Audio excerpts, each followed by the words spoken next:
वाहिगुरू जी का खालसा वाहिगुरू जी की फतेह। तत् गुरमत ज्ञान टीवी चैनल वालों सवाल जवाब का प्रोग्राम शुरू किया गया है। बहुत लंबे समय तो मैं महसूस कर रहा सी कि साडे सिख माई भाई वालों जो सवाल करने चाहिए ने ते उन्हां दा जवाब उन्होंने गुरुद्वारियां चों मिलना चाहिए वो नहीं हो रहा सी। पहली गल तां सवाल करन दा किसी नूं समा ही नहीं दिता जाता, किसी भी गुरुद्वारे 'च सवाल जवाब का प्रोग्राम ही नहीं है। ते कथा करन वाले कथा कर जाते ने, कीर्तन करन वाले कीर्तन कर जाते ने, गुरुद्वारा कमेटियां वाले समागम तां बहुत मना लैंदे ने, पर नौजवानों के सवालों का जवाब देने नूं कोई तैयार नहीं है। ते जिहड़ी गुरमत बारे उन्होंने जानकारी लेनी है उन्होंने ट्रेनिंग देने का प्रबंध भी किते नहीं है। अपने तौर पर कुछ जथेबंदियां ने संथा पाठ शुद्ध उच्चारण आदि के प्रोग्राम शुरू किए हैं, पर वो भी उन्होंने आपसी मतभेद बहुत ने, विचार नहीं मिलते। तो ये जड़ा प्रोग्राम है ये आपां नौजवान सवाल करनगे WhatsApp के उत्ते लिख के जां बोल के संखेप दे विचों अपना सवाल भेजण। मैं अपनी बुद्धि अनुसार जितना क गुरमत की मैं स्टडी की है उहदे अनुसार गुरबाणी के चैनल विच जवाब देने का उपराला करांगा। कोई गारंटी नहीं, कोई इस तरह का भरोसा नहीं कि 100% मैं जवाब सही दे सकांगा। कमी हो सकती है, जिहड़ी तुहानूं कमी लगे तुसीं दूर करन दा उहनूं नज़रअंदाज करन दा पूरा हक रखदे हो। जिहड़ियां गल्लां चंगियां लगण उहनां नूं अपना सकदे हो। मैं पिछले लंबे समय तो गुरबाणी इतिहास अते होर प्रैक्टिकल जिंदगी दे राहीं बहुत कुछ सीखिआ, वो तुहाडे नाल साझा करन दा उपराला करांगा। उम्मीद है तुसीं इस नूं होर दिलचस्पी दे नाल अपनाओगे अते अपने दिल दे विच गुरमत नाल संबंधित जो सवाल उठणगे वो सानूं लिख के जां बोल के भेजोगे, असीं स्वागत करांगे। वाहिगुरू जी का खालसा वाहिगुरू जी की। सवाल नंबर 131 भाई पवनदीप सिंह फ्रांस तो। इन्हां दा सवाल है गुरबाणी कीर्तन बारे कुछ दसो। पहली गल तां निमरता सहित सारे पाठकां ਸਰੋਤਿਆਂ ਨੂੰ सवाल ਪੁੱਛਣ ਵਾਲਿਆਂ ਨੂੰ ਬੇਨਤੀ ਹੈ कि सवाल ਦੇ ਵਿੱਚ ਕੀ ਪੁੱਛਣਾ ਚਾਹੁੰਦੇ ਹੋ ਇਹ ਕਲੀਅਰ ਕਰਿਆ ਕਰੋ। ਕੀਰਤਨ ਬਾਰੇ ਕੋਈ ਦੱਸੋ, ਇਹ ਤਾਂ ਕੋਈ ਵੀ ਗੱਲ ਨਹੀਂ ਬਣੀ ਹੈ, ਪਰ ਫਿਰ ਵੀ ਮੈਂ ਆਪਣੇ ਤੌਰ ਤੇ ਕੀਰਤਨ ਦੀ ਮਹਾਨਤਾ ਜਾਂ ਜਿਹੜੀਆਂ ਪਰੰਪਰਾਵਾਂ ਨੇ ਜਾਂ ਸਾਡੇ ਲੋਕਾਂ 'ਚ ਵਿਸ਼ਵਾਸ ਬਣਿਆ ਹੋਇਆ ਉਹਦੇ ਬਾਰੇ ਤੁਹਾਡੇ ਨਾਲ ਕੁਝ ਗੱਲਾਂ ਸਾਂਝੀਆਂ ਕਰਨਾ ਚਾਹੁੰਦਾ। ਕਿਉਂਕਿ ਅੱਜ ਕੀਰਤਨ ਇੰਨਾ ਜ਼ਿਆਦਾ ਉਭਾਰ ਦਿੱਤਾ ਗਿਆ ਹੈ ਕਿ ਹਰੇਕ ਬੰਦਾ ਇਹੀ ਸੋਚਦਾ ਹੈ ਕਿ ਕਲਯੁਗ ਮੈਂ ਕੀਰਤਨ ਪ੍ਰਧਾਨਾ, ਬਸ ਇਹ ਸਮਾਂ ਕਲਯੁਗ ਦਾ ਤੇ ਇੱਥੇ ਪ੍ਰਧਾਨਗੀ ਹੁਣ ਕੀਰਤਨ ਦੀ ਹੈ। ਪਹਿਲੀ ਗੱਲ ਤਾਂ ਗੁਰਬਾਣੀ ਕਿਸੇ ਵੀ ਯੁੱਗ ਨੂੰ ਚੰਗਾ ਜਾਂ ਮਾੜਾ ਨਹੀਂ ਮੰਨਦੀ। ਸਦਾ ਹੀ ਸੋਈ ਚੰਦ ਚੜ੍ਹੈ ਸੇ ਤਾਰੇ, ਸੇਈ ਦਿਨੀਰ ਤਪਤਰ ਹੈ, ਸੇ ਧਰਤੀ ਸਾ ਪੌਣ ਝੁਲਾਰੇ, ਜੀ ਜੁਗ ਖਿਲੈ ਥਾਮ ਕੈਸੇ, ਭਾਵ ਕਿ ਉਹੀ ਚੰਦ ਉਹੀ ਸੂਰਜ ਧਰਤੀ ਅੱਗ ਹਵਾ ਪਾਣੀ ਜੀਵ ਜੰਤ ਸਾਰੇ ਉਸੇ ਤਰ੍ਹਾਂ ਦੇ ਨੇ। ਇਹਨਾਂ 'ਚ ਕੋਈ ਫਰਕ ਨਹੀਂ ਪੈਂਦਾ ਕਿ ਆਹ ਹੁਣ ਕਲਯੁਗ ਆ ਗਿਆ, ਆਹ ਸਤਯੁਗ ਸੀ, ਪਹਿਲਾਂ ਤ੍ਰੇਤਾ ਸੀ, ਦੁਆਪਰ ਸੀ। ਗੁਰਬਾਣੀ ਇਹਨਾਂ ਨੂੰ ਨਹੀਂ ਮੰਨਦੀ। ਇਹ ਬ੍ਰਾਹਮਣੀ ਮਨੌਤਾਂ ਨੇ, ਉਹਨਾਂ ਦਾ ਕਿਤੇ ਕਿਤੇ ਹਵਾਲਾ ਮਾਤਰ ਦਿੱਤਾ ਹੋਇਆ। ਸੋ ਕਲਯੁਗ ਦੇ ਵਿੱਚ ਕੀਰਤਨ ਪ੍ਰਧਾਨਾ, ਹੁਣ ਇੱਥੇ ਕੀਰਤਨ ਪ੍ਰਧਾਨਾ ਜੇ ਹੋ ਗਿਆ ਇਹਦਾ ਮਤਲਬ ਜਿਹੜੇ ਪਾਠ ਕਰਦੇ ਨੇ ਇਹ ਲੜੀਆਂ ਚਲਾਉਂਦੇ ਨੇ ਉਹਦੀ ਫਿਰ ਕੀ ਲੋੜ ਹੈ। ਪ੍ਰਧਾਨਗੀ ਤਾਂ ਕੀਰਤਨ ਦੀ ਹੈ। ਪਾਠਾਂ ਵਾਲੇ ਪਾਠ ਕਰੀ ਜਾਂਦੇ ਨੇ, ਸਿਮਰਨ ਕਰਨ ਵਾਲੇ ਸਿਮਰਨ ਕਰੀ ਜਾਂਦੇ ਹੈ, ਤੇ ਜਿਹੜੇ ਕੁਝ ਹੋਰ ਕਈ ਤਰ੍ਹਾਂ ਦੇ ਵਾਹਿਗੁਰੂ ਮੰਤਰ ਜਾਪ ਨੇ ਉਹ ਕਰੀ ਜਾਂਦੇ ਨੇ। ਕੋਈ ਅੱਖਾਂ ਮੀਟ ਕੇ ਚੌਂਕੜਾ ਮਾਰ ਕੇ ਉਹ ਆਪਣੇ ਸਵਾਸ ਚੜਾਈ ਬੈਠੇ ਨੇ। ਕਈ ਕਹਿੰਦੇ ਨੇ ਅਸੀਂ ਸੀਸ ਵਾਰ ਦੇਣਾ ਤੇ ਸਾਨੂੰ ਗੁਰਬਾਣੀ ਨੇ ਖੁਮਾਰੀ ਚਾੜ ਦਿੱਤੀ ਹੈ। ਉਹ ਬਹੁਤ ਕੁਝ ਗੁਰਬਾਣੀ ਦੇ ਨਾਮ ਤੇ ਪ੍ਰਚਲਿਤ ਹੋ ਗਿਆ। ਕੀਰਤਨ ਦਾ ਮਤਲਬ ਹੈ ਕੀਰਤੀ, ਕੀਰਤੀ ਦਾ ਮਤਲਬ ਹੈ ਵਡਿਆਈ ਸੋਭਾ। ਤੇ ਗੁਰਬਾਣੀ 'ਚ ਤਾਂ ਇਹ ਵੀ ਲਿਖਿਆ ਜਿੱਥੇ ਕਲਯੁਗ ਮੈਂ ਕੀਰਤਨ ਪ੍ਰਧਾਨਾ, ਕੀਰਤਨ ਵਾਲੇ ਭਾਈ ਹਵਾਲਾ ਦੇ ਦਿੰਦੇ ਨੇ, ਤਾਂ ਇਹ ਵੀ ਯਾਦ ਰੱਖਿਓ। ਇਹ ਵੀ ਗੁਰਬਾਣੀ 'ਚ ਲਿਖਿਆ ਹੈ ਸਭ ਤੇ ਉੱਤਮ ਹਰ ਕੀ ਕਥਾ, ਰੱਬ ਦੇ ਨਾਮ ਦੀ ਕਥਾ ਸਾਰਿਆਂ ਤੋਂ ਉੱਤਮ ਗੁਰੂ ਸਾਹਿਬ ਨੇ ਆਪ ਹੀ ਕਹਿ ਦਿੱਤੀ। ਇਹਦਾ ਮਤਲਬ ਪਹਿਲੀ ਗੱਲ ਕੱਟੀ ਗਈ ਹੈ। ਤੇ ਇਸੇ ਤਰ੍ਹਾਂ ਕਿਤੇ ਉਪਦੇਸ਼ ਆਉਂਦਾ ਹੈ, ਕਿਤੇ ਬਾਣੀ ਆਉਂਦਾ ਹੈ, ਕਿਤੇ ਗੁਰੂ ਸਾਹਿਬ ਨੇ ਹੋਰ ਕਥਾ ਕਹਾਣੀਆਂ ਕਹੀਆਂ ਨੇ, ਜਿਵੇਂ ਕਿ ਹਰ ਕੀਆਂ ਕਥਾ ਕਹਾਣੀਆਂ ਗੁਰਮੀਤ ਸੁਣਾਈਆਂ। ਇੱਥੇ ਕਥਾ ਅਤੇ ਕਹਾਣੀਆਂ ਕਹਿ ਦਿੱਤੀਆਂ। ਗੱਲ ਕੀ ਹੈ, ਉਹਨਾਂ ਜ਼ਮਾਨਿਆਂ 'ਚ ਵਿੱਦਿਆ ਦਾ ਕੇਂਦਰ ਸਾਡਾ ਗੁਰੂ ਗ੍ਰੰਥ ਸਾਹਿਬ ਹੀ ਸੀ। ਜਦੋਂ ਇਹ ਰਚਨਾ ਲਿਖੀ ਗਈ ਹੈ ਉਦੋਂ ਇਸੇ ਦੇ ਵਿੱਚੋਂ ਸਾਰੇ ਤਰ੍ਹਾਂ ਦਾ ਗਿਆਨ ਵਿੱਦਿਆ ਮਿਲਦੀ ਸੀ। ਹੋਰ ਕੋਈ ਸਕੂਲ ਕਾਲਜ ਕਿਤੇ ਵੀ ਨਹੀਂ ਸੀ।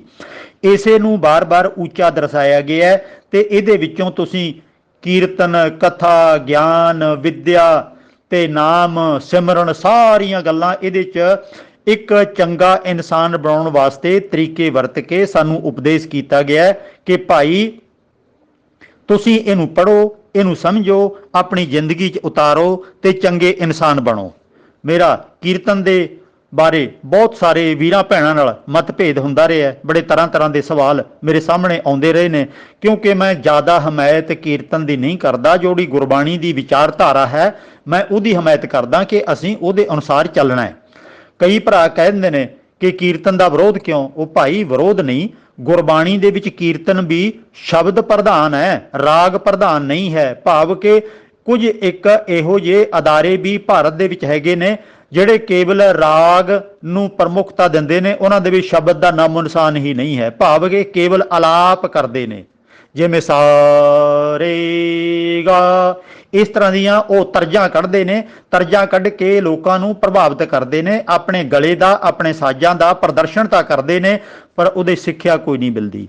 ਗੁਰਬਾਣੀ ਸਾਨੂੰ ਸਿੱਖਿਆ ਦੇਣ ਵਾਸਤੇ ਲਿਖੀ ਗਈ ਹੈ। ਮੈਂ ਇੱਕ ਥਾਂ ਤੇ ਕਿਤੇ ਕਾਨਫਰੰਸ ਦੇ ਵਿੱਚ, ਸੈਮੀਨਾਰ ਦੇ ਵਿੱਚ ਵਿਚਾਰ ਵਟਾਂਦਰੇ ਵਾਸਤੇ ਬੋਲਣ ਵਾਸਤੇ ਗਿਆ ਸੀ ਤੇ ਉੱਥੇ ਕਈ ਸਾਰੇ ਹੋਰ ਵਿਚਾਰਾਂ ਵਾਲੇ ਵੀ ਵਿਦਵਾਨ ਭਰਾ ਹੈਗੇ ਸੀ ਤੇ ਮੈਂ ਕੁਝ ਸ਼ਬਦ ਜਦੋਂ ਕੀਰਤਨ ਦੇ ਉਲਟ ਬੋਲ ਦਿੱਤੇ, ਉਹਨਾਂ ਨੂੰ ਬਹੁਤ ਇਹ ਗੱਲ ਬੁਰੀ ਲੱਗੀ। ਮੇਰੇ ਕੋਲੇ ਸਵਾਲ ਜਵਾਬ ਆ ਕੇ ਕਰਨ ਲੱਗ ਪਏ। ਉਹ ਕੀਰਤਨ ਦੇ ਹੱਕ 'ਚ ਬੋਲਦੇ ਰਹੇ, ਮੈਂ ਕੀਰਤਨ ਦੇ ਵਿਰੁੱਧ ਦੇ ਵਿੱਚ ਉਹਨਾਂ ਨੂੰ ਪ੍ਰਮਾਣ ਦਿੰਦਾ ਰਿਹਾ ਗੁਰਬਾਣੀ ਦੇ ਵਿੱਚੋਂ। ਅਖੀਰ 'ਚ ਜਦੋਂ ਗੱਲ ਸਿਰੇ ਲੱਗਦੀ, ਮੈਨੂੰ ਨਜ਼ਰ ਨਾ ਆਈ, ਮੈਂ ਇੱਕੋ ਹੀ ਗੱਲ ਉਹਨਾਂ ਨੂੰ ਆਖੀ ਕਿ ਮੈਂ ਤੁਹਾਡੇ ਅੱਗੇ ਸੀਸ ਝੁਕਾ ਦਿਆਂਗਾ, ਅੱਗੇ ਵਾਸਤੇ ਮੈਂ ਆਪਣੀ ਇਸ ਤਰ੍ਹਾਂ ਦੀ ਵਿਚਾਰ ਕਿਸੇ ਅੱਗੇ ਵੀ ਨਹੀਂ ਰੱਖਾਂਗਾ, ਮੇਰੀ ਇੱਕ ਗੱਲ ਦਾ ਜਵਾਬ ਦੇ ਦਿਓ। ਕਹਿਣ ਲੱਗੇ ਠੀਕ ਹੈ ਦੱਸੋ।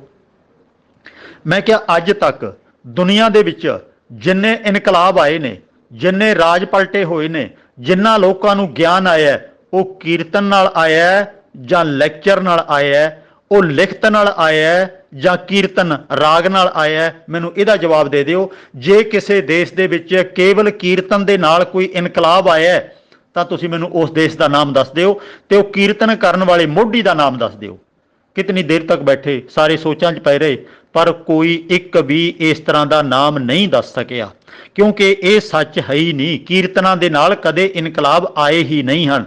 ਸਗੋਂ ਜਦੋਂ ਬਾਦਸ਼ਾਹਤ ਕਿਸੇ ਦੀ ਕਾਇਮ ਹੋ ਜਾਂਦੀ ਹੈ, ਉਦੋਂ ਆਪਣੀ ਐਸ਼ ਪ੍ਰਸਤੀ ਵਾਸਤੇ, ਕੰਨ ਰਸ ਵਾਸਤੇ, ਨੱਚਣ ਗਾਉਣ ਵਾਸਤੇ ਉਦੋਂ ਸੰਗੀਤ ਦਾ, ਸਾਜ਼ਾਂ ਦਾ, ਕੀਰਤਨ ਦਾ ਉਹ ਪ੍ਰਯੋਗਤਾ ਕਰਦੇ ਨੇ, ਪਰ ਉਹਦੇ ਵਿੱਚ ਕੋਈ ਬਹੁਤੀ ਉੱਤਮ ਦਰਜੇ ਦੀ ਸਿੱਖਿਆ ਨਹੀਂ ਮਿਲਦੀ। ਇੱਥੇ ਗੁਰਬਾਣੀ ਦੇ ਕੀਰਤਨ ਦਾ ਭਾਵ ਤਾਂ ਬਾਰ-ਬਾਰ ਇਹੀ ਆਉਂਦਾ ਹੈ ਕਿ ਸ਼ਬਦ ਉੱਚਾ ਹੈ ਤੇ ਕੀਰਤਨ ਰਾਗ ਉਦੋਂ ਥੱਲੇ ਹੈ। ਇਹਦੇ ਵਿੱਚ ਜੋ ਗੁਰੂ ਸਾਹਿਬ ਨੇ ਆਪਣੇ ਉਪਦੇਸ਼ ਪ੍ਰਗਟ ਕੀਤੇ ਨੇ, ਉਹਨਾਂ ਨੂੰ ਗਾ ਕੇ, ਉਹਨਾਂ ਨੂੰ ਪੜ੍ਹ ਕੇ, ਉਹਨਾਂ ਨੂੰ ਸਮਝ ਕੇ ਆਪਣੀ ਜ਼ਿੰਦਗੀ 'ਚ ਉਤਾਰਨਾ ਹੈ। ਤੁਸੀਂ ਆਪ ਹੀ ਦੱਸੋ ਸੋਚ ਕੇ ਕਿ ਗੁਰੂ ਸਾਹਿਬ 10ਵੇਂ ਪਾਤਸ਼ਾਹ, 6ਵੇਂ ਪਾਤਸ਼ਾਹ, 9ਵੇਂ ਪਾਤਸ਼ਾਹ, ਬਾਕੀ ਗੁਰੂ ਸਾਹਿਬਾਨ ਜੇ ਕੱਲਾ ਕੀਰਤਨ ਹੀ ਕਰਦੇ ਰਹਿੰਦੇ ਤਾਂ ਇੱਥੇ ਨਵੀਂ ਟੀਮ ਖੜੀ ਹੋ ਨਹੀਂ ਸਕਦੀ ਸੀ।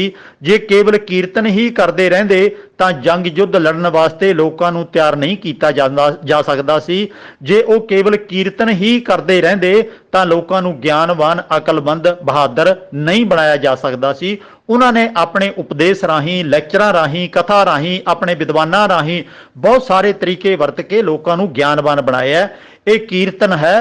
ਕੀਰਤੀ, ਵਡਿਆਈ, ਸੋਭਾ ਕੁਦਰਤ ਦੀ, ਪ੍ਰਭੂ ਦੀ, ਪ੍ਰਮਾਤਮਾ ਦੀ ਬੇਅੰਤ ਰੂਪ ਨੇ। ਇਹਦੇ ਵਿੱਚ ਬਹੁਤ ਸਾਰੇ ਢੰਗ ਨੇ, ਇਹਦੇ ਵਿੱਚ ਕੁਦਰਤ, ਰੱਬ ਇੱਕੋ ਹੈ, ਸਾਰਾ ਕੁਛ ਹੈ। ਇਹ ਵੱਖਰੇ ਥਾਵਾਂ ਤੇ ਮੈਂ ਅਕਸਰ ਇਹਦੀ ਵਿਆਖਿਆ ਕਰਦਾ ਰਹਿਣਾ। ਅੱਜ ਆਪਾਂ ਕੇਵਲ ਤੇ ਕੇਵਲ ਇੰਨਾ ਧਿਆਨ ਰੱਖਣਾ ਹੈ ਕਿ ਜੋ ਅੱਜ ਕੀਰਤਨ ਸਾਡੀਆਂ ਸਟੇਜਾਂ ਤੇ ਥਾਂ ਤੇ ਹੋ ਰਿਹਾ ਹੈ, ਆਹ ਰੈਣ ਸਵਾਈ ਕੀਰਤਨ, ਆਹ ਆਸਾ ਕੀ ਵਾਰ ਦਾ ਕੀਰਤਨ, ਆਹ 2 ਘੰਟਿਆਂ ਦਾ, 4 ਘੰਟਿਆਂ ਦਾ ਕੀਰਤਨ, ਪਤਾ ਨਹੀਂ ਕਿੰਨੇ ਕਿਸਮ ਦੇ ਕੀਰਤਨ ਹੋ ਰਹੇ ਨੇ ਤੇ ਸਿੱਖ ਕੌਮ ਗਰਕ ਹੁੰਦੀ ਜਾ ਰਹੀ ਹੈ। ਕਿਸੇ ਨੂੰ ਪਹਿਲੀ ਗੱਲ ਤਾਂ ਗੁਰਬਾਣੀ ਉੱਥੇ ਕੀਤਾ ਹੋਇਆ ਕੀਰਤਨ ਉਹ ਸਮਝ ਨਹੀਂ ਆਉਂਦਾ। ਜਿੰਨਿਆਂ ਕੁ ਨੂੰ ਸਮਝ ਥੋੜਾ ਬਹੁਤਾ ਆਉਂਦਾ ਉਹ ਕੋਈ ਲਾਗੂ ਕਰਨ ਦੇ ਵਾਸਤੇ ਨਹੀਂ ਕਹਿੰਦਾ। ਤੇ ਫਿਰ ਜਿਹੜੇ ਕੀਰਤਨੀਏ ਨੇ ਉਹਨਾਂ ਦਾ ਆਪਣਾ ਜੀਵਨ ਕੋਈ ਨਹੀਂ, ਉਹਨਾਂ ਨੇ ਆਪਣਾ ਰੋਜੀ ਰੋਟੀ ਦਾ ਇਹਨੂੰ ਸਾਧਨ ਬਣਾਇਆ ਹੋਇਆ। ਤੇ ਜਿਹੜੇ ਖੁਦ ਕੀਰਤਨੀਏ ਨੇ ਉਹਨਾਂ ਦਾ ਜੀਵਨ ਕਿੰਨਾ ਕੁ ਉੱਚਾ ਹੈ, ਉਹਨਾਂ ਨੇ ਪਰਉਪਕਾਰ ਦੀ ਭਾਵਨਾ ਨਾਲ ਸਮਾਜ ਵਾਸਤੇ ਕੀ ਕੁਝ ਕੀਤਾ, ਕਦੀ ਆਪ ਹੀ ਸੋਚ ਕੇ ਵੇਖ ਲਓ। ਗੁਰੂ ਸਾਹਿਬਾਨ ਨੇ ਸਾਰੇ ਪੱਖਾਂ ਦੇ ਵਿੱਚ ਗੁਰੂ ਗ੍ਰੰਥ ਸਾਹਿਬ ਨੂੰ ਇੰਨਾ ਉੱਚੇ ਦਰਜੇ ਤੇ ਪਹੁੰਚਾ ਦਿੱਤਾ ਹੈ। ਇਹਦੇ ਵਿੱਚ ਵਿਆਕਰਣ ਵੀ ਹੈ, ਇਹਦੇ ਵਿੱਚ ਕੀਰਤਨ ਹੈ ਤੇ ਇਹਦੇ ਵਿੱਚ 31 ਰਾਗ ਨੇ। ਇਹਦੇ ਵਿੱਚ ਉੱਚੇ ਨੀਵੇਂ ਆਖੇ ਜਾਂਦੇ ਮਹਾਂਪੁਰਖਾਂ ਦੀ ਬਾਣੀ ਵੀ ਹੈ। ਇਹਦੇ ਵਿੱਚ ਜ਼ਿੰਦਗੀ ਦੇ ਹਰ ਪਹਿਲੂ ਤੇ ਚਾਨਣ ਵੀ ਪਾਇਆ ਗਿਆ ਹੈ। ਕੱਲਾ ਕੀਰਤਨ ਹੀ ਨਹੀਂ ਚੁੱਕੀ ਫਿਰਨਾ, ਹੋਰ ਜਿਹੜਾ ਬਹੁਤ ਕੁਝ ਹੈ ਇਹਦੇ ਵਿੱਚ ਉਹਨੂੰ ਵੀ ਆਪਣੀ ਜ਼ਿੰਦਗੀ 'ਚ ਉਤਾਰਨਾ ਹੈ, ਲਾਗੂ ਕਰਨਾ ਹੈ। ਅਸੀਂ ਸਰਬ ਪੱਖੀ ਵਿਕਾਸ ਕਰਨਾ ਹੈ, ਪੂਰਨ ਮਨੁੱਖ ਜਾਂ ਗੁਰਮੁਖ ਬਣਨਾ ਹੈ। ਕੇਵਲ ਬਾਜੇ ਢੋਲਕੀਆਂ ਚਿਮਟੇ ਖੜਕਾ ਕੇ ਅੱਜ ਤੱਕ ਸਾਡਾ ਕੋਈ ਸਮਰਿਆ ਨਹੀਂ ਤੇ ਅੱਗੋਂ ਸਮਰਨਾ ਨਹੀਂ। ਜੇ ਗਿਆਨਵਾਨ ਬਣਨਾ ਹੈ, ਇਹਨੂੰ ਜਿਵੇਂ ਡਾਕਟਰ ਨੂੰ ਬਣਨ ਵਾਸਤੇ ਵਿਧੀ ਪੂਰਵਕ ਵਿੱਦਿਆ ਪੜ੍ਹਨੀ ਪੈਂਦੀ ਹੈ, ਵਕੀਲ ਬਣਨ ਵਾਸਤੇ ਵਿਧੀ ਪੂਰਵਕ ਵਿੱਦਿਆ ਪੜ੍ਹਨੀ ਪੈਂਦੀ ਹੈ, ਇੰਜੀਨੀਅਰ ਬਣਨ ਵਾਸਤੇ ਵਿਧੀ ਪੂਰਵਕ ਇੱਕ ਸਿਲੇਬਸ ਲੈ ਕੇ ਵਿੱਦਿਆ ਪੜ੍ਹਨੀ ਪੈਂਦੀ ਹੈ। ਇਸੇ ਤਰ੍ਹਾਂ ਹੀ ਗੁਰਸਿੱਖ ਬਣਨ ਵਾਸਤੇ ਗੁਰੂ ਗ੍ਰੰਥ ਸਾਹਿਬ ਦੀ ਵਿਧੀ ਪੂਰਵਕ ਗਿਆਨ ਦੇ ਨਾਲ, ਅਕਲ ਦੇ ਨਾਲ ਵਿੱਦਿਆ ਪੜ੍ਹਨੀ ਪੈਣੀ ਹੈ ਤੇ ਇਹਦੇ ਅਰਥ ਸਮਝਣੇ ਪੈਣੇ ਨੇ, ਆਪਣੀ ਜ਼ਿੰਦਗੀ 'ਚ ਲਾਗੂ ਕਰਨੇ ਪੈਣੇ ਨੇ। ਕੀਰਤਨ ਤਾਂ ਬਹੁਤ ਹੋ ਰਹੇ ਨੇ ਤੇ ਸਿੱਖ ਸ਼ਰਾਬੀ ਵੀ ਬਹੁਤ ਹੋ ਰਹੇ ਨੇ। ਕੀਰਤਨ ਤਾਂ ਬਹੁਤ ਹੋ ਰਹੇ ਨੇ, ਸਿੱਖ ਬੇਅਕਲ ਵੀ ਬਹੁਤ ਹੋ ਰਹੇ ਨੇ। ਕੀਰਤਨ ਤਾਂ ਬਹੁਤ ਹੋ ਰਹੇ ਨੇ, ਸਿੱਖਾਂ ਦੇ ਮੁਖੀ ਕੁਰਾਹੇ ਵੀ ਪਏ ਹੋਏ ਨੇ। ਇਹ ਸਾਰਾ ਕੁਝ ਜੇ ਕੀਰਤਨ ਨੇ ਕੋਈ ਸੰਵਾਰਨਾ ਹੁੰਦਾ ਹੁਣ ਤੱਕ ਸਮਰ ਗਿਆ ਹੁੰਦਾ। ਇਹਨਾਂ ਗੱਲਾਂ ਵੱਲ ਧਿਆਨ ਦੇਣਾ ਹੈ। ਜ਼ਿੰਦਗੀ ਸਾਡੀ ਉੱਚੇ ਲੈਵਲ ਤੇ ਲਿਜਾਣ ਵਾਸਤੇ ਗੁਰਬਾਣੀ ਨੂੰ ਸਮਝਣਾ ਅਤੇ ਜ਼ਿੰਦਗੀ 'ਚ ਲਾਗੂ ਕਰਨਾ ਇਹ ਬਹੁਤ ਜ਼ਰੂਰੀ ਹੈ। ਸਵਾਲ ਨੰਬਰ 132 ਭਾਈ ਅਮਰੀਕ ਸਿੰਘ ਖਾਲਸਾ ਗੁਰਦਾਸਪੁਰ ਤੋਂ। ਇਹਨਾਂ ਦਾ ਸਵਾਲ ਹੈ ਕਿ ਸੂਤਕ ਕੀ ਹੈ। ਬ੍ਰਾਹਮਣ ਵੱਲੋਂ, ਪੁਜਾਰੀ ਵੱਲੋਂ ਸੂਤਕ ਮਿੱਥਿਆ ਗਿਆ ਹੈ ਘਰਾਂ ਦੇ ਵਿੱਚ ਕਿ ਜਦੋਂ ਤੁਹਾਡੇ ਘਰ ਦੇ ਵਿੱਚ ਬੱਚੇ ਦਾ ਜਨਮ ਹੁੰਦਾ ਹੈ ਤਾਂ ਉਦੋਂ ਜਾਤਾਂ ਤੇ ਆਧਾਰਿਤ ਬ੍ਰਾਹਮਣ ਦੇ ਘਰ ਇਤਨੇ ਦਿਨ ਭਿੱਟ ਰਵੇਗੀ, ਖੱਤਰੀ ਦੇ ਘਰ ਇਤਨੇ ਰਵੇਗੀ ਤੇ ਵੈਸ਼ ਦੇ ਘਰ ਇੰਨੇ ਦਿਨ ਤੇ ਸ਼ੂਦਰ ਦੇ ਘਰ ਇੰਨੇ ਦਿਨ। ਇਹ ਭਿੱਟ ਰਵੇਗੀ, ਉਹ ਸਮਾਜ ਦੇ ਲੋਕਾਂ ਤੋਂ ਦੂਰ ਰਵੇਗਾ ਤੇ ਫਿਰ ਕੁਝ ਉਹ ਮੰਤਰ ਜਾਪ ਕਰਾਵੇਗਾ ਤੇ ਫਿਰ ਕੁਝ ਦਾਨ ਪੁੰਨ ਕਰੇਗਾ।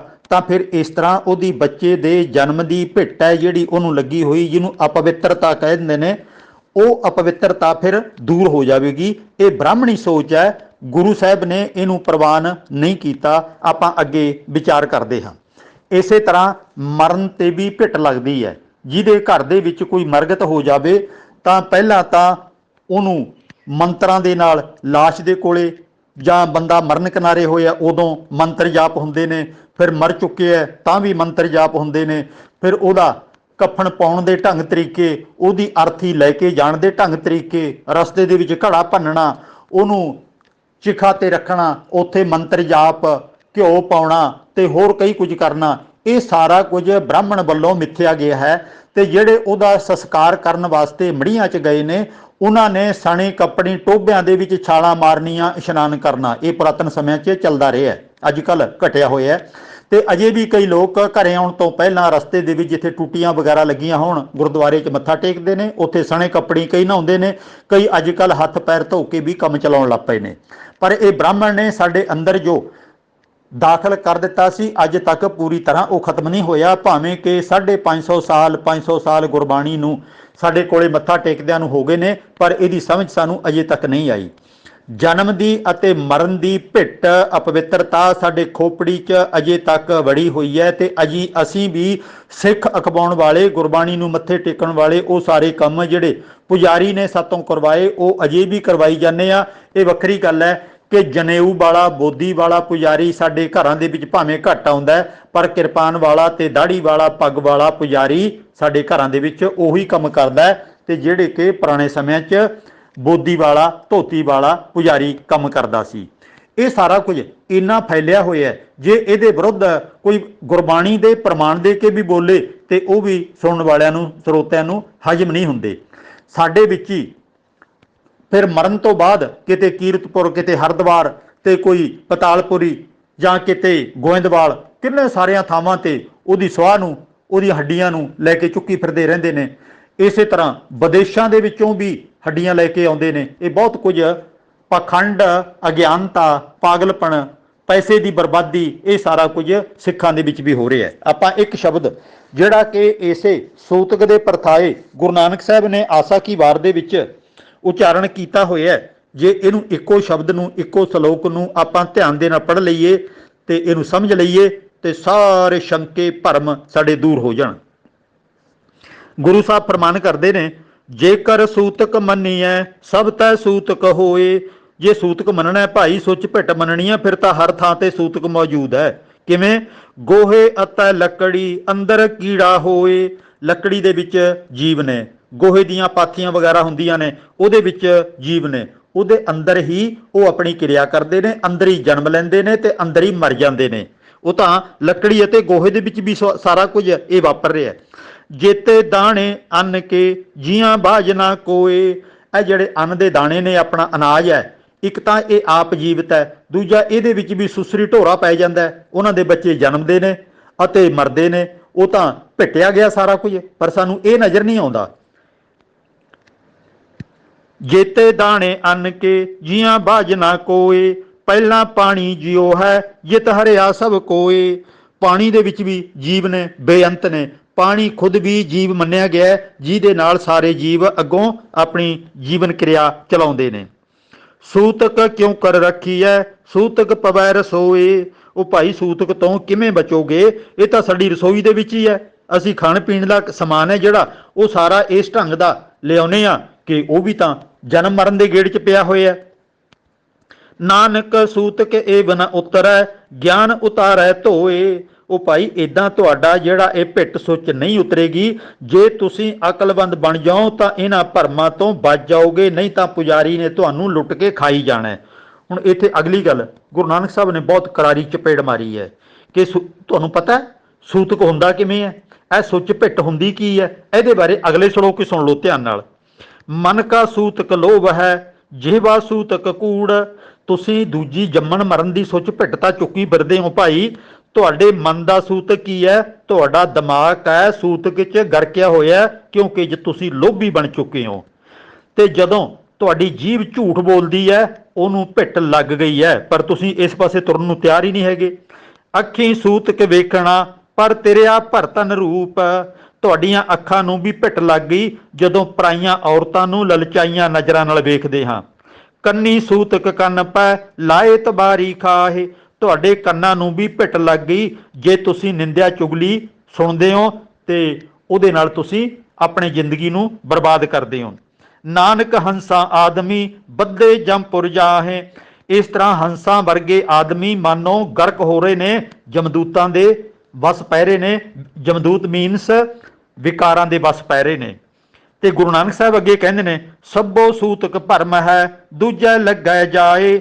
ਜੰਮਣ ਮਰਣਾ ਹੁਕਮ ਹੈ ਭਾਣੈ ਆਵੈ ਜਾਏ। ਇਹ ਸਾਰਾ ਕੁਝ ਹੈ ਸੂਤਕ ਦਾ ਜੋ ਅਡੰਬਰ ਰਚਿਆ ਪੁਜਾਰੀ ਨੇ, ਇਹ ਸਾਰਾ ਭਰਮ ਹੈ। ਇਹ ਕੋਈ ਇਹਦੀ ਕੀਮਤ ਨਹੀਂ ਹੈ। ਜੰਮਣਾ ਅਤੇ ਮਰਨਾ ਕੁਦਰਤ ਦੇ ਨਿਯਮ ਦੇ ਵਿੱਚ ਚੱਲ ਰਿਹਾ ਹੈ। ਖਾਣਾ ਪੀਣਾ ਸਾਰਾ ਹੀ ਪਵਿੱਤਰ ਹੈ। ਖਾਣਾ ਪੀਣਾ ਪਵਿੱਤਰ ਹੈ। ਦਿੱਤੋ ਨ ਰਿਜ਼ਕ ਸਮਾਹੇ। ਇਹ ਅਕਾਲ ਪੁਰਖ ਨੇ ਸਾਰਾ ਕੁਝ ਪੈਦਾ ਕੀਤਾ, ਇਹ ਸਾਰਾ ਚੰਗਾ ਹੈ। ਸਫਾਈ ਹੋਣੀ ਚਾਹੀਦੀ ਹੈ, ਨਾ ਕਿ ਸੁੱਚ ਭਿੱਟ। ਨਾਨਕ ਜਿਨੀ ਗੁਰਮੁਖ ਬੁੱਝਿਆ ਤਿੰਨਾ ਸੂਤਕ ਨਾਹੇ। ਉਹ ਭਾਈ ਜਿਹੜੇ ਗੁਰਮੁਖ ਜਨ ਬਣ ਗਏ, ਜਿਨ੍ਹਾਂ ਨੂੰ ਸਮਝ ਆ ਗਈ, ਉਹਨਾਂ ਨੂੰ ਕੋਈ ਸੂਤਕ ਵਗੈਰਾ ਨਹੀਂ ਲੱਗਦਾ। ਇਹ ਸਾਰਾ ਕੁਝ ਕੇਵਲ ਬ੍ਰਾਹਮਣ ਨੇ ਸਾਨੂੰ ਬੇਵਕੂਫ ਬਣਾ ਕੇ ਲੁੱਟਣ ਦੇ ਢੰਗ ਪੈਦਾ ਕੀਤੇ ਹੋਏ ਨੇ। ਇਹਨਾਂ ਦੇ ਅਗਲਾ ਸਵਾਲ ਇਹਦੇ ਵਿੱਚ ਹੀ ਇੱਕ ਹਿੱਸੇ ਦੇ ਵਿੱਚ ਪਾਇਆ ਹੋਇਆ ਹੈ, ਭਾਈ ਰੇ ਗੁਰ ਬਿਨ ਗਿਆਨ ਨਾ ਹੋਏ।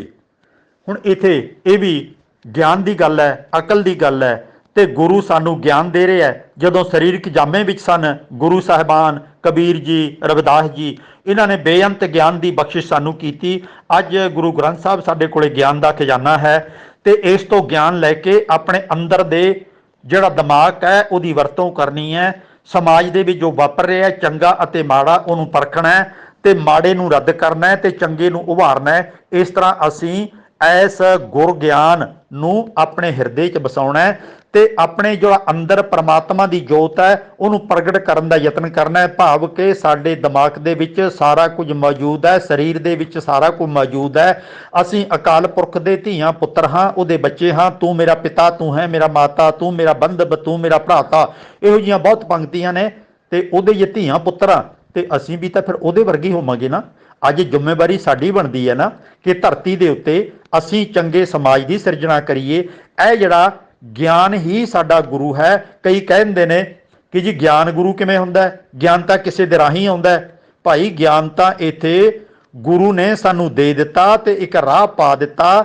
ਤੇ ਗੁਰੂ ਭਾਵ ਕੇ ਜਿਹੜੇ ਗੁਰੂ ਨਾਨਕ ਸਾਹਿਬ ਅਤੇ ਬਾਕੀ ਮਹਾਂਪੁਰਖ ਸਨ, ਉਹਨਾਂ ਕੋਲੇ ਹੋਰ ਗਿਆਨ ਸੀ, ਉਹਨਾਂ ਨੇ ਉਹ ਗਿਆਨ ਸਾਨੂੰ ਬਖਸ਼ਿਆ ਤੇ ਅੱਗੋਂ ਗਿਆਨ ਦਾ ਵਾਧਾ ਸਾਡੇ ਦਿਮਾਗ 'ਚ ਲਗਾਤਾਰ ਹੁੰਦਾ ਰਹਿਣਾ ਚਾਹੀਦਾ ਹੈ। ਉੱਥੇ ਹੀ ਰੁਕ ਨਹੀਂ ਜਾਣਾ, ਅੱਗੇ ਤੋਂ ਅੱਗੇ ਗਿਆਨ ਦੀ ਕੋਈ ਸੀਮਾ ਨਹੀਂ ਹੈ। ਬਹੁਤ ਸੋਮੇ ਨੇ, ਬਹੁਤ ਤਰੀਕੇ ਨੇ। ਜਿੰਨਾ ਕੋਈ ਗਿਆਨ ਹਾਸਲ ਕਰ ਜਾਵੇਗਾ ਜ਼ਿੰਦਗੀ ਦੇ ਵਿੱਚ ਓਨਾ ਕਾਮਯਾਬ ਇਨਸਾਨ ਉਹ ਬਣ ਜਾਵੇਗਾ ਤੇ ਫਿਰ ਉਹ ਰਾਜ ਵੀ ਕਰ ਸਕੇਗਾ, ਉਹ ਸਮਾਜ ਦੇ ਵਿੱਚ ਆਪਣੀ ਇੱਜ਼ਤ ਵੀ ਵਧਾ ਸਕੇਗਾ, ਉਹ ਆਰਥਿਕ ਪੱਖੋਂ ਵੀ ਖੁਸ਼ਹਾਲ ਹੋ ਸਕੇਗਾ, ਆਪਣੇ ਲੋਕਾਂ ਦੀ ਤੰਦਰੁਸਤੀ ਦੀ ਉਹ ਪ੍ਰਬੰਧ ਵੀ ਕਰ ਸਕੇਗਾ, ਉਮਰ ਲੰਮੀ ਕਰ ਸਕੇਗਾ। ਉਹ ਸਾਰਾ ਕੁਝ ਜਿਹੜਾ ਕਿ ਉਹਨੇ ਦਿਮਾਗ ਦੀ ਵਰਤੋਂ ਕਰਕੇ ਸਿੱਖਿਆ ਉਹਨੂੰ ਉਹ ਫਿਰ ਪ੍ਰਾਪਤ ਹੋ ਸਕੇਗਾ। ਗਿਆਨ ਸਾਡੇ ਵਾਸਤੇ ਬਹੁਤ ਜ਼ਰੂਰੀ ਹੈ, ਸਭ ਤੋਂ ਜ਼ਰੂਰੀ। ਜਿਵੇਂ ਕਿਸੇ ਸਿਆਣੇ ਪੁਰਖ ਨੇ ਆਖਿਆ ਕਿ ਜੇ 100 ਤਾਲੇ ਹੋਣ ਲੱਗੇ ਹੋਏ ਖਜ਼ਾਨਿਆਂ ਨੂੰ, ਉਹ ਇੱਕੋ ਚਾਬੀ ਨਾਲ ਖੋਲੇ ਜਾ ਸਕਦੇ ਨੇ। ਇੱਕੋ ਚਾਬੀ ਨਾਲ, ਉਹ ਕਿਵੇਂ? ਇੱਕੋ ਚਾਬੀ ਹੈ ਗਿਆਨ ਦੀ ਚਾਬੀ। ਭਾਵ ਕਿ ਕਿਸੇ ਵੀ ਤਰ੍ਹਾਂ ਦੀ ਰੁਕਾਵਟ ਜ਼ਿੰਦਗੀ 'ਚ ਹੋਵੇ, ਸੈਂਕੜੇ ਤਰ੍ਹਾਂ ਦੀਆਂ ਰੁਕਾਵਟਾਂ ਆ ਜਾਣ, ਉਹ ਰੁਕਾਵਟਾਂ ਦੂਰ ਕਰਨ ਦਾ ਤਰੀਕਾ, ਸਭ ਤੋਂ ਉੱਤਮ ਚਾਬੀ ਰੂਪੀ ਢੰਗ ਇੱਕੋ ਹੀ ਹੈ। ਉਹ ਹੈ ਅਕਲ, ਉਹ ਹੈ ਗਿਆਨ, ਉਹ ਹੈ ਵਿੱਦਿਆ। ਅਕਲਹੀਣ ਬੰਦਾ ਥਾਂ ਥਾਂ ਤੇ ਠੋਕਰਾਂ ਖਾਂਦਾ ਹੈ, ਰੋਗ ਲਵਾਉਂਦਾ ਹੈ, ਬਿਮਾਰੀਆਂ ਲਗਵਾਉਂਦਾ ਹੈ ਤੇ ਜ਼ਿੰਦਗੀ 'ਚੋਂ ਮਾਰਾਂ ਖਾਂਦਾ ਹੈ, ਗੁਲਾਮ ਬਣ ਜਾਂਦਾ ਹੈ। ਤੇ ਅਕਲਮੰਦ ਬੰਦਾ ਕਿਤੇ ਦੀ ਕਿਤੇ ਅੱਗੇ ਲੰਘ ਜਾਂਦਾ ਹੈ। ਅਸੀਂ ਵੱਧ ਤੋਂ ਵੱਧ ਗਿਆਨ ਹਾਸਲ ਕਰਨਾ ਹੈ। ਗਿਆਨ ਹੀ ਸਾਡੀ ਜ਼ਿੰਦਗੀ 'ਚ ਸਭ ਤੋਂ ਸ਼੍ਰੋਮਣੀ ਹੈ। ਜਦੋਂ ਅਸੀਂ ਗਿਆਨਵਾਨ ਬਣ ਗਏ ਤਾਂ ਜ਼ਿੰਦਗੀ ਦੇ ਹਰ ਖੇਤਰ ਵਿੱਚ ਅਸੀਂ ਕਾਮਯਾਬੀ ਹਾਸਲ ਕਰਾਂਗੇ। ਸਵਾਲ ਨੰਬਰ 133 ਭਾਈ ਰਣਜੀਤ ਸਿੰਘ ਘਨੌਲੀ ਜ਼ਿਲ੍ਹਾ ਰੋਪੜ ਤੋਂ ਸਵਾਲ ਕਰਦੇ ਨੇ ਕਿ ਖੁਆਰ ਹੋਏ ਸਭ ਮਿਲਣਗੇ, ਬਚੇ ਸ਼ਰਨ ਜੋ ਹੋਏ। ਜਿਹੜਾ ਦੋਹਰਾ ਆਪਾਂ ਅਰਦਾਸ ਤੋਂ ਬਾਅਦ ਪੜ੍ਹਦੇ ਹਾਂ, ਇਹ ਕਿਹਦਾ ਲਿਖਿਆ ਹੋਇਆ ਤੇ ਇਹਦਾ ਕੀ ਅਰਥ ਹੈ? ਗੁਰੂ ਪਿਆਰ ਵਾਲਿਓ, ਜੋ ਪ੍ਰਚਲਿਤ ਧਾਰਨਾ ਹੈ ਸਮਾਜ ਦੇ ਵਿੱਚ, ਜਾਂ ਜਿਹਨੂੰ ਕਿਹਾ ਜਾਂਦਾ ਹੈ ਕਿ ਇਤਿਹਾਸ ਦੇ ਵਿੱਚ ਲਿਖਿਆ ਹੋਇਆ ਹੈ, ਇਹਨੂੰ ਭਾਈ ਪ੍ਰਹਲਾਦ ਸਿੰਘ ਦਾ ਕਰਕੇ ਮੰਨਿਆ ਜਾਂਦਾ ਹੈ। ਪਿਆਰਾ ਸਿੰਘ ਪਦਮ ਨੇ ਆਪਣੀ ਕਿਤਾਬ ਦੇ ਵਿੱਚ ਇਸ ਦਾ ਵਿਸਥਾਰ ਨਾਲ ਜ਼ਿਕਰ ਕੀਤਾ ਹੋਇਆ ਹੈ ਕਿ ਇਹ ਵੀ ਸ਼ੱਕੀ ਕਿਸਮ ਦੀਆਂ ਗੱਲਾਂ ਨੇ ਕਿ ਭਾਈ ਪ੍ਰਹਲਾਦ ਸਿੰਘ ਨੇ ਇਹ ਲਿਖਿਆ ਹੋਵੇ। ਕਾਰਨ ਇਹ ਹੈ ਕਿ ਭਾਈ ਪ੍ਰਹਲਾਦ ਸਿੰਘ ਨੇ ਹੋਰ ਵੀ ਬਹੁਤ ਸਾਰੀਆਂ ਗਲਤ ਮਲਤ ਗੱਲਾਂ ਲਿਖੀਆਂ ਨੇ, ਜਾਂ ਇਹ ਕਹਿ ਲਈਏ ਕਿ ਪ੍ਰਹਲਾਦ ਸਿੰਘ ਦੇ ਨਾਮ ਥੱਲੇ ਕਿਸੇ ਨੇ ਬਹੁਤ ਗਲਤ ਮਨੌਤਾਂ ਸਾਡੇ ਮੱਥੇ ਮੜ ਦਿੱਤੀਆਂ ਨੇ। ਹੁਣ ਇਹ ਜਿਹੜਾ ਦੋਹਰਾ, ਆਗਿਆ ਭਈ ਅਕਾਲ ਕੀ ਤਬੀ ਚਲਾਇਓ ਪੰਥ, ਸਭ ਸਿੱਖਣ ਕੋ ਹੁਕਮ ਹੈ ਗੁਰੂ ਮਾਨਿਓ ਗ੍ਰੰਥ। ਇੱਥੇ ਇਹ ਸਾਰਾ ਕੁਝ ਜਦੋਂ ਆਪਾਂ ਵਿਸਥਾਰ ਨਾਲ ਪੜ੍ਹਾਂਗੇ, ਵਿਸਥਾਰ ਨਾਲ ਵਿਚਾਰਾਂਗੇ, ਸਾਡੇ ਵਾਸਤੇ ਸਭ ਤੋਂ ਉੱਤਮ ਗੁਰਬਾਣੀ ਹੈ। ਬਾਣੀ ਗੁਰੂ, ਗੁਰੂ ਹੈ ਬਾਣੀ, ਵਿੱਚ ਬਾਣੀ ਅੰਮ੍ਰਿਤ ਸਾਰੇ। ਇਹ ਸਾਰਾ ਕੁਝ ਤਾਂ ਗੁਰਬਾਣੀ ਦੇ ਵਿੱਚ ਪਹਿਲਾਂ ਹੀ ਮੌਜੂਦ ਹੈ। ਇਹਦੀ ਥਾਂ ਤੇ ਸਾਨੂੰ ਬਾਹਰੋਂ ਦੋਹਰੇ ਕਿਉਂ ਫਿੱਟ ਕਰਨੇ ਪਏ, ਜਿਹੜੇ ਕਿ ਆਪ ਹੀ ਸ਼ੱਕੀ ਨੇ ਜਾਂ ਸ਼ੱਕੀ ਲੋਕਾਂ ਦੇ ਲਿਖੇ ਹੋਏ ਨੇ। ਇਤਿਹਾਸਕ ਸਰੋਤ ਵਿਸ਼ਵਾਸਯੋਗ ਸਾਡੇ ਕੋਲੇ ਇਹਨਾਂ ਦੋਹਰਿਆਂ ਆਦਿਕ ਦੇ ਨਹੀਂ ਹੈਗੇ। ਗੁਰਬਾਣੀ ਵਿਸ਼ਵਾਸਯੋਗ ਹੈ, ਅਸੀਂ ਗੁਰਬਾਣੀ ਨੂੰ ਵੱਧ ਤੋਂ ਵੱਧ ਅੱਗੇ ਲਿਆਈਏ। ਫਿਰ ਇਹ ਵੀ ਆਪ ਹੀ ਵੇਖ ਲਓ ਕਿ ਦਰਬਾਰ ਸਾਹਿਬ ਅੰਮ੍ਰਿਤਸਰ ਦੇ ਵਿੱਚ ਇਹ ਸਾਰਾ ਦੋਹਰਾ ਨਹੀਂ ਪੜ੍ਹਿਆ ਜਾਂਦਾ ਤੇ ਮੰਨਿਆ ਤਾਂ ਇਹ ਜਾਂਦਾ ਹੈ ਕਿ 1859 ਦੇ ਵਿੱਚ ਜਦੋਂ ਅੰਗਰੇਜ਼ਾਂ ਨੇ ਮੁਕੰਮਲ ਤੌਰ ਤੇ ਦਰਬਾਰ ਸਾਹਿਬ ਤੇ ਅਤੇ ਪੰਜਾਬ ਤੇ ਪੂਰੀ ਤਰ੍ਹਾਂ ਕਬਜ਼ਾ ਕਰ ਲਿਆ ਤਾਂ ਆਪਣੇ ਸਰਬਰਾਹ ਜਾਂ ਆਪਣੇ ਮੈਨੇਜਰ ਉਹਨਾਂ ਨੇ ਵੱਡੇ ਗੁਰਦੁਆਰਿਆਂ 'ਚ ਨਿਯੁਕਤ ਕਰ ਦਿੱਤੇ ਤੇ ਉਦੋਂ ਆਪਣੀ ਮਰਜ਼ੀ ਦੀ ਜਿਹੜੀ ਮਰਿਆਦਾ ਇਹਨਾਂ ਥਾਵਾਂ ਤੇ ਲਾਗੂ ਕਰਵਾ ਦਿੱਤੀ। ਇਹ ਉਹਨਾਂ ਨੇ ਜਿਹੜਾ ਰਾਜ ਕਰੇਗਾ ਖਾਲਸਾ ਆਕੀ ਰਹੇ ਨਾ ਕੋਏ, ਕਹਿੰਦੇ ਇਹ ਬੰਦ ਕਰਵਾ ਦਿੱਤਾ ਕਿ ਰਾਜ ਵਾਲੀ ਭਾਵਨਾ ਸਿੱਖਾਂ ਦੇ ਮਨਾਂ ਚੋਂ ਖਤਮ ਕੀਤੀ ਜਾਵੇ। ਰੋਜ਼-ਰੋਜ਼ ਰਾਜ ਦੀਆਂ ਗੱਲਾਂ ਕਰਦੇ ਨੇ, ਫਿਰ ਇਹ ਲੜਾਈਆਂ ਕਰਦੇ ਨੇ, ਸਾਨੂੰ ਸਖਤੀ ਕਰਨੀ ਪੈਂਦੀ ਹੈ, ਇਸ ਕਰਕੇ ਦੋਹਰਾ ਇੱਥੋਂ ਬੰਦ ਕਰ ਦਿਓ। ਇਹ ਉਹਨਾਂ ਨੇ ਕਰ ਦਿੱਤਾ ਤੇ ਦਰਬਾਰ ਸਾਹਿਬ ਦੇ ਵਿੱਚ ਉਦੋਂ ਮੁੜ ਕੇ ਅੱਜ ਤੱਕ ਇਹ ਦੋਹਰਾ ਦੁਬਾਰਾ ਨਹੀਂ ਪੜ੍ਹਿਆ ਜਾਂਦਾ, ਬਾਕੀ ਗੁਰਦੁਆਰਿਆਂ 'ਚ ਪੜ੍ਹ ਲਿਆ ਜਾਂਦਾ ਹੈ। ਖੈਰ ਇਹ ਇੱਕ ਵੱਖਰੀ ਗੱਲ ਹੈ। ਪਿਆਰਾ ਸਿੰਘ ਪਦਮ ਨੇ ਇਹ ਆਖਿਆ ਹੈ ਕਿ ਇੱਥੇ ਜੋ ਪ੍ਰਹਲਾਦ ਸਿੰਘ ਨੇ ਲਿਖਿਆ ਮੰਨਿਆ ਜਾਂਦਾ ਹੈ, ਆਗਿਆ ਭਈ ਅਕਾਲ ਕੀ ਤਬੀ ਚਲਾਇਓ ਪੰਥ, ਸਭ ਸਿੱਖਣ ਕੋ ਹੁਕਮ ਹੈ ਗੁਰੂ ਮਾਨਿਓ ਗ੍ਰੰਥ। ਇੱਥੇ ਅਗਲੀ ਪੰਕਤੀ ਹੈ ਜਿਹੜੀ, ਹੋਣੀ ਚਾਹੀਦੀ ਸੀ ਇਹ, ਜਿਹੜੀ ਕਿ ਭਾਈ ਪ੍ਰਲਾਦ ਸਿੰਘ ਨੇ ਲਿਖੀ ਮੰਨੀ ਜਾਂਦੀ ਹੈ, ਪੰਥ ਖਾਲਸਾ ਜਾਣਿਓ ਪ੍ਰਗਟ ਗੁਰਾਂ ਕੀ ਦੇ। ਹੁਣ ਜਿਹੜੀ ਜੋਤ ਹੈ ਉਹ ਤਾਂ ਅਸੀਂ ਕਹਿੰਦੇ ਆ ਕਿ ਗੁਰੂ ਗ੍ਰੰਥ ਸਾਹਿਬ ਦੇ ਵਿੱਚ ਹੈ। ਜੋਤ ਦਾ ਮਤਲਬ ਹੈ ਸਾਰੇ ਗੁਰੂਆਂ ਦਾ, ਭਗਤਾਂ ਦਾ, 35 ਮਹਾਂਪੁਰਖਾਂ ਦਾ ਜੋ ਗਿਆਨ ਹੈ ਸਮਾਜ ਦੇ ਕਲਿਆਣ ਵਾਸਤੇ, ਉਹ ਗੁਰੂ ਗ੍ਰੰਥ ਸਾਹਿਬ ਦੇ ਵਿੱਚ ਮੌਜੂਦ ਹੈ। ਤੇ ਉਹਨਾਂ ਦਾ ਸਰੀਰ ਕਿੱਥੇ ਹੈ? ਉਹ ਹੈ ਅਸੀਂ ਉਹਨਾਂ ਦੇ ਔਲਾਦ ਹਾਂ, ਧੀਆਂ ਪੁੱਤਰ ਹਾਂ। ਅਸੀਂ ਬਿੰਦੀ ਧੀਆਂ ਪੁੱਤਰ ਨਹੀਂ ਹਾਂ, ਪਰ ਨਾਦੀ ਧੀਆਂ ਪੁੱਤਰ ਹਾਂ, ਭਾਵ ਕਿ ਅਸੀਂ ਉਹਨਾਂ ਨੂੰ ਧਰਮ ਦਾ ਵਿਧੀ ਦੇ ਨਾਲ ਉਹਨਾਂ ਨੂੰ ਆਪਣੇ ਮਾਤਾ ਪਿਤਾ ਸਵੀਕਾਰ ਕਰ ਲਿਆ, ਕਿਉਂਕਿ ਉਹ ਸਾਡੇ ਮੁਕਤੀ ਦਾਤਾ ਸਨ। ਉਹਨਾਂ ਨੇ ਸਾਨੂੰ ਅਕਲ ਗਿਆਨ ਦਿੱਤਾ ਹੈ। ਪੰਥ ਖਾਲਸਾ ਜਾਣਿਓ ਪ੍ਰਗਟ ਗੁਰਾਂ ਕੀ ਦੇ। ਇਹ ਸਮੁੱਚਾ ਖਾਲਸਾ ਪੰਥ, ਮਾਈ ਭਾਈ ਸਾਰੇ ਇਨਸਾਨ ਇਹੋ ਹੀ ਗੁਰੂ ਦੀ ਔਲਾਦ ਨੇ, ਪ੍ਰਗਟ ਗੁਰਾਂ ਕੀ ਦੇ ਇਹੋ ਹੀ ਨੇ। ਤੇ ਹੁਣ ਆਪਾਂ ਜਿਹੜਾ ਇਹਨੂੰ ਬਦਲ ਕੇ ਗਿਆਨੀ ਗਿਆਨ ਸਿੰਘ ਨੇ ਬਣਾ ਦਿੱਤਾ ਕਿ ਗੁਰੂ ਗ੍ਰੰਥ ਜੀ ਮਾਨਿਓ ਪ੍ਰਗਟ ਗੁਰਾਂ ਕੀ ਦੇ। ਪੰਥ ਖਾਲਸਾ ਦੀ ਥਾਂ ਤੇ ਗੁਰੂ ਗ੍ਰੰਥ ਜੀ ਮਾਨਿਓ ਪ੍ਰਗਟ ਗੁਰਾਂ ਕੀ ਦੇ ਕਰ ਦਿੱਤਾ। ਇਹ ਗਿਆਨੀ ਗਿਆਨ ਸਿੰਘ ਨੇ ਲਿਖਿਆ ਆਪਣੇ ਗ੍ਰੰਥ ਦੇ ਵਿੱਚ, ਕਿਤਾਬ ਦੇ ਵਿੱਚ। ਇਹ ਸਾਧਾਂ ਸੰਤਾਂ ਨੂੰ ਰਾਸ ਆਉਂਦਾ ਸੀ, ਉਹਨਾਂ ਨੇ ਇਹਨੂੰ ਪ੍ਰਚਲਿਤ ਕਰ ਦਿੱਤਾ ਤੇ ਘਰ ਘਰ ਇਹ ਗੱਲ ਪਹੁੰਚ ਗਈ, ਕਿਉਂਕਿ ਸਿੱਖਾਂ ਨੂੰ ਪੜ੍ਹਨ ਦਾ ਤਾਂ ਸੁਭਾਅ ਨਹੀਂ ਹੈ। ਜਿਹੜਾ ਕਿਸੇ ਨੇ ਸਟੇਜ ਦੇ ਉੱਤੇ ਬੋਲ ਦਿੱਤਾ, ਹੌਲੀ ਹੌਲੀ ਉਹ ਪ੍ਰਚਲਿਤ ਹੋ ਗਿਆ।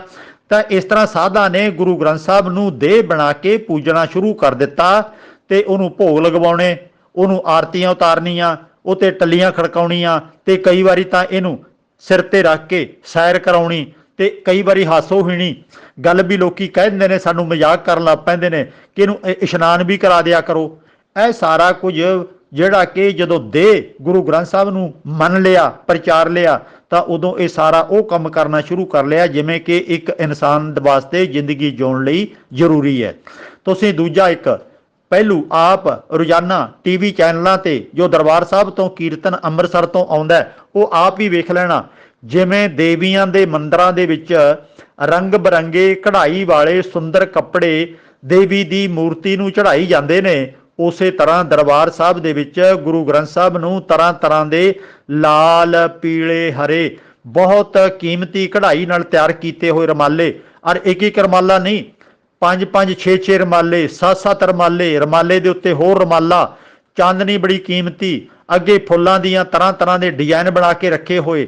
ਇਹ ਬਹੁਤ ਕੁਝ ਗੁਰੂ ਗ੍ਰੰਥ ਸਾਹਿਬ ਦੇ ਆਲੇ ਦੁਆਲੇ ਸਾਰੇ ਕਿਤੇ ਰੱਖਿਆ ਤੁਹਾਨੂੰ ਮਿਲ ਜਾਵੇਗਾ। ਇਉਂ ਲੱਗਦਾ ਹੈ ਜਿਵੇਂ ਕਿਸੇ ਇਹ ਦੇਵੀ ਦਾ ਮੰਦਿਰ ਹੋਵੇ ਤੇ ਦੇਵੀ ਦੇ ਮੂਰਤੀ ਨੂੰ ਜਿਵੇਂ ਸਜਾਇਆ ਜਾਂਦਾ ਹੈ, ਉਸੇ ਤਰ੍ਹਾਂ ਗੁਰੂ ਗ੍ਰੰਥ ਸਾਹਿਬ ਨੂੰ ਸਜਾਇਆ ਜਾ ਰਿਹਾ ਹੈ। ਸਾਰਾ ਕੁਝ ਉਹੀ ਕੀਤਾ ਜਾ ਰਿਹਾ ਹੈ।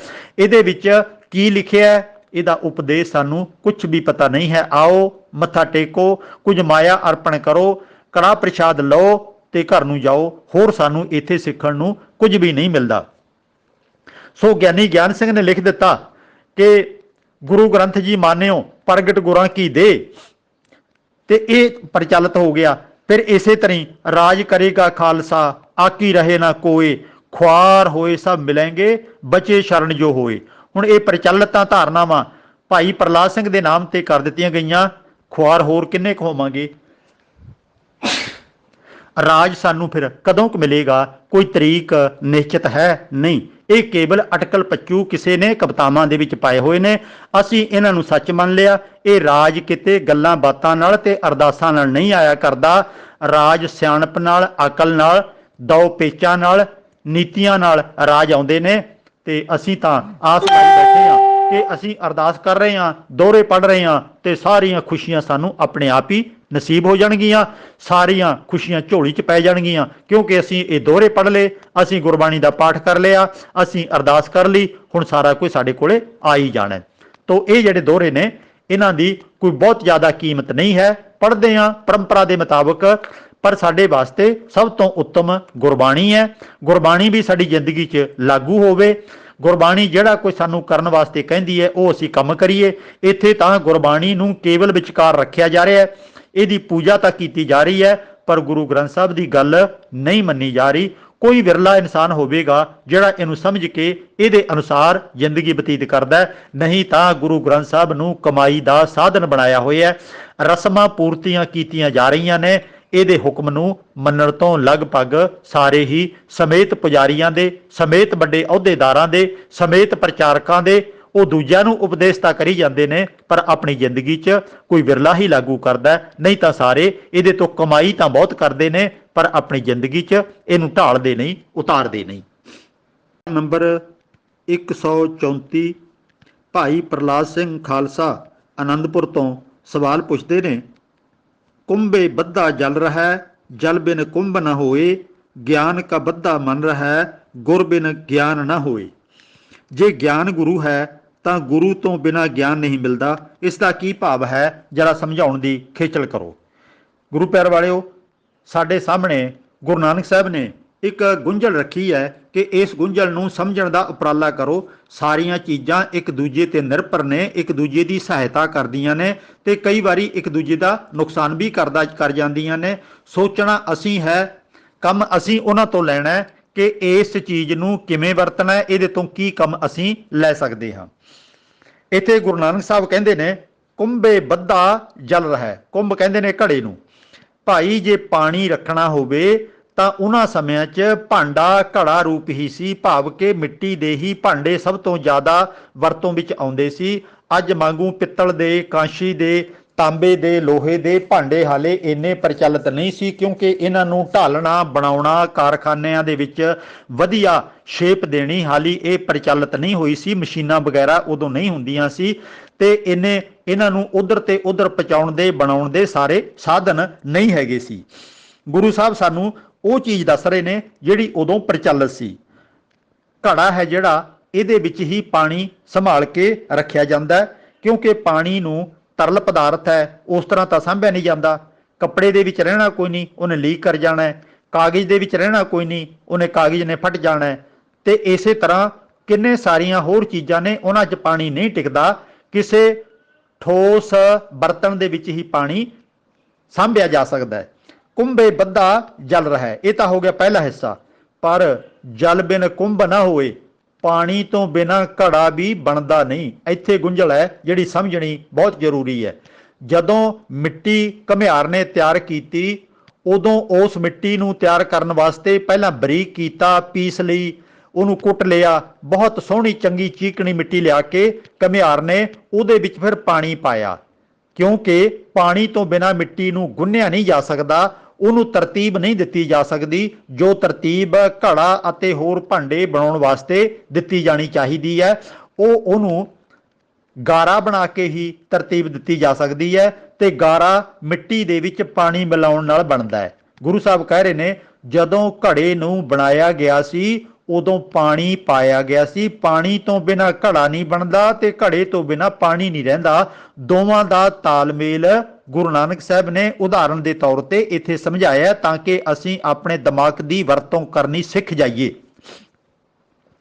ਅਗਲੇ ਹਿੱਸੇ ਦੇ ਵਿੱਚ ਗੁਰੂ ਸਾਹਿਬ ਕਹਿ ਰਹੇ ਨੇ ਇਸੇ ਤਰ੍ਹਾਂ ਭਾਈ ਗਿਆਨ ਕਾ ਬੱਧਾ ਮਨ ਰਹਾ। ਤੁਹਾਨੂੰ ਜੇ ਅਕਲ ਨਹੀਂ ਹੈ ਤਾਂ ਬਹੁਤ ਗਲਤੀਆਂ ਕਰੋਗੇ। ਭਾਵ ਕਿ ਸਾਨੂੰ ਚੀਜ਼ ਕੋਈ ਸਵਾਦ ਲੱਗ ਗਈ ਹੈ ਤੇ ਖਾਈ ਜਾਵਾਂਗੇ। ਜੇ ਇਹ ਗਿਆਨ ਨਾ ਹੋਇਆ ਕਿ ਇਹਦੇ ਖਾਣ ਨਾਲ ਨੁਕਸਾਨ ਬਹੁਤ ਹੋ ਜਾਣਾ, ਸਿਹਤ ਵਿਗੜ ਜਾਣੀ ਹੈ, ਭਾਵੇਂ ਤੁਹਾਨੂੰ ਸਵਾਦੀ ਤੇ ਲੱਗਦੀ ਹੈ ਪਰ ਸਿਹਤ ਵਾਸਤੇ ਹਾਨੀਕਾਰਕ ਹੈ। ਤੇ ਇਸੇ ਤਰ੍ਹਾਂ ਜੇ ਤੁਹਾਨੂੰ ਅਕਲ ਨਹੀਂ ਹੈ ਤਾਂ ਆਪਣੇ ਦਿਮਾਗ ਦੀ ਵਰਤੋਂ ਠੀਕ ਨਾ ਕੀਤੀ, ਤੁਸੀਂ ਪਹਿਰਾਵਾ ਵੀ ਗਲਤ ਮਲਤ ਪਾਓਗੇ, ਤੁਹਾਡਾ ਵਰਤੋਂ ਵਿਹਾਰ ਵੀ ਲੋਕਾਂ ਨਾਲ ਗਲਤ ਹੋ ਸਕਦਾ ਹੈ, ਤੁਹਾਡੇ ਜ਼ੁਬਾਨ ਦੇ ਵਿੱਚੋਂ ਸ਼ਬਦ ਵੀ ਕੌੜੇ ਨਿਕਲ ਸਕਦੇ ਨੇ, ਤੁਸੀਂ ਕਿਸੇ ਦੀ ਧੀ ਭੈਣ ਦੇ ਨਾਲ ਮੰਦਾ ਵਿਹਾਰ ਕਰ ਸਕਦੇ ਹੋ, ਕੋਈ ਵਿਚਾਰ ਵਟਾਂਦਰਾ ਕਰਨ ਵੇਲੇ ਤੁਸੀਂ ਕੌੜੇ ਬਚਨ ਬੋਲ ਸਕਦੇ ਹੋ। ਇਹ ਜੇ ਗਿਆਨ ਤੁਹਾਨੂੰ ਨਹੀਂ ਹੈ, ਤੁਹਾਡੀ ਜ਼ਿੰਦਗੀ ਸੌਖੀ ਅਤੇ ਸਫਲੀ ਨਹੀਂ ਹੋ ਸਕਦੀ, ਤੁਸੀਂ ਚੰਗੇ ਇਨਸਾਨ ਨਹੀਂ ਬਣ ਸਕੋਗੇ। ਤੁਹਾਨੂੰ ਗੁਰੂ ਦਾ ਗਿਆਨ ਹੋਣਾ ਬਹੁਤ ਜ਼ਰੂਰੀ ਹੈ। ਗੁਰੂ ਦਾ ਗਿਆਨ ਤੋਂ ਭਾਵ ਹੈ ਤੁਸੀਂ ਆਪਣੇ ਦਿਮਾਗ ਦੀ ਵਰਤੋਂ ਕਰਨੀ ਆਪ ਸਿੱਖਣੀ ਹੈ। ਗੁਰੂ ਨੇ ਤੇ ਗੁਰਬਾਣੀ ਦੇ ਵਿੱਚ ਗਿਆਨ ਲਿਖ ਕੇ ਸਾਨੂੰ ਰੱਖ ਦਿੱਤਾ ਹੈ, ਦੇ ਦਿੱਤਾ ਹੈ ਤੇ ਗੁਰੂ ਸਾਹਿਬ ਸਾਡੇ ਪਿੱਛੇ ਡੰਡਾ ਲਈ ਨਹੀਂ ਫਿਰਨਗੇ ਹਰ ਵਕਤ। ਉਹ ਤਾਂ ਅਸੀਂ ਆਪਣੀ ਜ਼ਿੰਦਗੀ ਨੂੰ ਸਫਲੀ ਬਣਾਉਣ ਵਾਸਤੇ ਆਪ ਕੰਮ ਕਰਨਾ ਹੈ, ਉਹਨੂੰ ਸਮਝ ਕੇ। ਜਦੋਂ ਬੱਚੇ ਬਾਲਗ ਹੋ ਜਾਂਦੇ ਨੇ, ਆਮ ਤੌਰ ਤੇ ਮਾਤਾ ਪਿਤਾ ਕਹਿ ਦਿੰਦੇ ਨੇ ਕਿ ਭਾਈ ਹੁਣ ਤੁਸੀਂ ਨੌਕਰੀਆਂ ਕਰੋ, ਹੱਸੋ ਖੇਡੋ, ਵਿਆਹ ਸ਼ਾਦੀ ਕਰਾਓ, ਜਿਵੇਂ ਤੁਹਾਡੀ ਜ਼ਿੰਦਗੀ ਤੁਹਾਨੂੰ ਜਿਉਣ ਨੂੰ ਦਿਲ ਕਰਦਾ ਹੈ ਜੀਵੋ, ਤੇ ਅਸੀਂ ਤੁਹਾਨੂੰ ਪਾਲ ਪੋਸ ਕੇ ਵੱਡੇ ਕਰ ਦਿੱਤਾ ਹੈ। ਆਪਣੀ ਅਕਲ ਦੀ ਵਰਤੋਂ ਕਰਕੇ ਤੁਸੀਂ ਚੰਗੇ ਇਨਸਾਨ ਬਣ ਕੇ ਜੀਵਨ ਬਤੀਤ ਕਰੋ। तो इस तरह ज्ञान का बद्धा मन रहा है, ਗੁਰ ਬਿਨ ਗਿਆਨ ਨਾ ਹੋਏ। ਜਦੋਂ ਗਿਆਨ ਹੋਵੇਗਾ ਤਾਂ ਉਦੋਂ ਮਨ ਸਾਡਾ ਕੰਟਰੋਲ ਵਿੱਚ ਰਹੇਗਾ, ਕਾਬੂ ਵਿੱਚ ਰਹੇਗਾ, ਗਲਤੀਆਂ ਨਹੀਂ ਕਰੇਗਾ, ਸਮਾਜ ਨੂੰ ਨੁਕਸਾਨ ਪਹੁੰਚਾਉਣ ਵਾਲੇ ਕੰਮ ਨਹੀਂ ਕਰੇਗਾ, ਪਰਿਵਾਰ ਨੂੰ ਨੁਕਸਾਨ ਪਹੁੰਚਾਉਣ ਵਾਲੇ ਕੰਮ ਨਹੀਂ ਕਰੇਗਾ, ਆਪਣੀ ਸਿਹਤ ਨੂੰ ਬਰਬਾਦ ਕਰਨ ਵਾਲੇ ਖਾਣਾ ਪੀਣਾ ਪਹਿਨਣਾ ਬੋਲਣਾ ਉੱਠਣਾ ਬੈਠਣਾ ਜੋ ਵੀ ਕੰਮ ਨੇ ਉਹ ਸੋਚ ਸਮਝ ਕੇ ਕਰੇਗਾ, ਜੇ ਉਹਨੂੰ ਅਕਲ ਆ ਗਈ ਤਾਂ। ਤੋ ਇਸ ਤਰ੍ਹਾਂ ਇਹ ਉਦਾਹਰਣ ਦੇ ਕੇ ਗੁਰੂ ਸਾਹਿਬ ਨੇ, ਇਹ ਇੱਕ ਉਦਾਹਰਣ ਨਹੀਂ, ਇਹੋ ਜਿਹੀਆਂ ਤਾਂ ਹਜ਼ਾਰਾਂ ਉਦਾਹਰਣਾਂ ਨੇ। ਕੁੱਤਿਆਂ ਗਾਵਾਂ ਮੱਝਾਂ ਸੂਰਾਂ ਹੋਰ ਬਹੁਤ ਸਾਰੇ ਜੀਵਾਂ ਦੀਆਂ ਉਦਾਹਰਣਾਂ ਨੇ ਗੁਰਬਾਣੀ ਦੇ ਵਿੱਚ ਕਿ ਭਾਈ ਤੂੰ ਦੇਖ ਲੈ ਉਹ ਫਲਾਣੇ ਜੀਵ ਨੇ ਕਿਵੇਂ ਆਪਣੀ ਜ਼ਿੰਦਗੀ ਬਰਬਾਦ ਕਰ ਲਈ, ਤੇ ਇਸੇ ਤਰ੍ਹਾਂ ਤੂੰ ਆਪਣੀ ਜ਼ਿੰਦਗੀ ਬਰਬਾਦ ਨਾ ਕਰ ਲਈ, ਸੋਚ ਸਮਝ ਕੇ ਕੰਮ ਕਰੀ ਤੇ ਗੁਰੂ ਤੋਂ ਗਿਆਨ ਲੈ ਕੇ ਅਕਲਮੰਦ ਬਣ ਕੇ ਕਾਮਯਾਬ ਇਨਸਾਨ ਬਣੀ। ਸੋ ਅਸੀਂ ਵੀ ਗੁਰਬਾਣੀ ਨੂੰ ਪੜ੍ਹਨਾ ਹੈ ਸਿਆਣੇ ਬਣਨ ਵਾਸਤੇ, ਗਿਆਨਵਾਨ ਬਣਨ ਵਾਸਤੇ।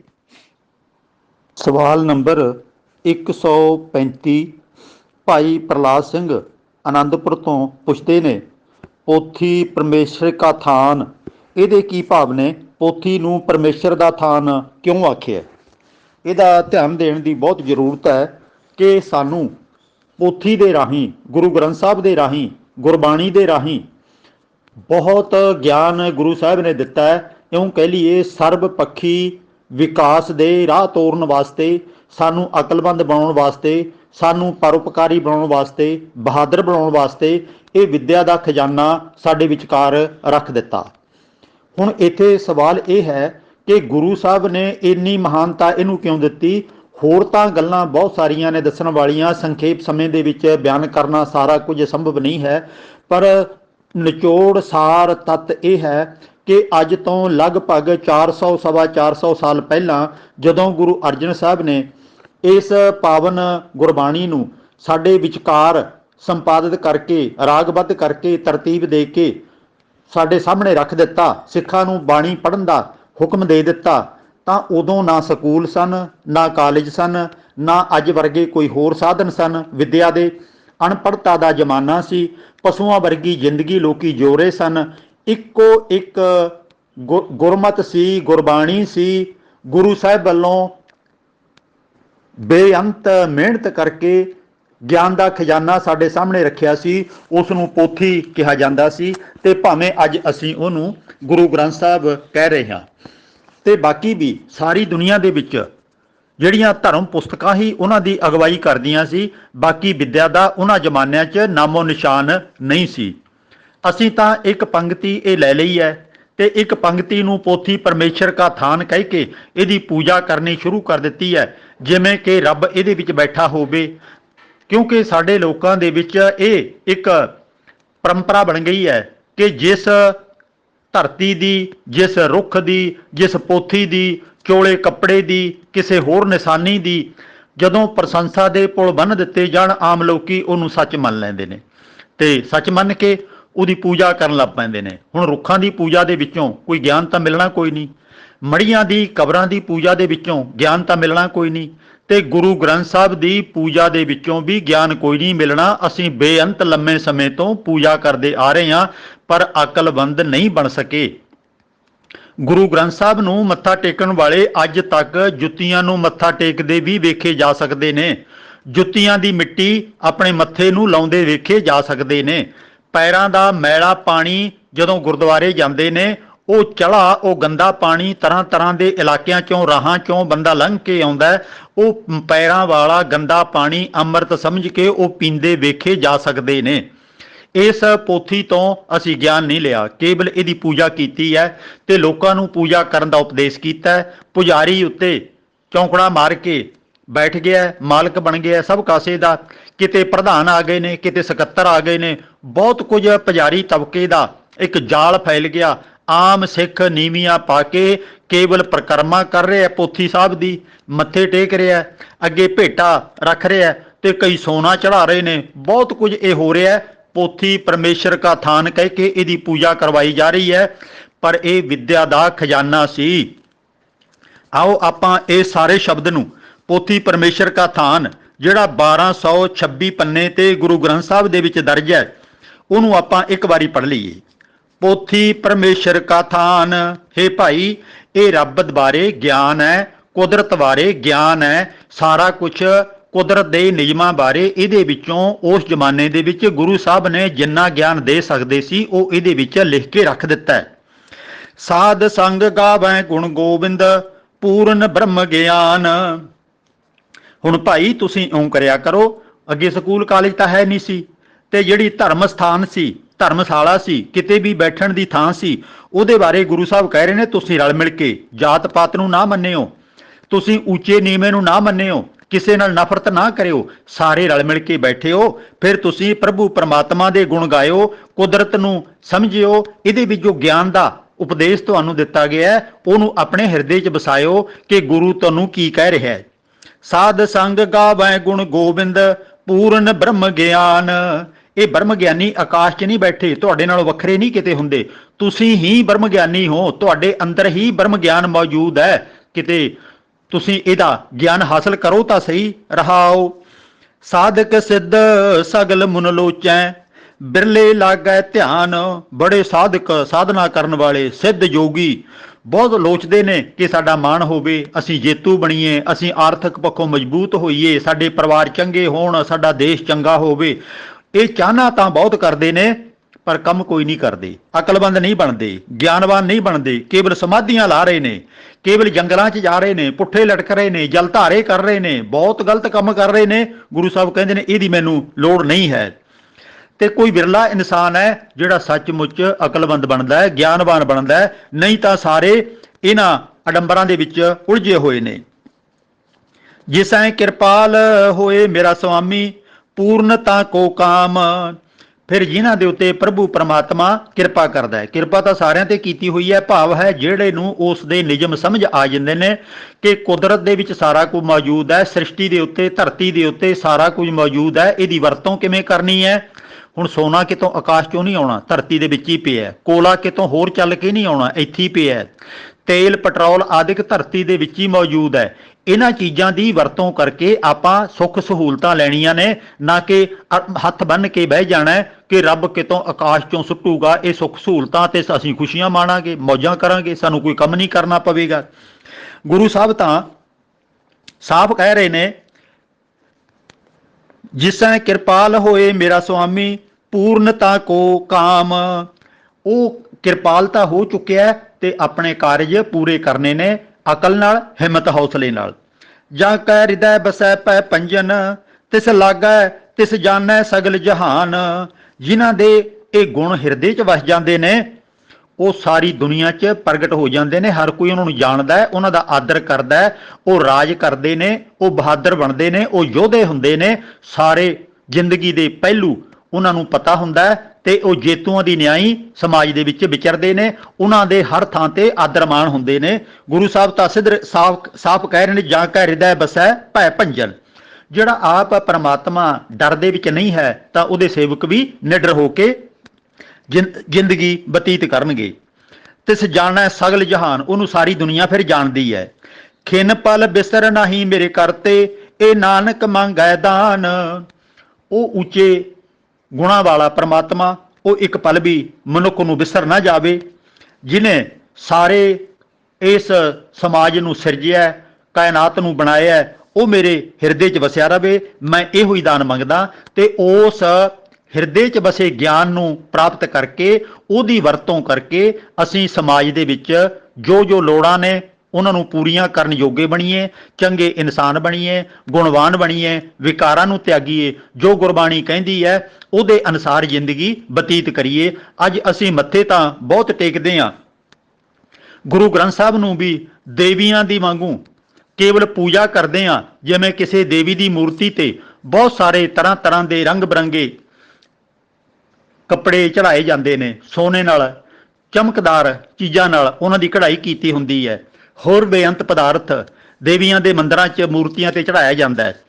ਤੁਸੀਂ ਕਦੀ ਆਪ ਟੀਵੀ ਚੈਨਲ ਤੇ ਚੱਲਦੇ ਪਹਿਲਾਂ ਵੇਖ ਲੈਣਾ, ਵੈਸ਼ਨੋ ਦੇਵੀ ਦੇ ਮੰਦਿਰ 'ਚ ਜਾਂ ਹੋਰਨਾਂ ਦੇਵੀਆਂ ਦੇ ਮੰਦਰਾਂ 'ਚ ਉਸੇ ਦਾ ਰੂਪ ਗੁਰੂ ਗ੍ਰੰਥ ਸਾਹਿਬ ਨੂੰ ਚੀਜ਼ਾਂ ਚੜਾਈਆਂ ਜਾਂਦੀਆਂ ਨੇ, ਉਸੇ ਤਰ੍ਹਾਂ ਦੀ ਉਹਦੀ ਪੂਜਾ ਕੀਤੀ ਜਾਂਦੀ ਹੈ, ਉਸੇ ਤਰ੍ਹਾਂ ਦੇ ਰਮਾਲੇ ਬਹੁਤ ਕਢਾਈਆਂ ਮਹਿੰਗੀਆਂ ਕਰਕੇ, ਰਮਾਲਾ ਇੱਕ ਨਹੀਂ ਬਲਕਿ 3 ਰਮਾਲੇ, 5 ਰਮਾਲੇ, 7 ਰਮਾਲੇ, ਪਹਿਲਾਂ ਸਭ ਤੋਂ ਵੱਡਾ, ਫਿਰ ਉੱਤੇ ਹੋਰ ਛੋਟਾ। ਇਸ ਤਰ੍ਹਾਂ ਕੀਮਤੀ ਤੋਂ ਕੀਮਤੀ ਰਸਾਲੇ ਕਿੰਨੇ ਗੁਰੂ ਗ੍ਰੰਥ ਸਾਹਿਬ ਦੇ ਉੱਤੇ ਰੋਜ਼ਾਨਾ ਪਾਏ ਜਾਂਦੇ ਨੇ।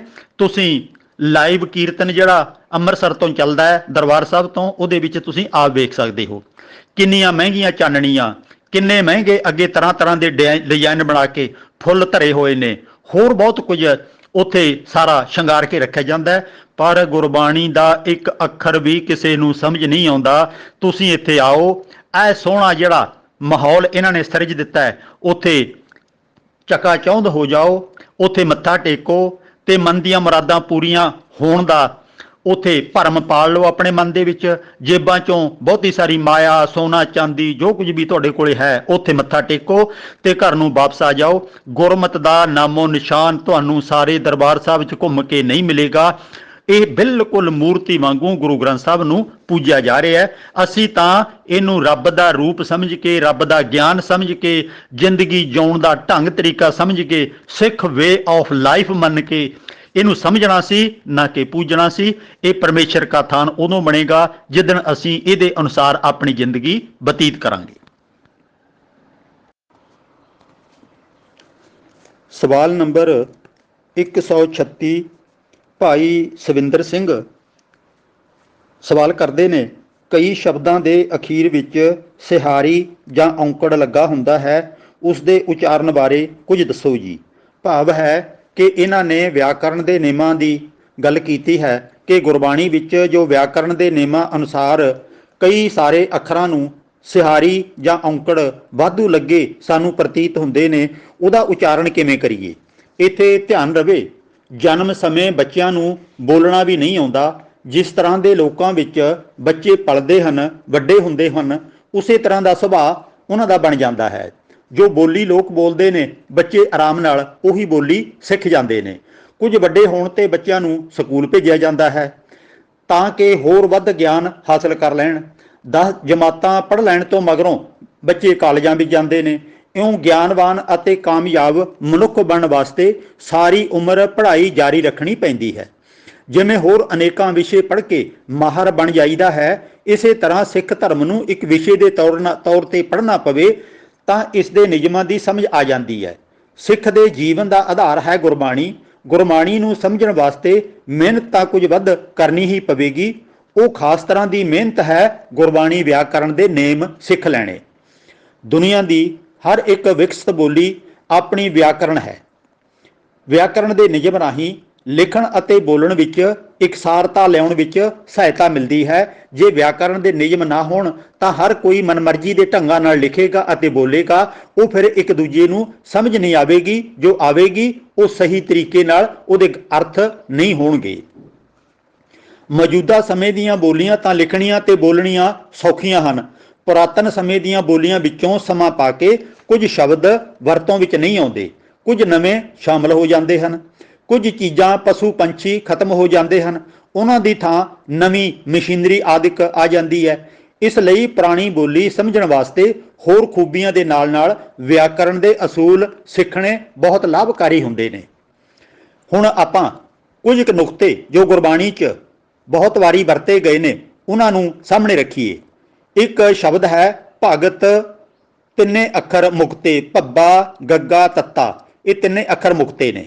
ਇਸੇ ਤਰ੍ਹਾਂ ਭੱਬਾ, ਗੱਗਾ, ਤੱਤੇ ਨੂੰ ਔਂਕੜ, ਭੱਬਾ, ਗੱਗਾ, ਤੱਤੇ ਨੂੰ ਸਿਹਾਰੀ।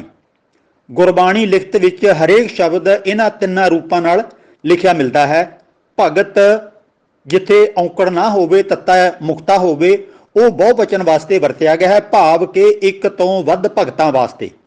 ਜਿੱਥੇ ਅਖੀਰਲੇ ਤੱਤੇ ਨੂੰ ਔਂਕੜ ਲੱਗਿਆ ਹੋਵੇ, ਇਹ ਰੂਪ ਇੱਕ ਵਚਨ ਵਾਸਤੇ ਹੈ, ਭਾਵ ਕਿ ਇੱਕ ਭਗਤ।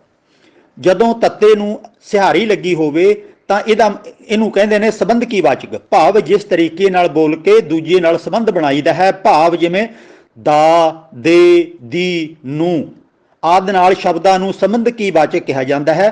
ਭਗਤ ਸ਼ਬਦ ਤੇ ਭਗਤੀ ਕਰਨ ਦੇ ਅਰਥਾਂ ਵਿੱਚ ਵੀ ਆਇਆ ਹੈ। ਇਸੇ ਤਰ੍ਹਾਂ ਹੋਰ ਸ਼ਬਦ ਲਿਖੇ ਮਿਲਦੇ ਹਨ, ਜਿਵੇਂ ਕੱਕਾ ਰਾਰਾ ਕਰ, ਦੋਵੇਂ ਮੁਕਤੇ, ਕੱਕਾ ਰਾਰੇ ਨੂੰ ਔਂਕੜ, ਕੱਕਾ ਰਾਰੇ ਨੂੰ ਸਿਹਾਰੀ।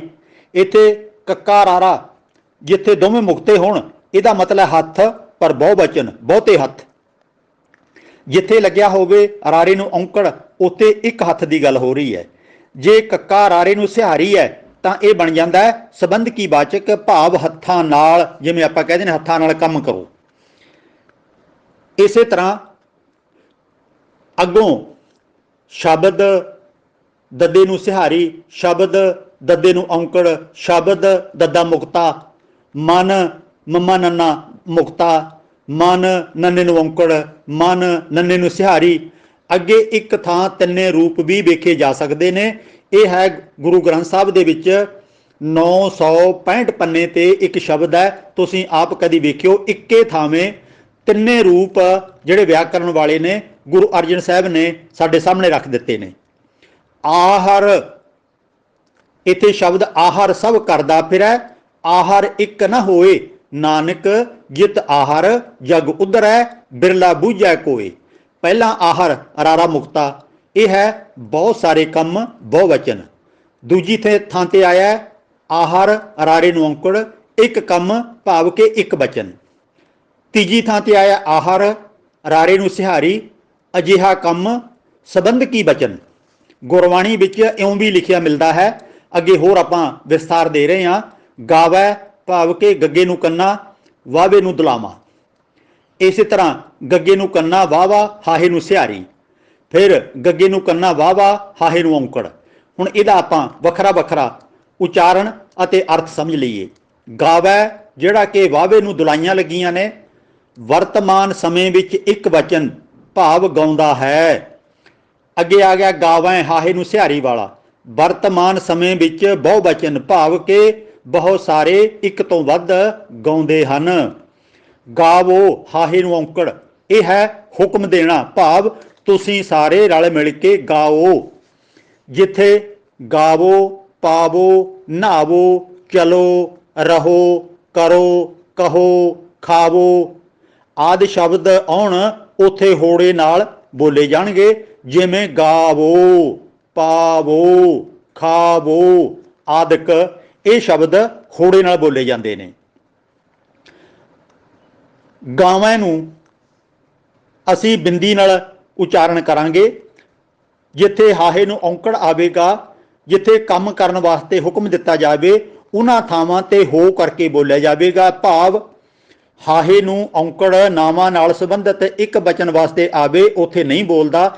ਜਿਵੇਂ ਰਾਹ, ਰਾਰੇ ਨੂੰ ਕੰਨਾ, ਹਾਹੇ ਨੂੰ ਔਂਕੜ, ਇਹ ਇੱਕ ਵਚਨ ਰਾਹ ਵਾਸਤੇ ਹੈ, ਇਹਨੂੰ ਰਾਹੋ ਨਹੀਂ ਪੜ੍ਹਨਾ। ਜਿਵੇਂ ਕਿ ਸਾਡੇ ਕੀਰਤਨੀ ਹੈ ਆਮ ਤੌਰ ਤੇ ਅੰਮ੍ਰਿਤਸਰ ਜਾਂ ਹੋਰਨਾਂ ਥਾਵਾਂ ਤੇ ਕੀਰਤਨ ਕਰਦੇ ਹੋਏ ਰਾਹ ਨੂੰ ਰਾਹੋ ਕਹਿੰਦੇ ਨੇ, ਵਿਆਹ ਨੂੰ ਵਿਆਹੋ ਕਹਿੰਦੇ ਨੇ। ਇਹ ਇੱਕ ਵਚਨ ਬਣਾਉਣ ਵਾਸਤੇ ਹੈ, ਇਹਦਾ ਉਚਾਰਨ ਨਹੀਂ ਹੁੰਦਾ ਇਸ ਤਰ੍ਹਾਂ। ਜਿਵੇਂ ਰਾਹ, ਵਿਆਹ, ਰਥਵਾ, ਰਥਵਾਹੋ ਨਹੀਂ ਕਹਿਣਾ, ਰਥਵਾ। ਘਾਹ ਹਾਹੇ ਨੂੰ ਔਂਕੜ ਹੈ, ਇਹ ਘਾਹੋ ਨਹੀਂ ਹੈ, ਜਾਂ ਗਾਹੋ ਨਹੀਂ ਹੈ, ਗਾ। ਅਜਿਹੇ ਸ਼ਬਦਾਂ ਨਾਲ ਹਾਹੇ ਨੂੰ ਔਂਕੜ ਨਹੀਂ ਬੁਲਾਉਣਾ। ਇਹ ਔਂਕੜ ਇੱਕ ਵਚਨ ਵਾਸਤੇ ਹੈ। ਹੋਰ ਰੂਪ ਵੀ ਕੁਝ ਹੈਗੇ ਨੇ। ਪ੍ਰੇਤੋਂ, ਮੁੱਖੋਂ, ਕਾਨੋਂ, ਅੰਦਰੋਂ, ਬਾਹਰੋਂ, ਸਿਰੋਂ, ਕਾਗੋਂ, ਰੋਗੋਂ ਆਦਿ ਸ਼ਬਦਾਂ ਵਿੱਚ ਇਹ ਹਾਹੇ ਨੂੰ ਲੱਗਿਆ ਔਂਕੜ ਹੋੜੇ ਦੀ ਆਵਾਜ਼ ਦਿੰਦਾ ਹੈ। ਇਸ ਤਰ੍ਹਾਂ ਦੇ ਸ਼ਬਦਾਂ ਨੂੰ ਸੰਬੰਧਕੀ ਸ਼ਬਦ ਕਿਹਾ ਜਾਂਦਾ ਹੈ। ਭਾਵ ਪ੍ਰੇਤੋਂ, ਇਹਦਾ ਮਤਲਬ ਹੈ ਪ੍ਰੇਤ ਤੋਂ, ਮੁੱਖੋਂ, ਮੁੱਖ ਤੋਂ, ਕਾਨੋਂ, ਕੰਨਾਂ ਤੋਂ। ਕਿਸੇ ਸ਼ਬਦ ਦੇ ਅਖੀਰ ਵਾਲੇ ਅੱਖਰ ਨੂੰ ਜੇ ਸਿਹਾਰੀ ਜਾਂ ਔਂਕੜ ਲੱਗਾ ਹੋਵੇ ਤਾਂ ਆਮ ਸ਼ਬਦਾਂ ਨਾਲ ਇਹ ਖਾਮੋਸ਼ ਰਹਿੰਦੇ ਹਨ, ਔਂਕੜ ਤੇ ਸਿਹਾਰੀ ਬੋਲੇ ਨਹੀਂ ਜਾਂਦੇ। ਪਰ ਈੜੀ ਅਤੇ ਹਾਹਾ ਤੇ ਇਹ ਨਿਯਮ ਲਾਗੂ ਨਹੀਂ ਹੁੰਦਾ। ਸ਼ਬਦ ਦਾ ਅਖੀਰਲਾ ਅੱਖਰ ਜੇ ਹਾਹਾ ਹੋਵੇ ਤਾਂ ਸਿਹਾਰੀ ਬਿੰਦੀ ਸਹਿਤ ਬੋਲੇਗੀ। ਹਾਹੇ ਨੂੰ ਔਂਕੜ ਕਿੱਥੇ ਬੋਲਣਾ ਹੈ, ਕਿੱਥੇ ਨਹੀਂ ਬੋਲਣਾ, ਇਹ ਉੱਪਰ ਸਮਝਾਇਆ ਜਾ ਚੁੱਕਿਆ ਪਹਿਲਾਂ ਤੁਹਾਨੂੰ।